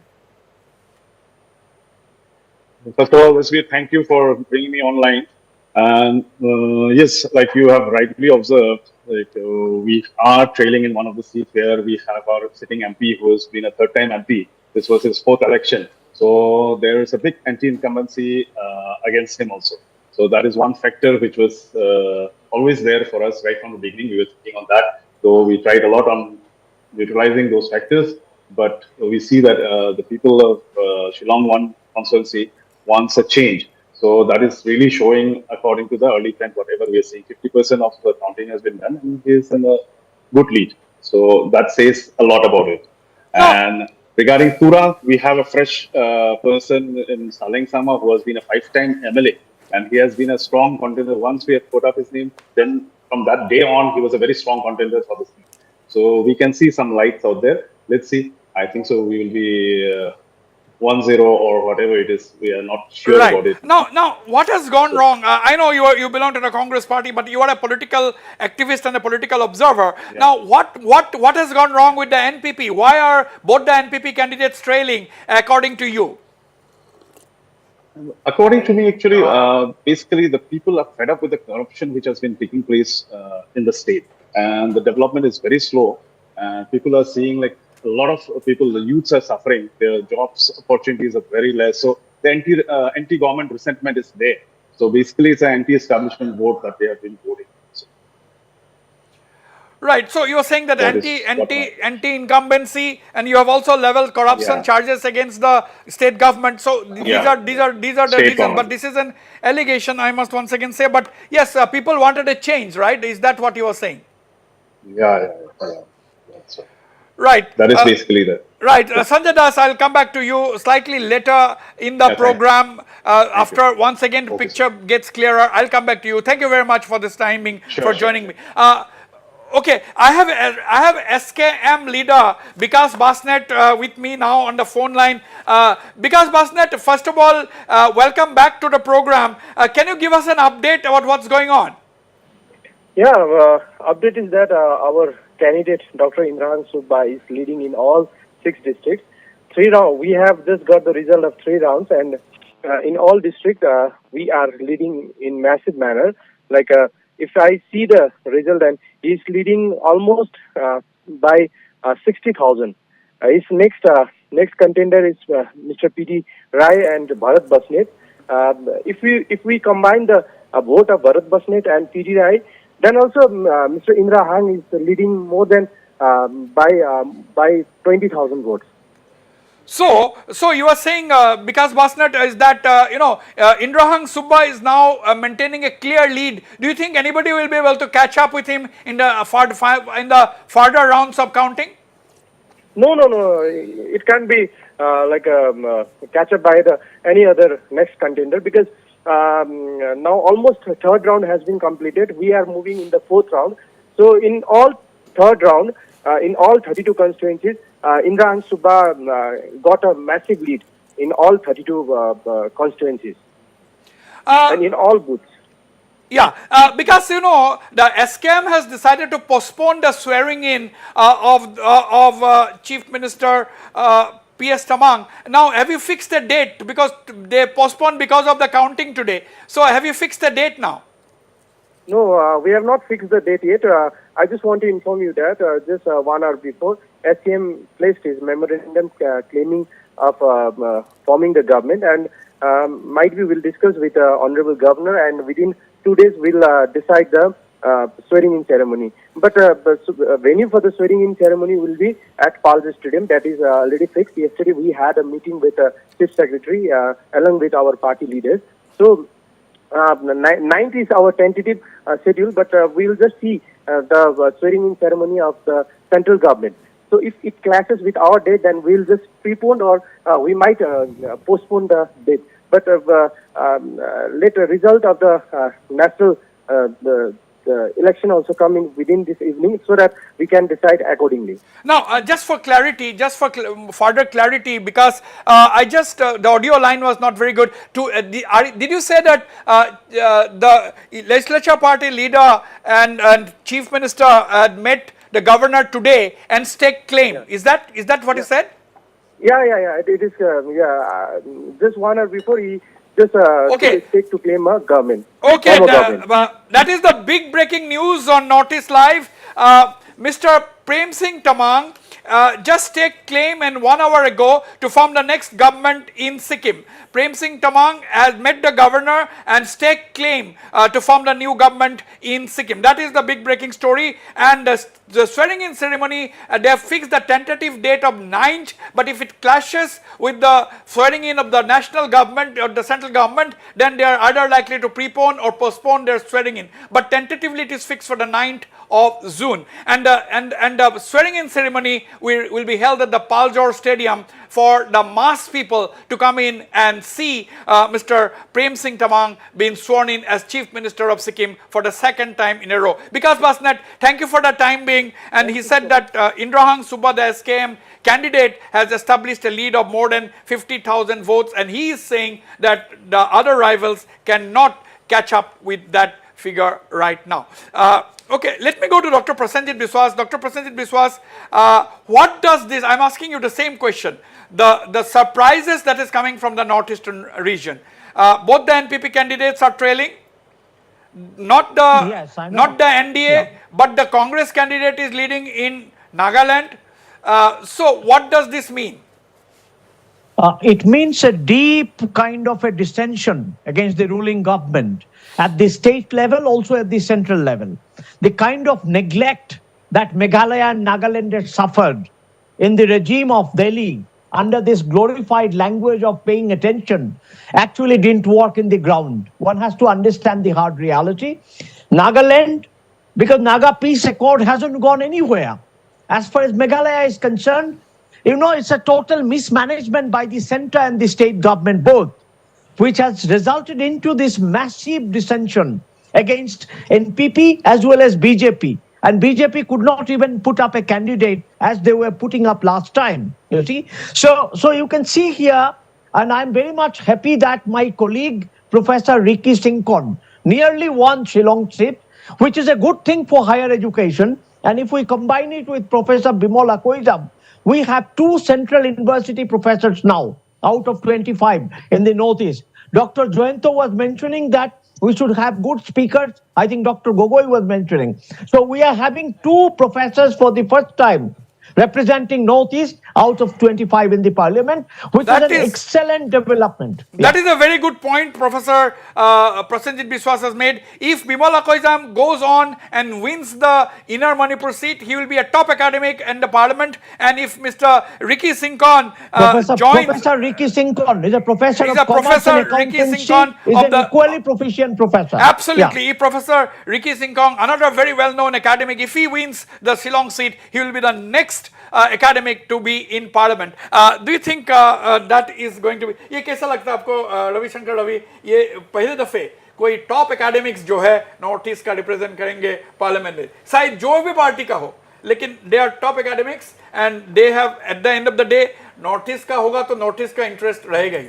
नहीं, निश्चित रूप से ये north east के लिए बहुत ही अच्छी बात है कि अगर इस तरह के लोग पार्लियामेंट में पहुंचते हैं तो निश्चित रूप से उनकी बातचीत में पार्लियामेंट रिफ्लेक्ट होगी. अलग अलग मुद्दे और जो जेन्युइन इशू हैं, जो रिलेवेंट इशू हैं, उस पर वो डिबेट में बढ़िया से भाग ले सकेंगे. और मुझे लगता है कि लोकसभा में ज़्यादा से ज़्यादा नॉर्थ ईस्ट की तरफ से ऐसे लोगों को वहाँ तक पहुँचना चाहिए ताकि जो लोगों की ये धारणा है रेस्ट ऑफ इंडिया की कि नॉर्थ ईस्ट में ये है वो है, तो ऐसे लोगों को बहुत करारा जवाब भी मिले कि नॉर्थ ईस्ट के लोगों की थिंकिंग ऑफ लेवल क्या है और कितने दूर तक नॉर्थ ईस्ट के लोग सोचते हैं, उनका डाइवर्सन कितना है, उनका नॉलेज का बेसिक जो चीज़ है. कुछ लोगों को लगता है कि नॉर्थ ईस्ट बहुत दूर है, लेकिन यह भी लोगों को बताया जाना चाहिए कि जब हम चाइना से प्रवेश करते हैं तो अरुणाचल का वो कोहो गांव प्रवेश गांव होता है और किस तरह से कितने अंतर्राष्ट्रीय सीमाओं के साथ हम जब भारत में प्रवेश करते हैं तो नॉर्थ ईस्ट उनका गेटवे होता है, प्रवेश द्वार होता है. तो निश्चित रूप से एक बहुत अच्छा ट्रेंड है. मणिपुर में भी जो कांग्रेस के प्रत्याशी जो लीड कर रहे हैं उनके बारे में देखिए कि किस तरह का उनका बैकग्राउंड रहा है. तो मुझे लगता है कि जितने इस तरह से अच्छे पढ़े लिखे एकेडमिक लोग पार्लियामेंट में अगर पहुंचते हैं तो यह हमारे नॉर्थ ईस्ट के लिए बहुत अच्छी बात है, चाहे वो किसी भी पार्टी से जीत कर जाएं. I'd just like to add to what he said. Yeah. So long, other than Hemborough in the past, we have had the MPs of Northeast concerning themselves to their respective states or respective constituencies because of the intellectual gap or whatever you call it. But if academics go now, one thing which is very vital, which I think will come up in the discussion and debates, is the relationship of the Northeast, Indian states of Northeast with the neighboring states. Bangladesh is very important, Bhutan is very important, and Myanmar is also very important. These kind of issues that will get reflected, and our people will also realize that we have to, the Act is actually something which has to be taken far beyond what has gone now. Right, and Professor Dhruva Pratim, generally it is said that MPs from northeastern region do not speak in parliament. Do you think this has to end? It is not altogether false. Yes. It's not altogether untrue. Yes, I'm not generalizing. Yes. There are very, very vocal speakers in parliament from the northeast, but generally it is said that there are several MPs in parliament who do not speak. from the northeast. Yes, that is very much true, and that has been seen irrespective of the party to which they belong. Irrespective of the party, what the cost which it bears for us is that the issues of northeast, whether it is from the party MP from this party or that party, if they do not bring up these issues of northeast, then what happens is that these issues, they remain out of focus. They do not get any focus. So whichever party they belong to, the MPs, they have to raise their voice. Right. We have just a point. You know, what is important of the MPs going and speaking in Parliament is that they create a name for themselves and they become familiar with the bureaucracy. And Correct. once they become familiar, every bureaucrat knows who is a vocal MP. You know, and therefore, when that bureaucrat goes to the bureaucracy or the parliamentarian goes to the bureaucracy, his things get done faster than normally an unknown absolutely. That is who knows it better than you, having served as a senior bureaucrat in the Assam government for 4 decades? Yes, Prasenjit, yes. I'm saying the issues about erosion, landslide in Brahmaputra, in the sub-Himalayan terrain, the Zone 5 tremors that we are experiencing is a major ecological, geological upheaval that's happening in Northeast. Yeah. I think our MPs must be very sensitive to it and they must raise it at the national forum. Yeah. Okay, let us listen to some of the leaders like Kriti Devi Debbarma, the BJP candidate from Tripura East. Sarbananda Sonowal has also spoken a short while ago. Let's listen to these sound bites. ভাৰতবৰ্ষৰ ভোটদাতা ৰাইজে BJP নেতৃত্বাধীন আমাৰ NDA তেখেতসকলে আন্তৰিকতাৰ সমৰ্থন জনাইছে। ইতিমধ্যে vote গণনাত এই কথাবিলাক পোহৰলৈ আহিছে আৰু কেৱল 3-4 ৰাউণ্ড ভোট গণনাই হৈছে আৰু বহু বাকী আছে, গতিকে আপোনালোকে অপেক্ষা কৰিব লাগিব আৰু আমাৰ জয় নিশ্চিত। 18 ৰাউণ্ডৰ মানে ঘটনা হ'ল কি আপোনালোকে জানি যে মই যেতিয়া এছেম্বলি ইলেকশ্যন খেলিছিলোঁ, আমি ফাৰ্ষ্ট ৰাউণ্ড ছেকেণ্ড ৰাউণ্ডত হাৰিছিলোঁ, সদায় হাৰিছিলোঁ। ফাৰ্ষ্ট ৰাউণ্ড ছেকেণ্ড ৰাউণ্ড হাৰাৰ কাৰণতে আপোনাৰ যিটো এলেকাৰ পৰা কাউণ্টিংটো হয়, সেই এলেকাটো তাৰমানে আমাৰ সমৰ্থক বা আমাৰ দলৰ মানুহ নাথাকে। এইবাৰ তেনেধৰণে তাৰমানে যিটো এলেকাৰ পৰা কাউণ্টিং আৰম্ভ কৰিছে চিকিবিকি বিদ্যাপুৰ কাকৰাগাঁও, সেই বেলটো আচলতে ধৰ্মীয় সংখ্যালঘু অধিষ্ঠিত এলেকা আৰু সেই এলেকাটোত আমি ভোট নোপোৱা পাইছোঁ, কিন্তু তাৰমানে আমি ভবাৰ ধৰণে আমি ভোট পাবলৈ সক্ষম হ'ম। আমিতো আগবাঢ়ি থাকিমেই, কিন্তু ঘটনাটো হৈছে কি ইয়াত তাৰমানে ধৰ্মীয় সংখ্যালঘু মানুহৰ ভোট আমি ভাবিছিলোঁ 30% 40% পাম, কিন্তু তেনেহ'লে আমি দেখিবলৈ পোৱা নাই। তাৰমানে 20-25% হয়তো ভোট পাম আমি। আৰু অভাৰঅল NDA আগবাঢ়ি আছে, প্ৰায় 150মান সিটত ট্ৰেণ্ডিং কৰি আছে। মানে সেইটো এক্সিট পলে যিটো কথা কৈছে সেইটোৱে হ'ব, আচলতে দেখা যায় যে সেইটোৱে হ'ব। बहुत पब्लिक का सपोर्ट और दिख रहा है and we will wait for the result के लिए रुकते हैं और अगर ऊपर वाला चाहता है तो आप लोग सबका प्यार और जनता का प्यार जो सपोर्ट आप लोग ने दिया है उससे हम लोग देखते हैं। अभी तक तो आप 3 लाख वोट से लीडिंग कर रहे हैं, तो जीत पक्का समझो हम लोग। वो अभी मैं नहीं बोलूँगी जब तक वो डिक्लेयर नहीं हो जाए। So let it be declared and then we will all sit and I'll love to congratulate all the public for their support and all the people, the BJP party, the Motha party, IPS, IPFT, all of them who have done hard work, बहुत मेहनत किया है, उसका फल के लिए आपको थोड़ा देर रुकना पड़ेगा। Okay, that was Kriti Devi Debbarma, the BJP Tripura East candidate and sister of the Royal Scion Pradyut Debbarman. Of course, he is the Tripura Motha founder. Now we'll go for a short break. When I come back, I'll be back with a lot of more news on the other side.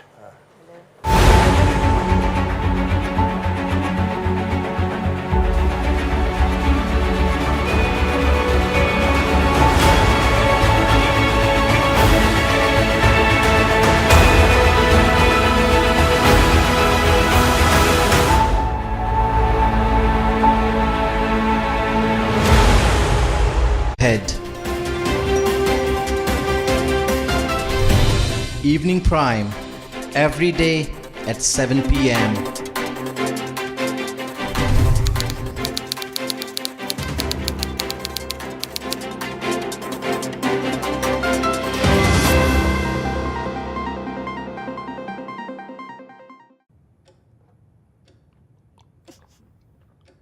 Baruah কিবা নতুন খোৱাকচোন hello' hello' hello'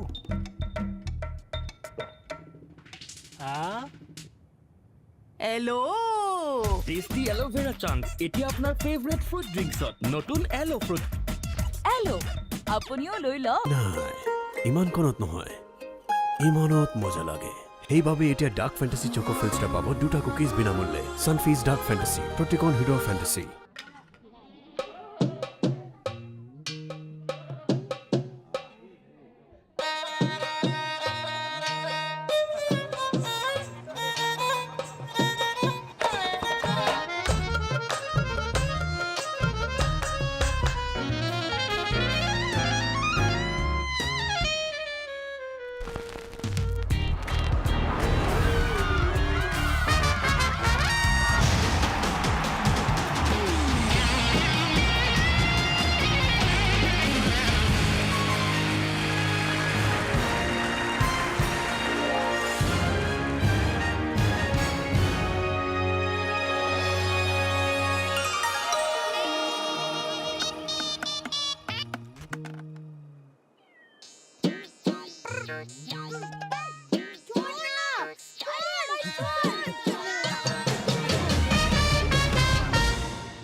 News to keep you ahead. Evening Prime every day at 7 p.m.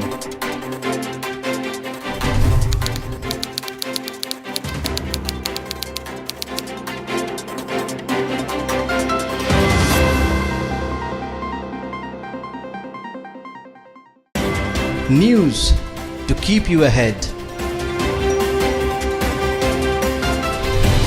Evening Prime every day at 7 p.m.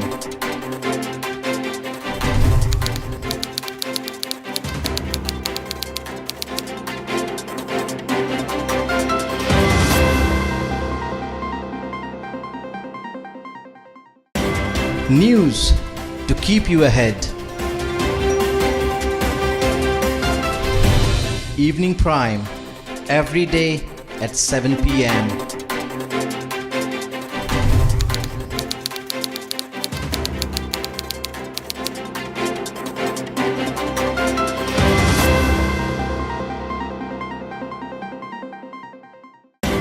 News to keep you ahead. Evening.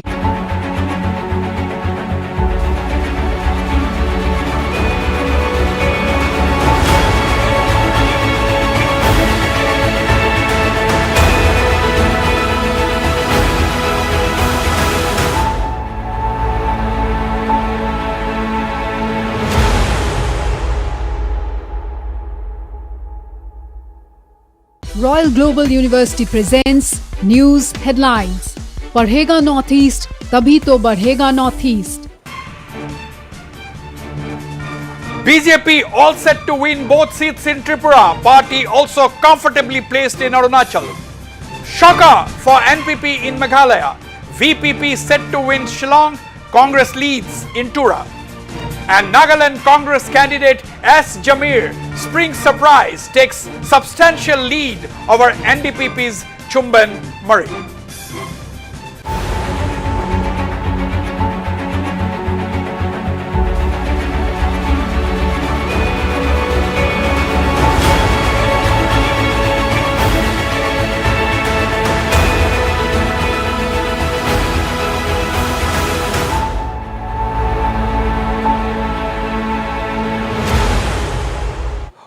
Well, continuing with this live broadcast on Northeast Live, we are bringing you minute-to-minute coverage of the national election results, including with a sharp focus on the 25 seats in the northeastern region. There are a lot of surprises in the northeast, as we have said. The BJP is all set to win both the seats in Tripura and Arunachal Pradesh, but the NDA is doing very badly in Meghalaya. Both the NPP candidates are trailing as far as Meghalaya is concerned. In Nagaland, the NDA candidate is trailing, and the Congress candidate Supangmaran Jamir has established a substantial lead. And as far as Mizoram is concerned, as I said, the ruling ZPM candidate established a clear lead, and in Manipur also there are surprises. The Congress candidate is leading in the inner Manipur seat, where the BJP candidate, the sitting minister in the Biren Singh government, is trailing. And as far as the outer seat is concerned, BJP has not fielded a candidate there. The BJP supported NPF candidate is leading as far as Manipur is concerned. And Sikkim, of course, the ruling SKM candidate Indrahang Subba has established a lead of about 50,000 votes in Sikkim. Now this in Assam, which has got 14 of the 25 Lok Sabha seats in the northeastern region, BJP Plus is leading in 10 seats and the Congress in 4. We have with us Ratna Singh Bharadwaj, the BJP spokesperson from Assam. Ratna Singh जी, आपको ये क्या लगता है, north east में जो picture है, कई surprises भी है, आपको क्या लगता है? देखिए, ये जो इलेक्शंस है, एग्जिट पोल है, बहुत नतीजे बहुत कुछ आसपास भी हैं, ऐसा नहीं बोलूँगी कि नहीं है, लेकिन नॉर्थ ईस्ट की जो उत्तर पूर्वांचल की जो बात करते हैं, अब असम को ही ले लीजिए, 14 सीट है जिसमें 12 हमने टारगेट किया था, और 12 टारगेट के पास अभी तो कुछ राउंड्स के ही सीट्स काउंटिंग हुए हैं, हमें और भी वेट करना है। मणिपुर है, मेघालय है, नागालैंड में अभी देख रहे हैं कि जो जमीर जी हैं वो आगे बढ़ रहे हैं, इवन मिजोरम में जो ZPM है उनके ही प्रार्थी आगे बढ़ रहे हैं, त्रिपुरा में दोनों सीटें हमारी आ रही हैं, अरुणाचल में तो विधानसभा की सीट भी और साथ में लोकसभा की सीट भी हमारी झोली में आती हुई दिख रही है। सो अभी टाइम है, अभी टाइम के साथ साथ हमें और भी रुक के देखना पड़ेगा। जी, ओवरऑल क्या कहेंगे कि एग्जिट पोल का प्रेडिक्शन था कि पोल ऑफ पोल्स जो है सारे एजेंसियों का जो कंबाइंड पोल ऑफ पोल्स है, तो उसमें 307 का आंकड़ा निकला था एनडीए के लिए, और कांग्रेस का लिए इंडी अलायंस जो है उनका 149 150 इस फिगर, इस रेंज में था। लेकिन अभी लग रहा है कि अभी एनडीए का दिख रहा है 297 और इंडी अलायंस का 227। अभी तक जो फिगर्स सामने आया है उससे लगता है कि इंडिया अलायंस का परफॉर्मेंस जिसका स्पेकुलेशन था उससे काफी ज्यादा है। देखिए, मैं तीन बात मैं बोलना चाहूंगी। पहली बात ये बोलना चाहूंगी कि देखिए, एग्जिट पोल्स कोई सरकार कराती नहीं या कोई पॉलिटिकल पार्टी भी नहीं कराती है, ये कोई फिक्स्ड पोल्स भी नहीं होते हैं, सभी मीडिया वाले मेहनत करके ये चीजें निकलती हैं। तो एग्जिट पोल मीडिया वाले नहीं करते हैं, मीडिया वाले नहीं, एजेंसीज, मैंने हम मीडिया वाले दिखाते हैं एजेंसीज के साथ में, यहाँ पे मैं करेक्ट करूंगी अपने आप को। लेकिन बात ये है कि जो चीजें एग्जिट पोल एक हमें मतलब नहीं है, वो एक just a minute, big breaking. Indrahang Subba of the Sikkim Krantikari Morcha has won the Sikkim seat. This is the first big win as far as the country is concerned, or for that matter, the northeastern region's big win. Northeast, from the northeastern region, big win. Indrahang Subba, the first results, among the first results in these elections.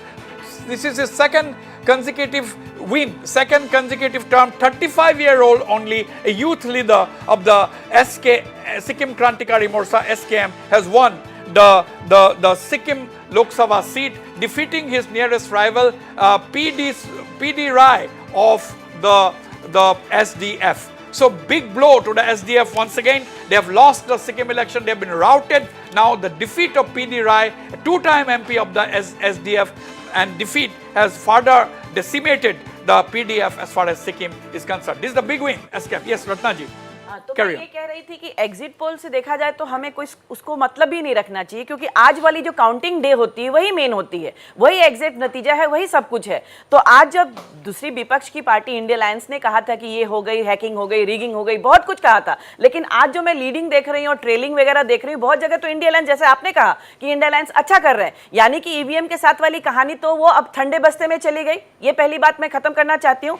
Second बात ये है कि आज सरकार तो हमारी ही बन रही है, आज 307 की टारगेट रही या 400 की टारगेट रही या जो भी है, सरकार तो हमारी ही बनेगी और हम बना रहे हैं सरकार। और अभी तो कुछ राउंड की ही काउंटिंग हुई है, हमें वेट करना है और हमें देखना है। हमारा आंकड़ा 350 के ऊपर जाएगा और 400 भी हम टच कर सकते हैं, ये देख लेते हैं, वेट करते हैं। लेकिन कहना यह है कि लोग जो पूरे इलेक्शन प्रोसेस पे एक हाशिए पे रख रहे थे, क्वेश्चन मार्क उठा रहे थे, आज वो चीज तो ठंडे बस्ते में चली गई है।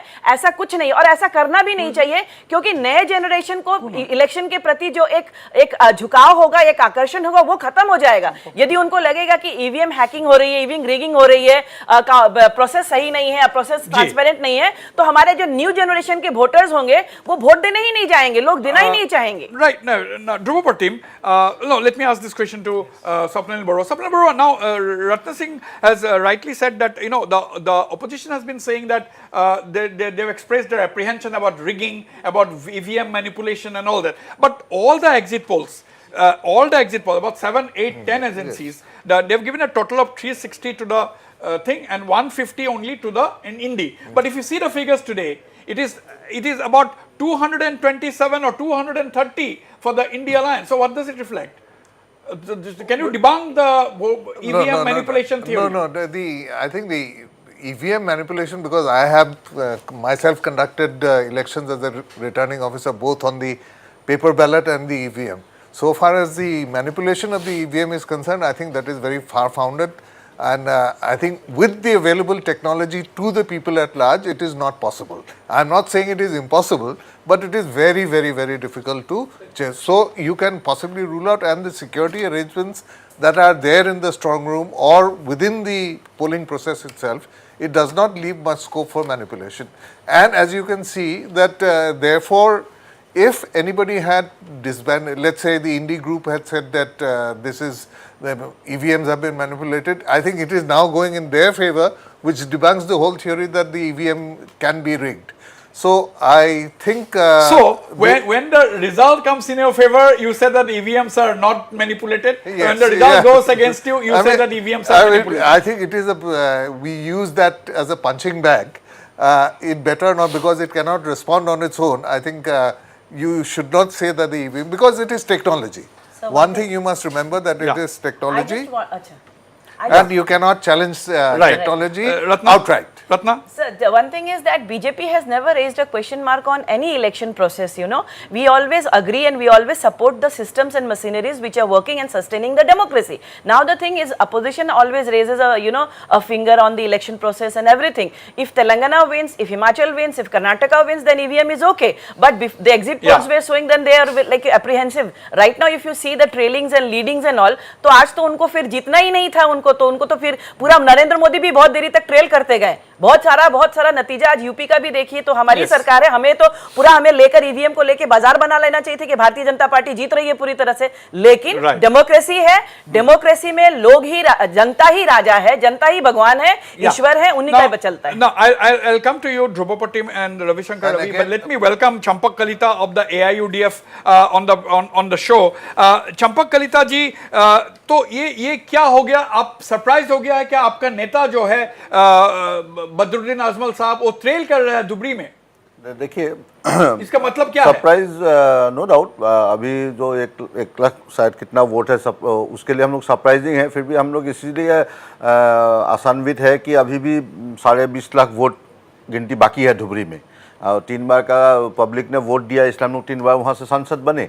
और जहाँ तक अभी आप लोगों ने जो बात छेड़ा था, ये एग्जिट पोल में ये पोल का जो होगा, लेकिन एग्जिट यही अगर रुक जाता है, यही अगर रिजल्ट है, अभी का जो ट्रेंड है 12 बजने वाला है, तो इसमें एक बहुत बड़ी धांधली ये हो सकती है। अब अगर आप शेयर मार्केट देखें, आप कल निफ्टी देखें 700 प्लस, आज निफ्टी देखो 600 माइनस, तो 1300 निफ्टी का 1300 जो चलना है, बैंक निफ्टी का 3000 चलना है, सेंसेक्स का 3500 4000 चलना है, ये एक साल 1.5 साल में चलता है, लेकिन ये 2 दिन में चल गया। तो ये लाखों करोड़ों का वारे न्यारे हो गया। इसीलिए गवर्नमेंट क्या बनाएगा अलग चीज है, रिजल्ट क्या आएगा, लेकिन एग्जिट पोल आया, सोमवार को निफ्टी सेंसेक्स सब ऊपर चला गया। अभी अडानी -9% है, अडानी पोर्ट।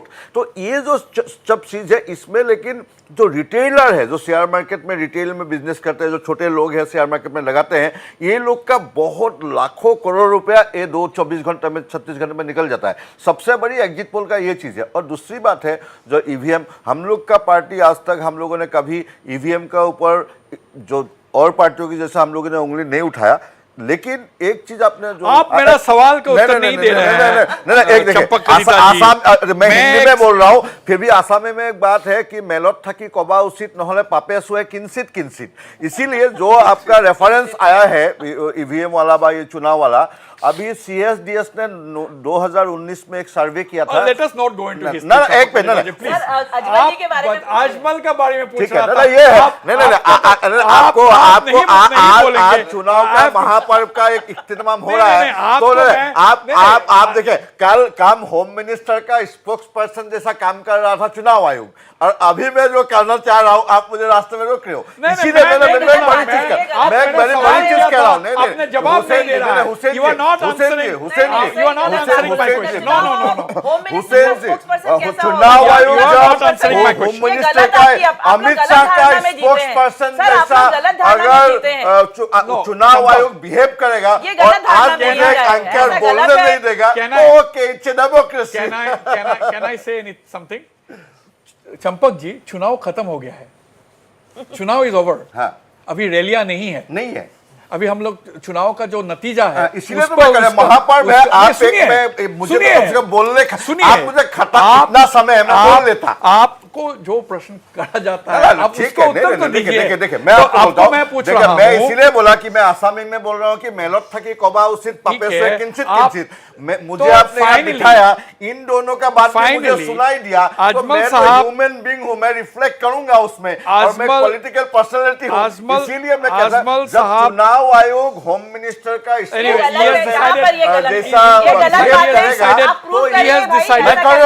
मौका नहीं देगा ना, ये हुसैन जी मौका देगा, मैं प्रूव करता हूँ।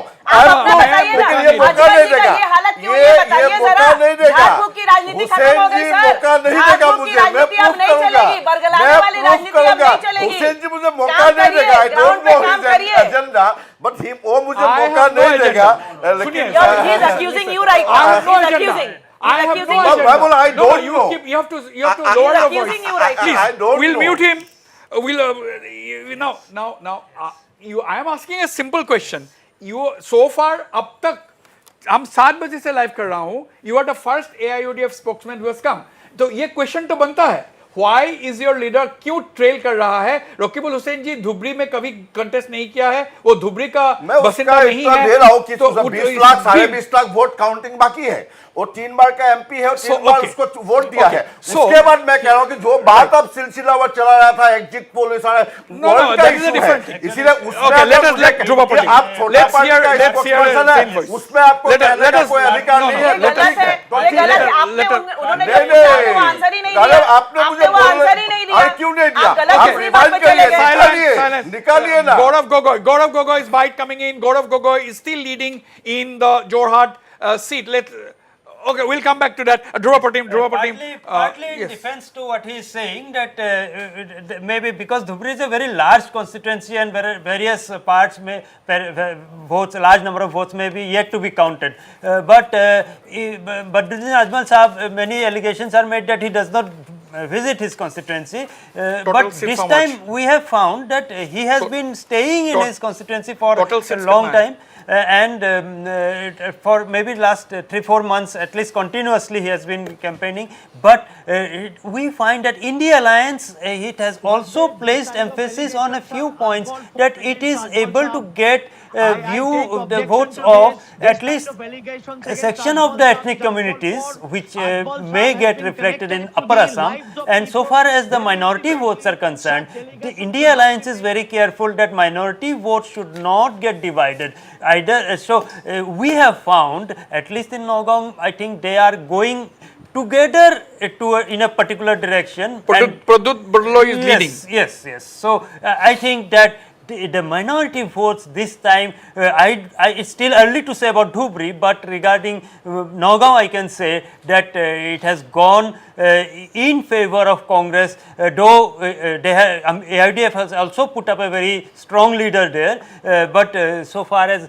and Karimganj actually remains as a question mark, it is still to come. Okay, I'll get a reaction later, but let me give you a breaking story. We have that Mr. Badruddin Ajmal is going to win Dhubri. There is absolutely no doubt about it. And all allegations made against him are flimsy and baseless because he is intimately connected to the lives of the people. One must remember that. Thank you for your deep knowledge on Dhubri and Badruddin Ajmal. Prasenjit Biswas. We'll have to wait. We'll have to wait and watch. But yes, we are a democracy. Prasenjit Biswas is 100% entitled to his views. Sampak Kalita is 100% entitled to his views. Every one of us is entitled to it. I was just joking. Prasenjit, don't take it seriously. We have a breaking news. I need your reaction, Prasenjit Biswas also. We have got news coming in from Orissa. The BJP is cruising ahead in the assembly, the BJP is ahead. So in the assembly elections results, the BJP is ahead in 76 seats, while the BJD is ahead in 53 seats and the Congress in 12. So Orissa BJP has established a lead as far as the assembly elections are concerned. So this is the big breaking that we are giving. BJP, is BJP going to make an inroad in Orissa? Because there was at one point of time during the election campaign, there was a thinking that the BJP and the BJD are going to come together, but that did not happen. And now it has come in handy for the BJP, which is forcing ahead. Now another thing as far as Orissa is concerned, that Assam CM Dr. Himanta Biswa Sharma had campaigned aggressively and extensively in Orissa. So he had spent several days in Orissa. He stayed in Orissa for a couple of days in a row and he had aggressively campaigned in that state. Ravi Shankar Ravi, ये हिमंत बिश्व शर्मा जो नलिन कोहली थोड़ा देर पहले हमारा show में था, नलिन कोहली का कहना था कि Himanta Biswa Sharma is not just a leader from the northeast or Assam, he is a national leader. तो ये इस इलेक्शन में भी दोबारा उसको साबित हुआ है, क्योंकि he was asked by the BJP to campaign in Orissa aggressively. He campaigned in West Bengal, he campaigned in Telangana, he even campaigned in Karnataka in this time around, apart from other states. So आपका ये उड़ीसा का जो है, because nobody thought that BJD जो well entrenched political party and Biju Patnaik का जो original, and now what do you think about this basically? नहीं, देखिए आपने जो कहा ना कि डॉक्टर हेमंत बिश्व शर्मा आज भारतीय जनता पार्टी के राष्ट्रीय नेता हैं। मैं अभी 10 दिन पहले ही बैंगलोर में था और जब मैंने कहा, लोगों ने पूछा आप कहाँ से, मैंने कहा मैं गुवाहाटी असम से आया हूँ। बोले वो अच्छा आपके यहाँ वो हेमंत, वहाँ बाहर में जनरली इनको लोग हेमंता बिश्वा शर्मा बोलता है। और जिस ढंग से उन्होंने उड़ीसा में कंपेनिंग की और लगातार गए तो कई जगह पर, वायनाड भी वो पहुँच गए और वहाँ पर भी उन्होंने शो किया, रैली की। लेकिन उड़ीसा में जिस ढंग से उन्होंने कंपेनिंग किया, कभी धर्मेंद्र प्रधान के साथ, कभी दूसरे भाजपा नेताओं के साथ, और लगातार जिस ढंग से, और लोग उनको सुनते हैं, लोग उनको नोटिस करते हैं, लोग उनकी बातों को, और अच्छा उनकी जो कहने की स्टाइल भी है और वो अपीलिंग है, लोगों को टच करती है, लोगों को कनेक्ट करती है। और वो जिस ढंग से वो हिंदी बोलते हैं और उस हिंदी में जो एक असमिया की जो खाटी गंध होती है वह लोगों को अच्छा लगते हैं। उनके एक तो शब्द हैं और उनकी जो बोलने की शैली है वह भी लोगों को पसंद होती है, और जो मुद्दे वो सीधा जोड़ देते हैं। वो पहले बहुत ज़्यादा तैयारी मुझे नहीं लगता है करते हैं, वो रिलेवेंट मुद्दा को जोड़ते हैं। अपीलिंग है उनकी local issues. So Orissa campaign, let me tell something about the Orissa campaign. Is Navin Patnaik on his way out? That's the big question now. And of course the BJP has never ever ruled Orissa before. So if the BJP manages to win Orissa, that will be a big entry for the BJP in the eastern state that has not been under its rule ever. So is Navin Patnaik on his way out? So that is the big question now. If Navin Patnaik may regret, if he goes out this time, he is definitely regret, because the BJP had given him the overtures to come and join the NDA, but he refused at the last moment after initially showing some inclination.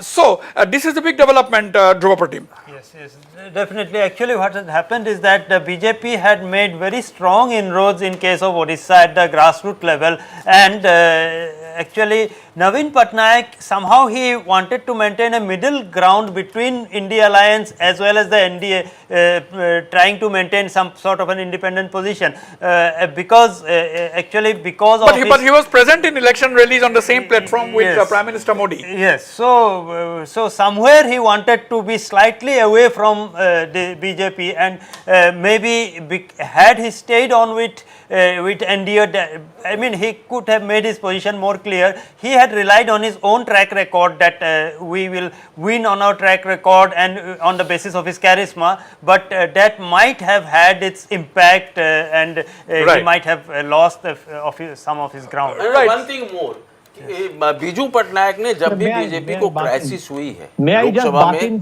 Rajya Sabha में, BJD ने BJP और NDA को support किया। ये politics है, अब उसमें एक दूसरे का विरोध जीतना हारना अलग बात है, लेकिन बीजेडी ने हमेशा एनडीए को सपोर्ट किया। Absolutely, yes, Dr. Prasenjit Biswas, yes. Yes, I want to say that the counting is at 4th round. There are 10 more rounds counting in Orissa, and right now leads are in coastal area and in tribal areas. The central Orissa has not still tilted towards BJP, and they have maximum amount of seat. Even if you count the seat, the difference between BJP and others is only 3 seats at this point of time. So still it tilts. Let's not reach a premature conclusion. Absolutely. I'll request all my fellow panelists. That is the reason why I said if Navin Patnaik is to go. If now Champak Kalita, I am sure you will give me a clear answer this time.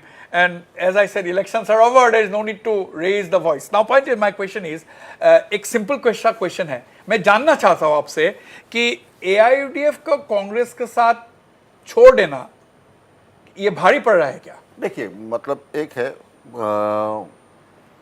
अभी हम लोग छोटा party है, 3 लोकसभा में हम लोगों ने चुनाव लड़ा और इंडिया में है 543। इसका मतलब 540 में हम लोग नहीं हैं, और ये तो हमें मानना ही पड़ेगा। कांग्रेस इंडिया में एक पैन इंडिया पार्टी है, अगर नंबर छोड़ के अगर आप एरिया देखा जाए तो बीजेपी से भी बड़ा पैन इंडिया पार्टी है कांग्रेस। तो आप अलायंस कांग्रेस के साथ हम लोग का हुआ था यहाँ महागठबंधन, उन्होंने हमें छोड़ दिया। उसके बाद हम लोगों ने कोशिश किया, और अगर आप सही से देखा जाए, जो आपका नीतीश कुमार, शरद पवार, ये जो पहले जो आया चिंता कि हम लोगों को एक होना चाहिए, उसमें मौलाना बदरुद्दीन अजमल का जो रोल है आप उसको नकारा नहीं कर सकता। पहला मीटिंग शायद 12 तारीख को हुआ था पटना में, हम लोग का पोस्टर भी छपा, लेकिन कांग्रेस का जो एक है ना कि हम लोग यूडीएफ को ले लेंगे तो हमें हिंदू वोट नहीं मिलेगा, ये जो एक चिंता है उन लोगों का, उस चिंता के कारण पॉलिटिक्स कुछ भी हो वो उन लोगों ने हमको इससे हटाया। और अभी जो मैं नौगांव, देखिए अभी आपने बार बार बोला कि आपको मैंने धुबरी के बारे में पूछा, अभी अगर देखा जाए तो ऑल इंडिया में बीजेपी का अभी है 240। रत्ना सिंह मान लेंगे क्या यही हम हार गए 240 से, हम लोग 63 सीट हार गए, रत्ना सिंह तो कभी नहीं मानेंगे।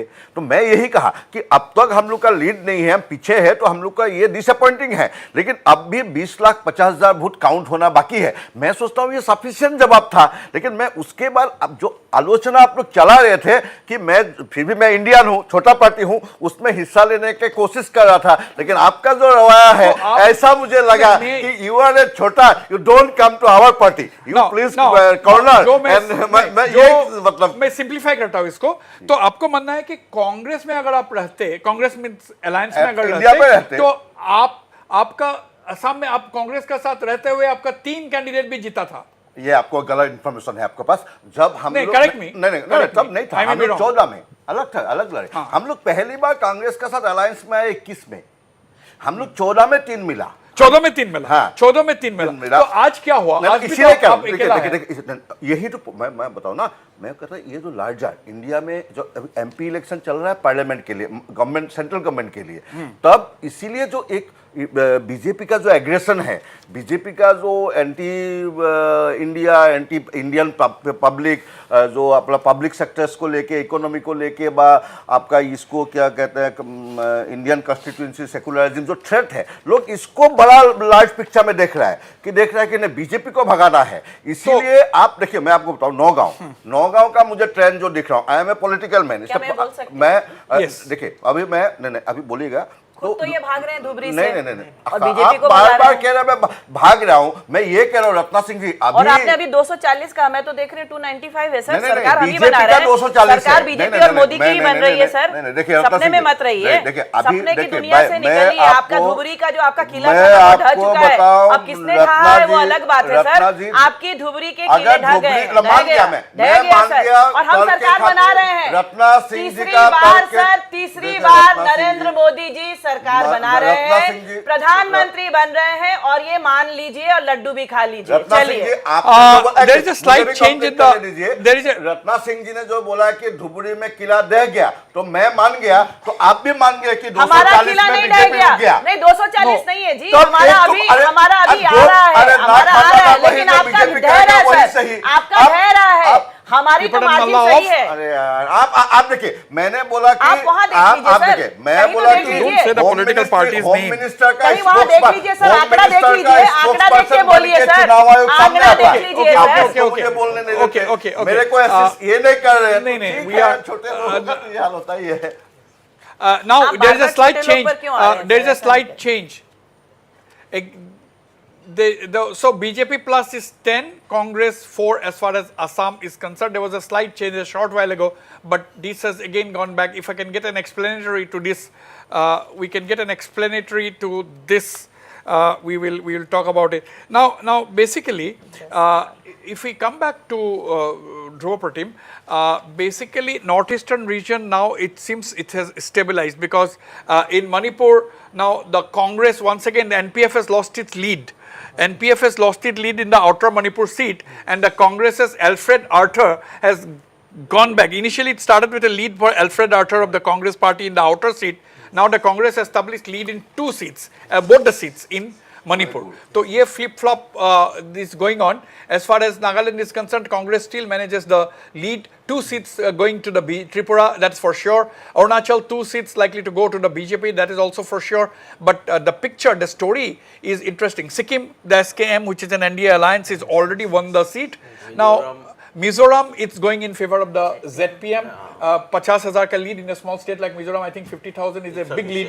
उसको sufficient नहीं होगा. अभी the picture is very interesting in Manipur. तो Manipur में अगर if Manipur goes the Congress way, that will be clear verdict against the state government for failing to control the violence. It will be a clear rejection of the Biren Singh government for failing to control the violence for more than 1 year now. Dhruva, your take. Yes, because actually it is true that the Biren Singh government was expected to do better in controlling the situation, but really the situation had gone out of hand. But again, maybe the figures might change as we go on. But if the Congress manages to win the seats as are being projected right now, that 2 seats in case of Manipur and 1 seat in case of Meghalaya and 1 in case of maybe Nagaland.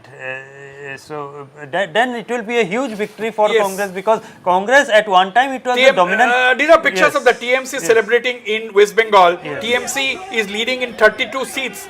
There are 42 seats in West Bengal. TMC is leading in 32 seats. BJP is leading in 9 seats. So these are victory pictures of BJP. No, not BJP. These are Trinamool supporters celebrating in West Bengal. Let me give you figures. Let me give you some figures from Assam, leading candidates in some details now, viewers. Let us go to that Assam, if we can have the Assam statistics. Now, Kokrajhar, the UPPL candidate Jayanta Basumatar is leading by 11,000 votes. Now, Dhubri, INC candidate Wasbir Hussain is leading by 1,31,000 votes. Borpeta, BJP Fanibhushan Chaudhary is leading by 39,000 votes. Darang, Udalguri, BJP's Dilip Saikia is leading by 60,000 votes. Guwahati, BJP's Bijuli Kalita Mehdi is leading by 50,000 votes. Diffu, BJP Amar Singh Tiso is leading by 8,235 votes. Karimganj, Hafiz Rashid Chaudhary is leading by 10,000 votes. Silchar, BJP Parimal Suklabadya is leading by 48,000 votes. Nagaon, Pradyut Bodoloy of the Indian National Congress is leading by 23,000 votes. Kaziranga, BJP Kamekha Tasa is leading by 52,000 votes. Sonitpur, BJP Ranjit Datta is leading by almost 1 lakh votes. Lakhimpur BJP Pradhan Barua is leading by 52,000 votes. Dibrugarh BJP Sarbananda Sonowal is leading by 74,000 votes. Jorhat Gaurav Gogoi is leading by 36,000 votes. So these are the 14 leadings in thing. If we can have this on the screen. We have to go for a break. Don't go away. We'll be right back.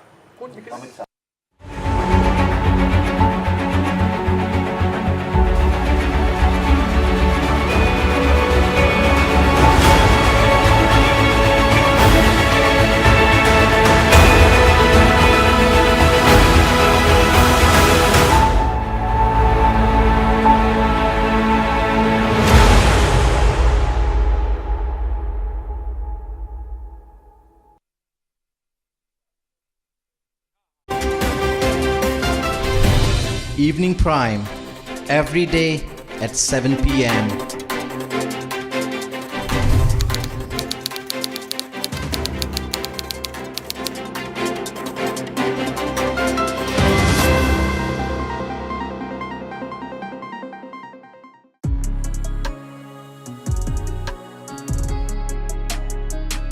উদৰ সুগন্ধ এতিয়া নতুন engage ৰাছ ডিঅ'ড নাই ইমানকণত নহয় ইমানত মজা লাগে সেইবাবে এতিয়া ডাৰ্ক ফেণ্টাসি চকো ফিল্টাৰ পাব দুটা কুকিজ বিনামূল্যে Sunfeast dark ফেণ্টাসি প্ৰতিকণ হিৰোৰ ফেণ্টাসি News to keep you ahead.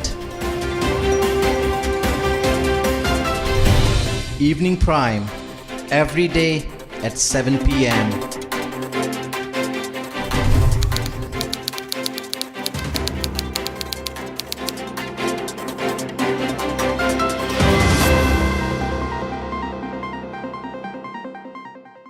বাবা এয়া লোৱা তোমাৰ বাবে খেলা বস্তু আনিছো আরে দেউতা আমি আৰু এইবোৰ খেলা বস্তু নেখেলো প্ৰকাশ ল'ৰা ছোৱালীবোৰ সলনি হৈ গ'ল কিন্তু তুমি সলনি নহলা এতিয়াও পুৰণা সঁজুলিৰে খেতি কৰি আছা যদিও বজাৰত জাৰ্মান টেকনিকৰ ষ্টিলৰ খা সঁজুলি আহি গৈছে কেৱল ভাবিয়ে থাকি সলনি নহলে পৃথিৱী আগুৱাই গুচি যাব আৰু তুমি পিছ পৰি ৰবা সোনু ভাই পিছুৱাইটো এতিয়া মই নাথাকো ষ্টিল উপকৰণ লৈ আনে পৰিৱৰ্তন মজিয়া বনোৱা হয় লৰালি কালৰ বাবে সেয়ে লৈ আহক নিমেৰে প্ৰস্তুত আইটি চিনিমাইল যাৰ 100% প্ৰাকৃতিক প্ৰক্ৰিয়াই মজিয়া কৰি তোলে নিৰাপদ কোনো কেমিকেল ৰেজিডিউ অবিহনে News to keep you ahead.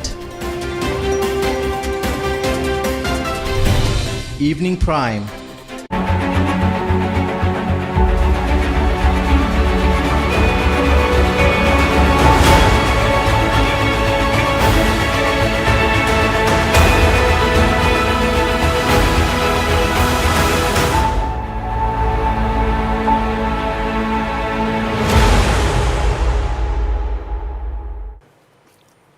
Welcome back.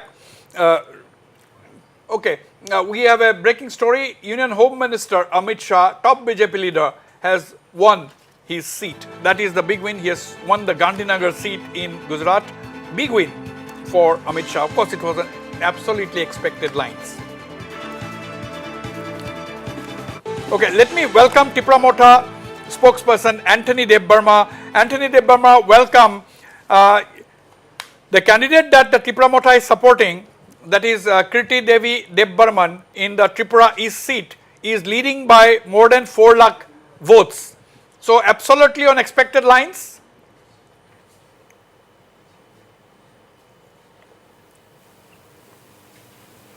Can you hear me, Anthony Deb Burma? Can you hear me?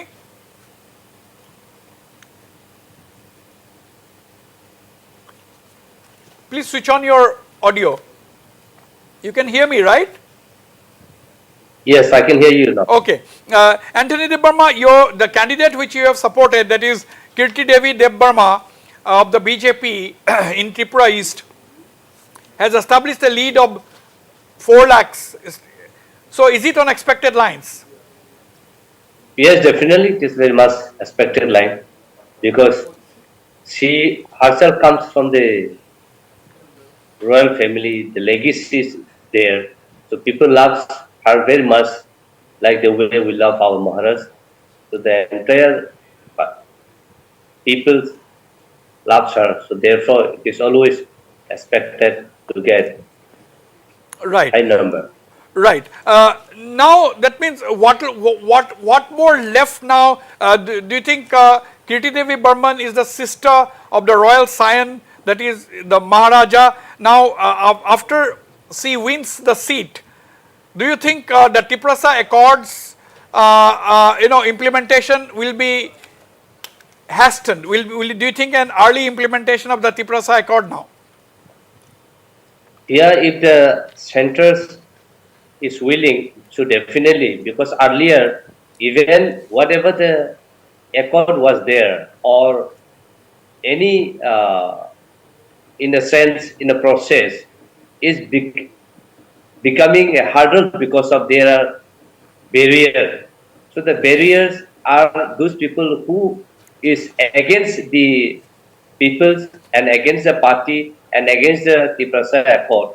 So these people are there. Now, since that barrier is already broken, now, so it is more easy and smoothly it will run, and we hope that the government of India will implement as early as possible. So that is the expectation from the Tiprasa people.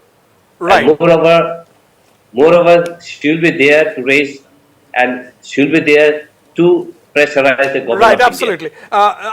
Don't go away, Anthony. Champaklata ji, generally देखा जाता है कि BJP का एक characteristic है कि उनको number अगर है भी, अपना नंबर अगर है भी, फिर भी उनका एक ये है कि रीजनल अलायंस पार्टनर्स जो है, छोटा हो बड़ा हो, तो वो हमेशा साथ में रहता है। ये प्रश्न मैं सुबह में भी पूछा था। सो डू यू थिंक यही एक वन ऑफ द रीजन जो कि उनका बहुत काम आता है कठिन परिस्थिति जब होता है? देखिए, आप अगर बीजेपी का जहाँ तक सेंट्रल गवर्नमेंट कंसर्न है, आप देखिए 2 टर्म 14 और 19। आप अगर 14 में जो मनमोहन सिंह चले गए, ये लोग आया, वो एक होप का इलेक्शन था, चुनाव था। और आप 19 में आ गए, नोटबंदी कुछ भी 19 में अगर आप अगर जो परसेप्शन था नेशनलिज्म का परसेप्शन था, उसमें क्या कहते हैं पुलवामा वगैरह ले नेशनल सिक्योरिटी का, तो उसके लिए 19 का एक बहुत बड़ा एक्सट्रीम लहर था।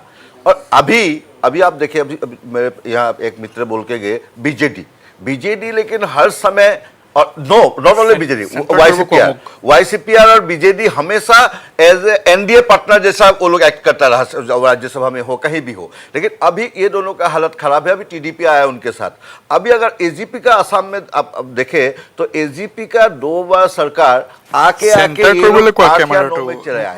तो ये नेशनल पार्टी का रहता है कि मैं आगे आ जाऊं, लेकिन आप ये हार्ट लाइन में आप देखिए, अगर आप ये कैरेक्टर को देखें तो आपका में डिफरेंस है।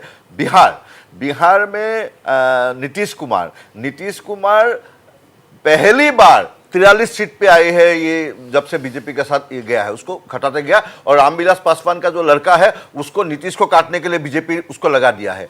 इसीलिए मैं आपको देखो, रीजनल ये जो चुनाव था, ये जो चुनाव सबसे बड़ी चीज है कि रीजनल पार्टी रहेगी या नहीं रहेगी। तो ये चुनाव अब तक का जो रिजल्ट है, ये रीजनल पार्टी का जो सर्वाइव हो गया, ये लोग 1-2 जगह कुछ छोड़ के। और इसके लिए लेकिन अब आगे जाके जो बीजेपी के बारे में आप कह रहे हैं, ये क्रेडिट कांग्रेस लेके चले जाएगी, क्योंकि अभी सारा रीजनल पार्टी को, अब बड़े रीजनल पार्टी सपा, आरजेडी, आपका to some extent Trinamool Congress, UP में भी एक सीट तृणमूल को दिया।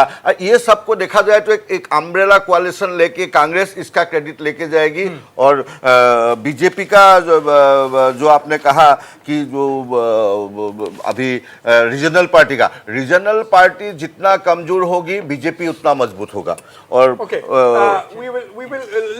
let Arindam give an update on the entire situation. Let's also go to all our reporters in the whole of the northeastern region. Let's go back to all our reporters to think Dhruva Pratim, overall, do you expect? Do you agree that the India alliance has done a fairly good performance. Yes, definitely. If for example their Assam figures hold, that is 4 seats for Congress there, that would be definitely a surprise and an achievement, a huge achievement for Congress, because they were not expected to win anything beyond 3 seats. But Jorhat, actually, we know that Gaurav Gogoi, he was uncertain whether he would be playing, or the people were uncertain whether he would be playing in Nagaon or Jorhat, and because he was definitely not going to play in Koliabor or what is present Kaziranga, but we were expecting that he would be given ticket for Nagaon, and then we find that Pradyut, he pressurized and he got the ticket for Nagaon, and then we find that for him to be leading in Jorhat at this stage, for Gaurav Gogoi to be leading in Jorhat at this stage, is definitely, it is a sort of achievement. Now, if you look at Dhruvo, if you look at Uttar Pradesh, yes, the several rounds of counting left. I am not making any conclusion at all. Now, Indi is 42 and NDA is 37. So this has not happened in Uttar Pradesh for a very long time. Yes. That is huge surprise coming in from UP right at the moment. So 35. Yes. So NDA 35 and they 43. So we find that in Maharashtra, on the other hand, they are almost neck and neck. Indi leading by somewhere about 7 seats. In case of Tamil Nadu, it is more or less expected that India Alliance is winning by huge lead. But West Bengal, we again find that BJP's tally, which was a bit more at one time, now its lead has gone down. It's 10 for BJP, 31 for TMC. So some surprises at this moment, we can say. Yes. Right, absolutely. Let's go to Orindam Das. Orindam, what are you picking up? I have a short while ago, I have given the lead positions as far as Assam is concerned. Where is Dr. Himanta Biswa Sharma? Where is the Chief Minister? Is he at the BJP headquarters? Where are you? What are the inputs that you have? Well, Wasbir, it's right now 12 p.m. in the afternoon, 4 hours into the counting, and I am at this BJP office since 6 a.m. in the morning, but till now, not a single top leader has arrived here. Only leader who came here and he's still here is Povitra Margherita. Apart from him, no other leaders are here. So what initially seemed to be a one-sided match is right now turning out to be a nail-biting T20 match, and every time the trend is changing. Of course, the BJP, one of the channels right now is showing that the trend right now is NDA is 295 and the Indi is 229. So definitely NDA is right now in a position to form a government, and that's what should have been at any BJP headquarters. There should have been celebrations, but probably the party workers are right now thinking whether to celebrate too early or not. So right now this is the mood here. A giant screen is put here where a giant screen is put here at the BJP office where all the Karyakartas of the Bharatiya Janata Party are watching at the trends, and this is what is scenario right now at the BJP office. But as I told you, it's 12:04 p.m., 4 hours into the counting, but still now no major leader has arrived. Okay, I think Deputy Speaker Numol Momin is here. I'll try to get a quick reaction from him. Well, what initially seemed to be a one-sided match is right now turning out to be a nail-biting T20 match. Yeah, we are well ahead of India Alliance. So BJP, led by Narendra Modi, we are coming for the third time. There is no doubt and no question about it. What do you think about the performance in Assam? Is it on the expected lines? Very good. Now, as of now, 10 seat we are leading, and when the time comes, then we'll win around 12 or maybe 13 also. So when is the celebration beginning? Celebration began already. I came here to start the celebration. So that was the Deputy Speaker of Assam Legislative Assembly, Numol Momin, who has just now arrived at the BJP headquarters. So slowly the leaders are starting to come here. Right, Orindam, basically still it's the same. It's BJP plus is 10 and Congress 4. Congress 4 means which are the 4 seats. They're leading in Jorhat, they're leading in Dhubri, they're leading in Nagaon, and where else?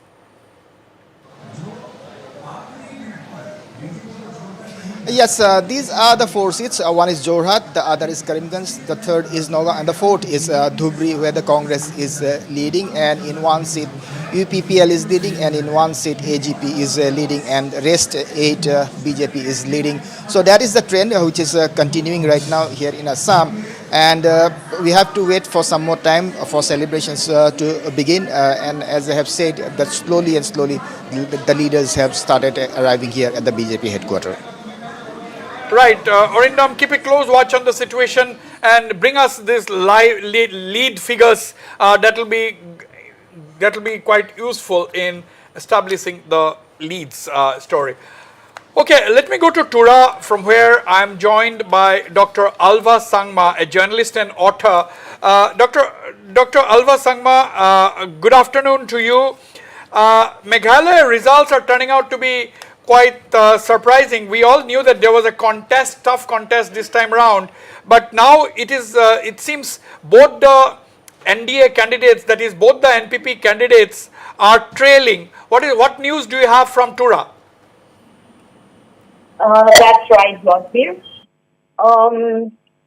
Tura parliamentary seat is a perceived battle for Sangma family ever since late Sangma was first elected in the year 1977. He was never once defeated. So is his daughter Agatha Sangma, who's never been defeated. She is fourth MP of Tura seat, so retaining Tura seat is a prestige issue for Tura, let Sangma's family. Hello? All right. Now, do you have some figures? Do you have any figures? Is Saleng Sangma still maintaining the lead? Yes, over 1 lakh as of now. That is the breaking story from Tura, that the Congress candidate Saleng Sangma is maintaining a lead of more than 1 lakh votes over Agatha Sangma of the NPP. So, Dr. Alva Sangma, 1 lakh vote in a constituency like Tura, do you think there is, I know that there are several rounds of counting left, but do you think anybody can catch up to that lead? Do you think there is still chance for the rivals to catch up with the lead? If it's going at this pace, I doubt anybody can catch up Saleng. Okay. So now basically, Dr. Alva Sangma, as far as Shillong also, we have seen that it is the VPP and not the Congress candidate who is leading at the point in time. Does it surprise you, or it is also on expected lines? We are expecting VPP because their style of campaigning is very regional, and Pala has been, Mr. Vincent Pala has been on the opposition for a long time. So, maybe 2 terms. Okay. Yeah. So, if Agatha Sangma goes on and loses the seat, what will be the message that is going to come out of it?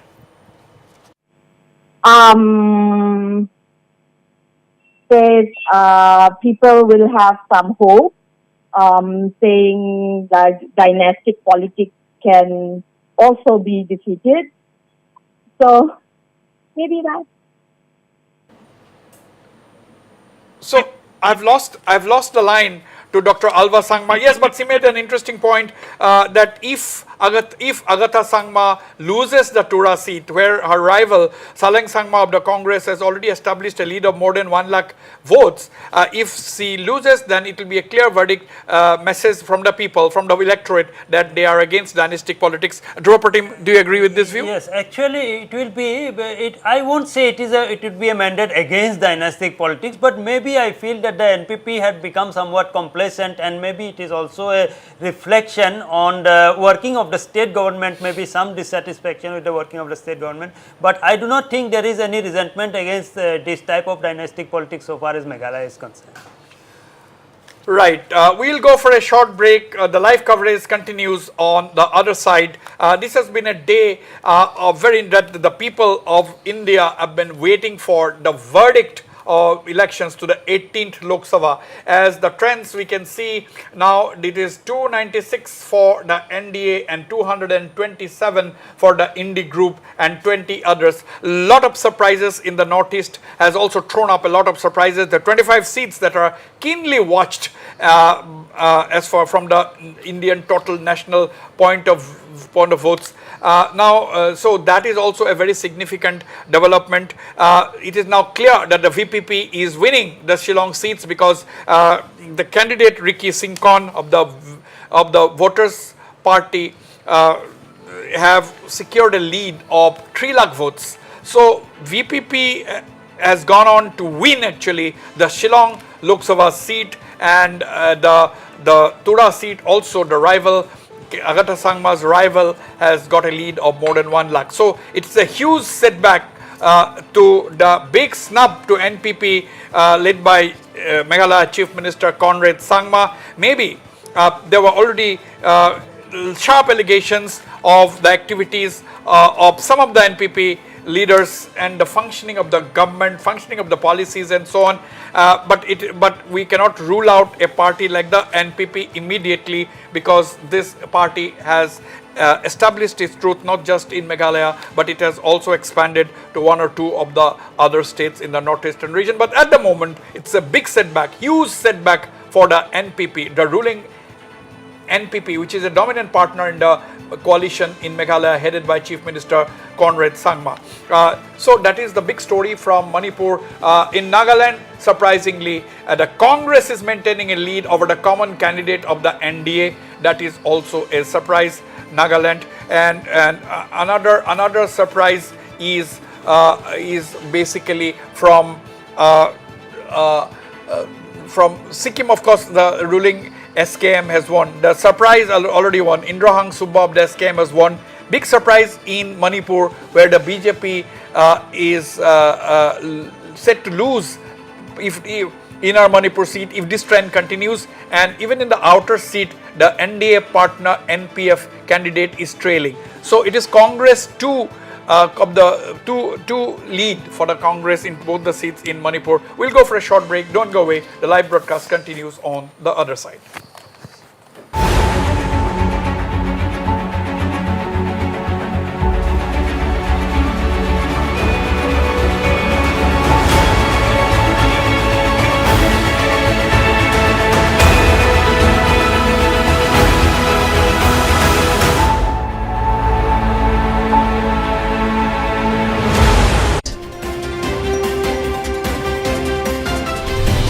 Evening Prime, every day at 7 p.m.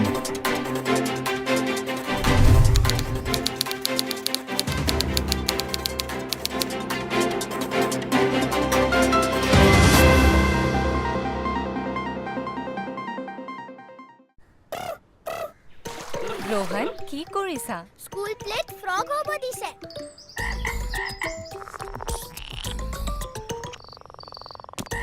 মজিয়া বনোৱা হয় লৰালি কালৰ বাবে। লৈ আহক নিমেৰে প্ৰস্তুত নিমাইল। ইয়াৰ 100% প্ৰাকৃতিক ক্ৰিয়াই মজিয়া কৰি তোলে সেফ। নিমাইল, খুব শান্তিৰ মজিয়া। নাই, ইমান কণত নহয়, ইমানত মজা লাগে।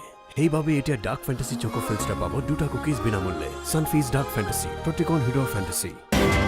News to keep you ahead. Evening Prime, every day at 7 p.m.